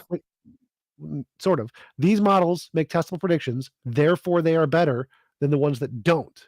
So all of these models are based on physics that have been confirmed to exist independent of our imagination. So all of the properties of these models, all of the math has been demonstrated to exist in reality. None of the properties of God have. Nothing about God has been confirmed. Therefore, using these models as an explanation of what's the necessary being is a better basis than God stuff, which has no basis. Okay, so when you say testable, when your foundation is in testable predictions, is it truly in testable predictions to say that, well, as long as you can test and predict certain factors, or I guess, does that mean all factors, that means it's true? I don't know what you're asking here. So testable predictions are how we differentiate imagination from reality. You can still have conceptual truths without that just fine. So like what you can you predict the human mind? Sort of. I'm not sure, but why would that matter? Because I mean, if it's not testable or predictable. I mean, there's certain parts that are predictable, but people do things that are beyond predictability. Therefore, concluding that, I mean, the mind must not be real. I don't think you're following. So, testable predictions don't mean that you need to literally predict everything that is ever going to happen. It means you need to predict one thing and get it right. So if you can predict one thing and get it right, that's evidence of your model that another one doesn't have. So you don't need to predict everything. It's not part of the entailments here. Okay, so if I said a certain medical procedure is good for people, and I use one study, one instance, one person, one candidate, that's enough to generalize this and apply to across everyone. Stop. You're not understanding. One example of a successful prediction is more evidence than 0 examples of a testable predictions. What becomes sufficient is a different question. The only thing that matters here is what counts as evidence. Novel predictions count as evidence. And so if you have 1, that's more than 0. Yeah. The quantum fields have tens of thousands of successful predictions. Physics does. The material world has millions of them. Well, isn't the problem with quantum? Well, the issue with quantum though, which I don't know how you're getting to this point that it's testable and predictable, is that determinists hate the quantum field because it's not very predictable. I don't care. All of those things you just mentioned have thousands of testable predictions. No, I'm telling you, they're testable, I guess, but they're not predictable. Casimir, like that's the issue with the quantum field. Stop. The quantum fields are predictable. They have probability waves where there's more in one area, less than one. They literally make successful predictions, thousands of them. God makes 0. So you keep bringing up all of these things in physics that have tons and tons of data supporting them. Okay. Trying to say that there's problems with them when your God has 0 support. There's nothing in support of your God. Can I get kind of a I guess grasp of what you are conceiving as a testable, predictable example from Google Casimir effect. Casimir effect. It starts with a Q? C. Casimir effect.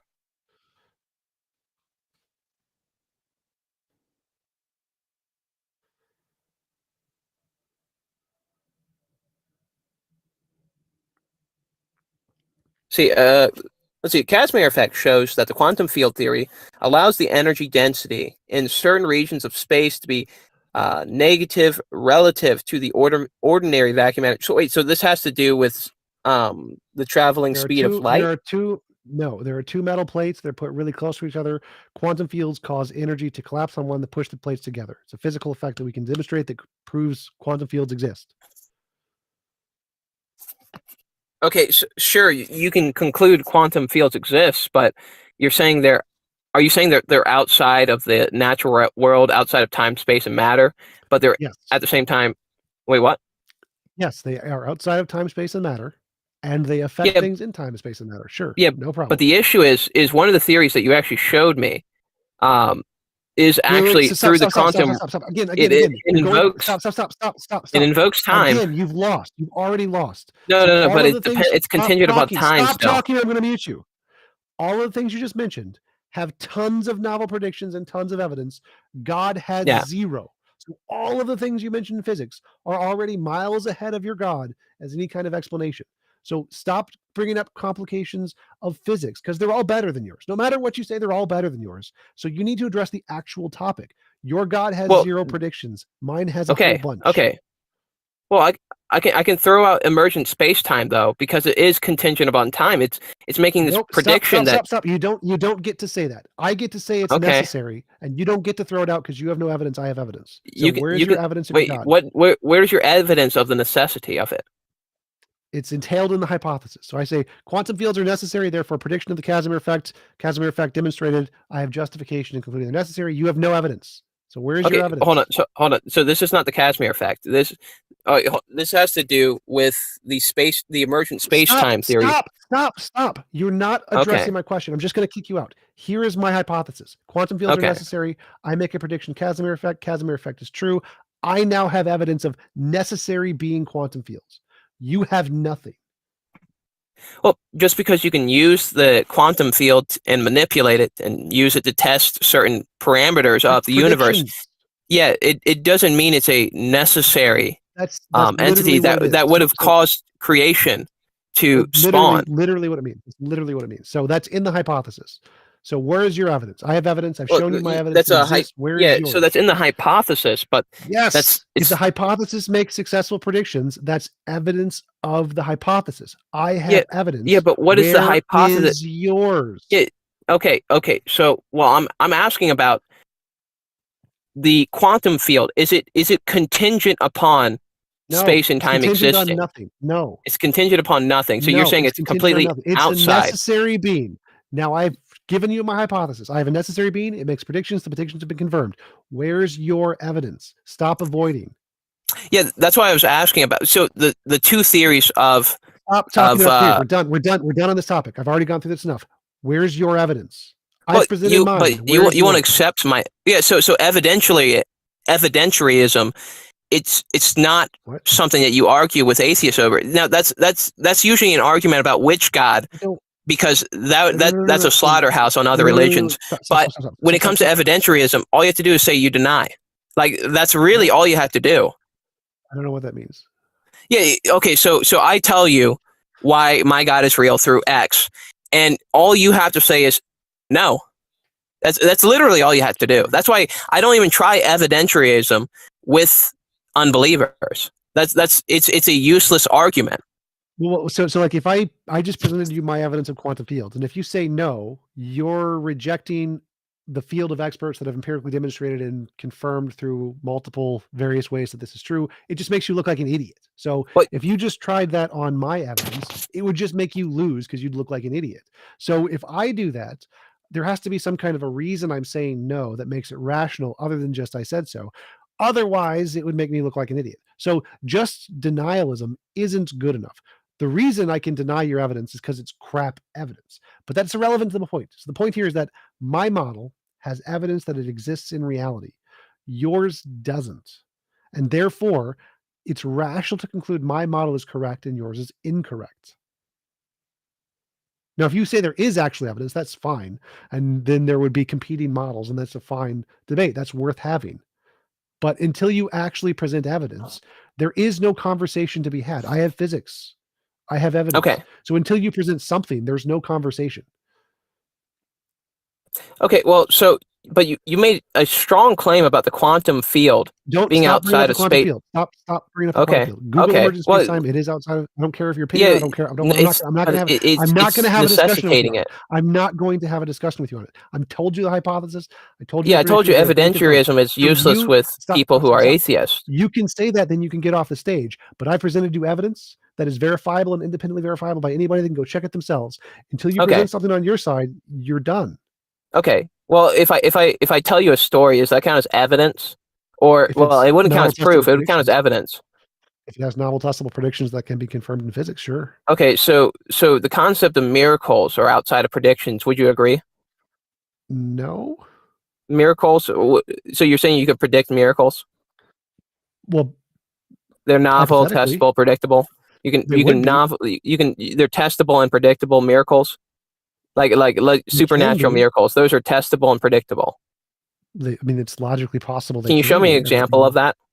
No, because it's not. I don't think they exist. Okay, through logic, can you show me an example of that, logically speaking? Sure. So like I pray to a god to heal my limb regrows. I pray to heal that person's limb regrows. That would be testable novel prediction. Yeah. Okay. So here's an issue though. How many times does that have to happen for you to believe it? P-values, there's a complicated answer for that in science, but I go with 5. 5 is good. Five instances is good. Yep. I mean, for limbs regrowing, I could go to 2. 2 is good. Okay, well, limbs regrowing. Okay. So limbs regrowing 2. What about just regular bodily healings? That would have to happen at a rate higher than chance, since we already know what happens at chance, and so it would depend on the disease. Okay. What about cancer? I mean, cancer's pretty bad. Happen to happen at a higher rate than chance. We already know what happens by chance, so it would be contingent on the type of cancer. Yeah. So I mean, what's the percentage though? I mean, like, I would have to Google it. Yeah. Okay. So I mean, like, do you have it like a percentage per body, like that you have to go by, or something like that, like an actual body? Yeah. Like there's a percentage chance that this won't actually happen to you, and then here's the amount of bodies that I would necessitate because it's based on this percentage chance. There have been studies literally on this, measuring rate of cancer remission. It's called spontaneous remission rate of cancer. Okay. And so you can actually find the data on what the exact number is if you just Google spontaneous remission of cancer rate per cancer per area. And if you do a study and show that prayer works at a higher rate than that, then that would be positively indicative that it works.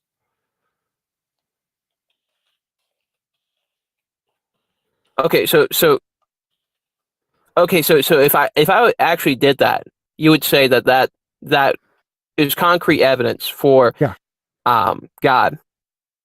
Yeah. So if you wrote a paper or did a study on prayer and tried to show that prayer could have a higher rate of cancer remission, spontaneous remission than random chance, that would count as evidence of God. Yes. Okay. Wait, so seriously, if I showed you a paper on this that you would throw everything away, like you would become an actual, born again believer, like. No. So there actually are papers on this. There's a number of them, and they fail. Like there's a few positives, a few negatives, and a few neutrals. The vast majority of them show negative. They all fail. Okay, so you're already showing me that, you already know this doesn't really exist, and you're going to just propose it anyway because you're not going to fail in this area. An example. Well, no, you asked for an example of a known disease. You picked cancer. I started with something that there were no examples. Okay. What about blind from birth? I specifically picked a one that has never happened. Limbs regrowing. Okay. I said, give me two examples of this, and then you switched to cancer because you wanted an example of this.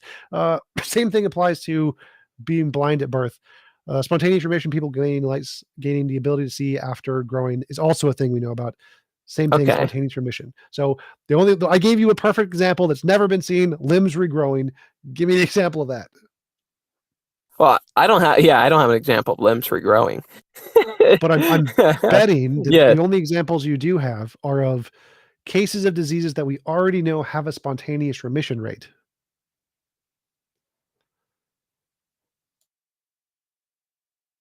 Yeah, question. With those studies, do they separate people based on religious views? Yes, they're specifically done based on prayer studies.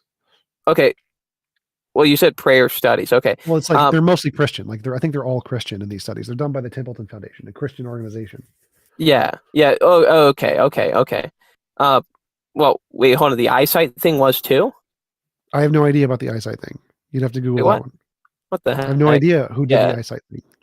Yeah, the only thing that I have that's even and it's not even a study because you can't really do a study on that. It's what was it? A dude getting struck by lightning. Okay, what about it? Yeah, I mean he got his eyesight back in one of his eyes that were blind after being struck by lightning. Okay. Doesn't sound like it would even remotely be surprising given biology. Yeah. Well, I was saying outside of lightning strikes, though, what evidence is there for the whole blind eyesight retention rate? Recovery from blindness, Wikipedia. Like, I would be willing to bet. Oh, look, I found like 3 papers on it already.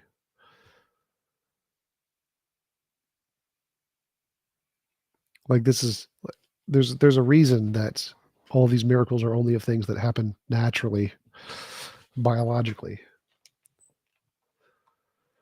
Early cases, there's one from the year 1020, year 1728, 2021, 1932, 66 early cases.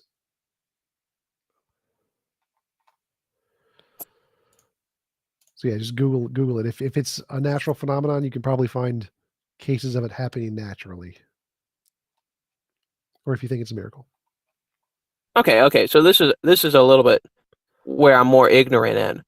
But I mean, it seems like the shoes kind of flip because I also asked what exactly is your clearest example to substantiate naturalism? And it seems that you haven't even taken to. Yeah, of course, novel testable, but what is that? What is the novel testable prediction that substantiates the non-God world? So again, the model is any worldview that can make successful predictions we don't know yet and get it right has evidence. The naturalism world has made tons and tons of predictions, like with Darwin, evolution, DNA, physics, quantum particles, gluon, bosons, neutrinos, et cetera, et cetera. And these were all made under the naturalist worldview hypothesis. As far as I know, there has been none made under the supernaturalist world hypothesis. And if there had been, then that would be great evidence for it. So like prophecy, if prophecy worked, that'd be great evidence. If we die and see God after we die, that's great evidence. If Jesus comes back from the dead and all the revelation things happen, that's great evidence. Yeah. At that point, it's too late. I don't care if it's too late. That's what evidence is. Novel testable. Yeah, sure. But you don't want that to be the evidence. Well, I don't care what the evidence is. For me, it's independent. I don't care what the Bible says. Yeah, I know. I'm just saying, like, honestly, you don't want that to be the evidence that you fall on. I'd be fine with that. I'm totally fine with that. So, like, if that's the evidence, I'm like, all right, I believe now. So, I just want to be consistent rationally and believe what has evidence, and so I'm going to wait for evidence. And novel testable predictions are the evidence. Materialism makes a ton of them. Supernaturalism does not. With the creation of the universe, what is the novel testable prediction? What? Well, novel testable prediction isn't the creation of the universe. Like, you don't need to predict literally everything, remember? So, like, novel predictions are so you just assume it. If it makes some predictions and those predictions are correct, then all of the entailments of the theory are correct. Okay. So like evolution predicts that we're going to find a transitional fossil between a fish and a lizard at this exact strata, this exact location called Tiktaalik, found it. That is then evidence of all of the fossils in between that and the other fossils we've discovered. We don't need to find every single fossil. If you make some predictions and like multiples, and they are correct, that's evidence of everything in the model. Everything. So if I make predictions in physics and materialism that is correct about age of the earth, CMB, early universe inflation, et cetera, and those are right, that's evidence of everything in materialism. Yeah, but the issue is the worldview that you can study the natural world exists in the God world. So this is like stealing, I'd be saying sharing a testable view.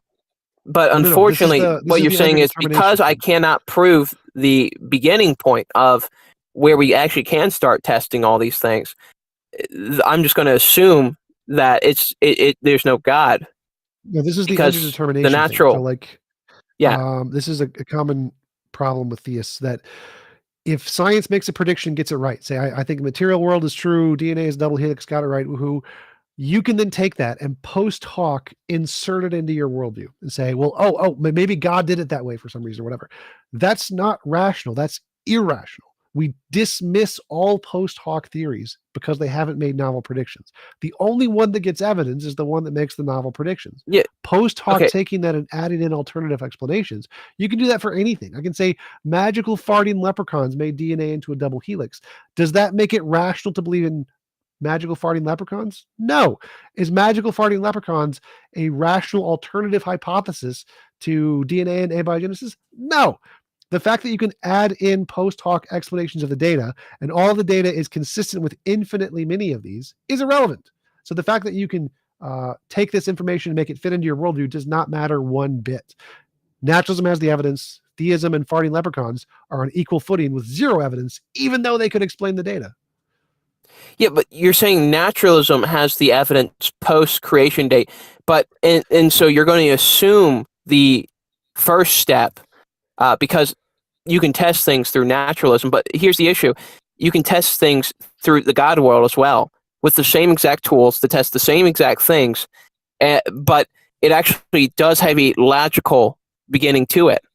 Wait. So I think you're still missing the point. So I just addressed this. Like, if I have a worldview that makes 10 predictions, both worldviews share the same tools. No, only one person makes a prediction and gets it right. So like Einstein predicted the curvature of light around the sun. He got it right. There wasn't a theistic worldview that did that. No theistic worldview did that. Einstein did that with his naturalistic worldview. And so his naturalistic worldview got it right. There is no theistic worldview that got it right. Okay, so you're saying because the Bible didn't say so, it must be wrong? Like, well, no. Usually you'd go, well, if the Bible said some untrue things, then it would be wrong. Well, if the Bible says some true things, that would be evidence. It just doesn't say any true things. It doesn't say any true things. No predictions about the future that are true. No, not yet. No predictions about the future. Well, I mean, it does make some claims about the human heart that seem to be rather true, actually. No, those aren't claims about the future. So it's taking people at the time period who are humans, like humans today, and taking their psychology and putting their psychology into a book that is, I don't know, easily relatable to people, and saying, oh, look, it's still relatable to people. Congratulations. That's not a novel prediction. That's making it relatable to people's emotions at the time period, which is taking something we already know and then explaining the thing we already know. So it's post hoc. Yeah. So like, the only prophecy, though. Yeah, the only prophecy then that you could be looking to in the Bible would have to be, end times. Basically, everything just goes to rags. Well, specifically, like Jesus coming back would be phenomenal. That Jesus comes back, that's going to be some pretty good evidence. I mean, yeah, that would be good evidence. But I mean, like that's not the evidence that atheists would want. But yeah, that would be good evidence. We would want that. That is evidence we would want. Well, no, because what that would entail is that Jesus is back to bring divine judgment. That's okay. Like, we're fine. Oh, sure. Okay. Yeah. So like, we just want to be rational. So we're going to only believe things with evidence. And so if Jesus comes back, that's evidence. And we'll be like, yeah, cool. We're happy with that. The fact that Jesus's entailments are asinine and that he's going to punish people for waiting for evidence, that's his problem. But what we want is evidence. And so the fact that the Bible only makes those kinds of ridiculous claims at the end times is the Bible's fault. Like, there are other books who make other kinds of claims. Like Hinduism predicts the age of the earth is 4.3 billion years. That's really good. That's a phenomenal prediction. If the Bible was filled with those, that would be great evidence. Yeah, but that's under the presupposition that, I mean, the models that were given for the age of the earth were actually real. Now, of course, I don't argue over the age of the earth, like, ever, but you do recognize that the age is made within a model. You mean in physics? You're talking about physics right now? Modern physics? Yeah, when it comes down to the models, the dating models, and physics models, yes. If our best, most reliable forms of scientific data show something to be true, and a book 6,000 years ago could predict that and get it right, that's really great evidence of that book. That book's impressive. Okay.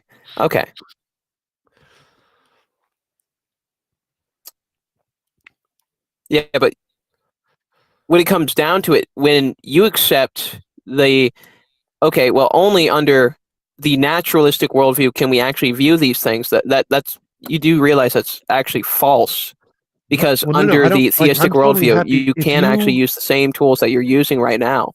Okay, go ahead. Make novel testable predictions about the future using God. Well, it's not using God, though. I'm saying the natural tools that we have to make novel predictable test. Yeah, what you're saying is called post hoc. What is it? You say the three words. You say novel, predictable, and testable. Novel testable predictions. Yeah, novel testable predictions. When you do this, you don't have to invoke God every time.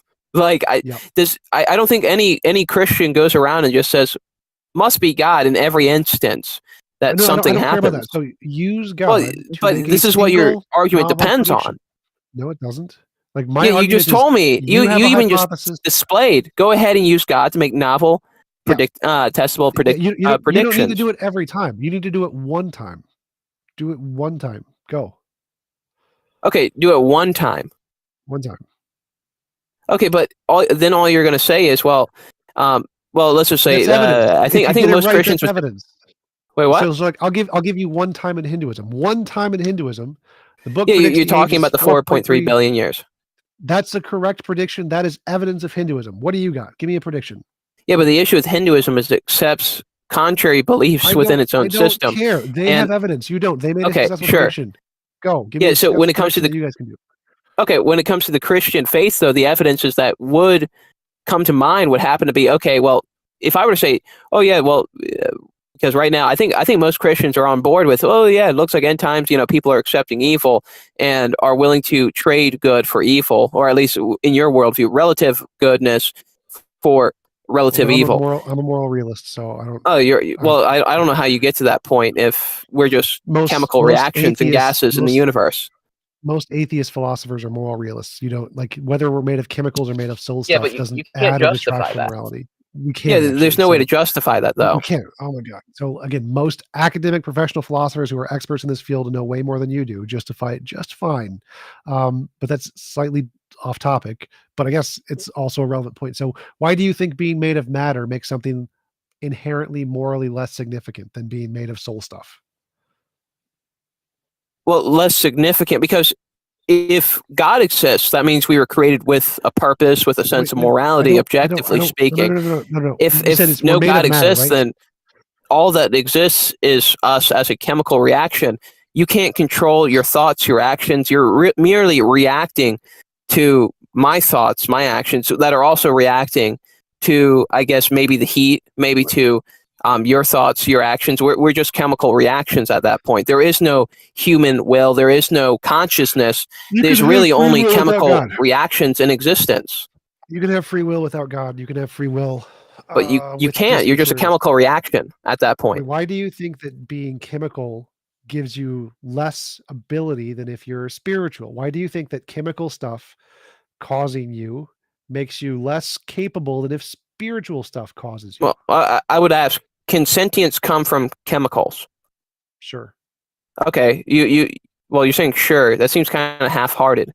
Do you actually believe this? Yeah, so I believe both. Yes, you wholeheartedly believe chemicals. From either one, from spiritual stuff or physical stuff, either one could potentially produce consciousness. There's no logical contradiction in either one. Yeah, well, I mean, as far as chemicals, I mean, I don't think there's no evidence for that. But there's tons of evidence. It's the consensus for consciousness from chemical reactions. Wait. So here's the question: when we imagine there's two substances, there's the soul stuff substance, and there's the physical substance. Okay. The consciousness we know exists, and we know the physical stuff exists, but we have no evidence of the spiritual stuff. Well, hold on. The consciousness part. Wait. That's relative. I mean, no, the consciousness is the unknown. That's the sentience thing you're talking about. We don't know what it is. We want to know what it is. It's the phenomenon we're trying to describe, and we have two possibilities. We got the physical stuff and the spiritual stuff. Now, whether it's made of physical or spiritual stuff, since we have no evidence of either one of those being able to produce consciousness, the better explanations go with the things that we know already exist, which is the physical stuff. Yeah, so you're going to presume it. No. You are presuming it's real and existing, and that it comes from chemicals. That's exactly what you're doing. Well, we both think consciousness exists. What are you talking about? Yeah, we both do, but we have different beliefs on where it originates, and it seems like you don't want to wholeheartedly step on the plate to say that consciousness. Yes, I believe that consciousness I'm a materialist, does in fact come from chemical reactions. And not chemical reactions exactly, but physical stuff. Yes. So I think consciousness chemical comes from compounds. Should I say chemical compounds? Like it's a compound of chemicals. It's physical stuff. So it's not chemicals. Chemicals are a part of it, but it's physical stuff. Sure. Physical. Okay. Physical stuff. Yes. Physical stuff. Yeah. Okay. Well, but I'm saying is okay. Well, what makes my form of morality any more objective than yours? Whoa, yours isn't. Yours is subjective. Wait, okay, what about yours? Is yours objective? Yes, because it exists true, independent of any opinion. So it's wait, hold on. So your sense of morality exists, okay, absent of the mind. So my sense of morality is just my perception of it, but I think that what grounds that is objective, which is like a moral naturalism, like law of physics. Okay, well, I mean that's kind of self-defeating. I don't know how moral naturalism is Google it. Substantiated at all at this point, because what you would have to look at is it's funny because it's contingent upon the mind thinking about what really makes. No, it's not. No, literally. I mean, not that. Literally not that. So yeah, I mean, if there is no God, there is no morality. It's all relative. Oh my God! Stop. So moral naturalism. Google it. Stanford Encyclopedia of Philosophy is the position. I don't need to Google it. I mean, you'll probably. Oh my God! Moral naturalism is the position that there are stance independent moral truths. That means it doesn't matter what anybody thinks about it. It's not contingent on the mind. It's not contingent on opinion. It is an objective fact and reality, just like what you think God is. The difference is that it's not contingent on the mind, so it's not subjective, which your God is. And so, moral naturalism is one of the many theories with most academic most academic philosophers are atheists, and most academic philosophers believe in moral realism, and it's more justified than the silly God position. The morality of the secular models is significantly more justified than the silly God position. And if you want to understand why, Google moral naturalism in the Stanford Encyclopedia of Philosophy. The God position is not taken seriously in ethics because it's not objective.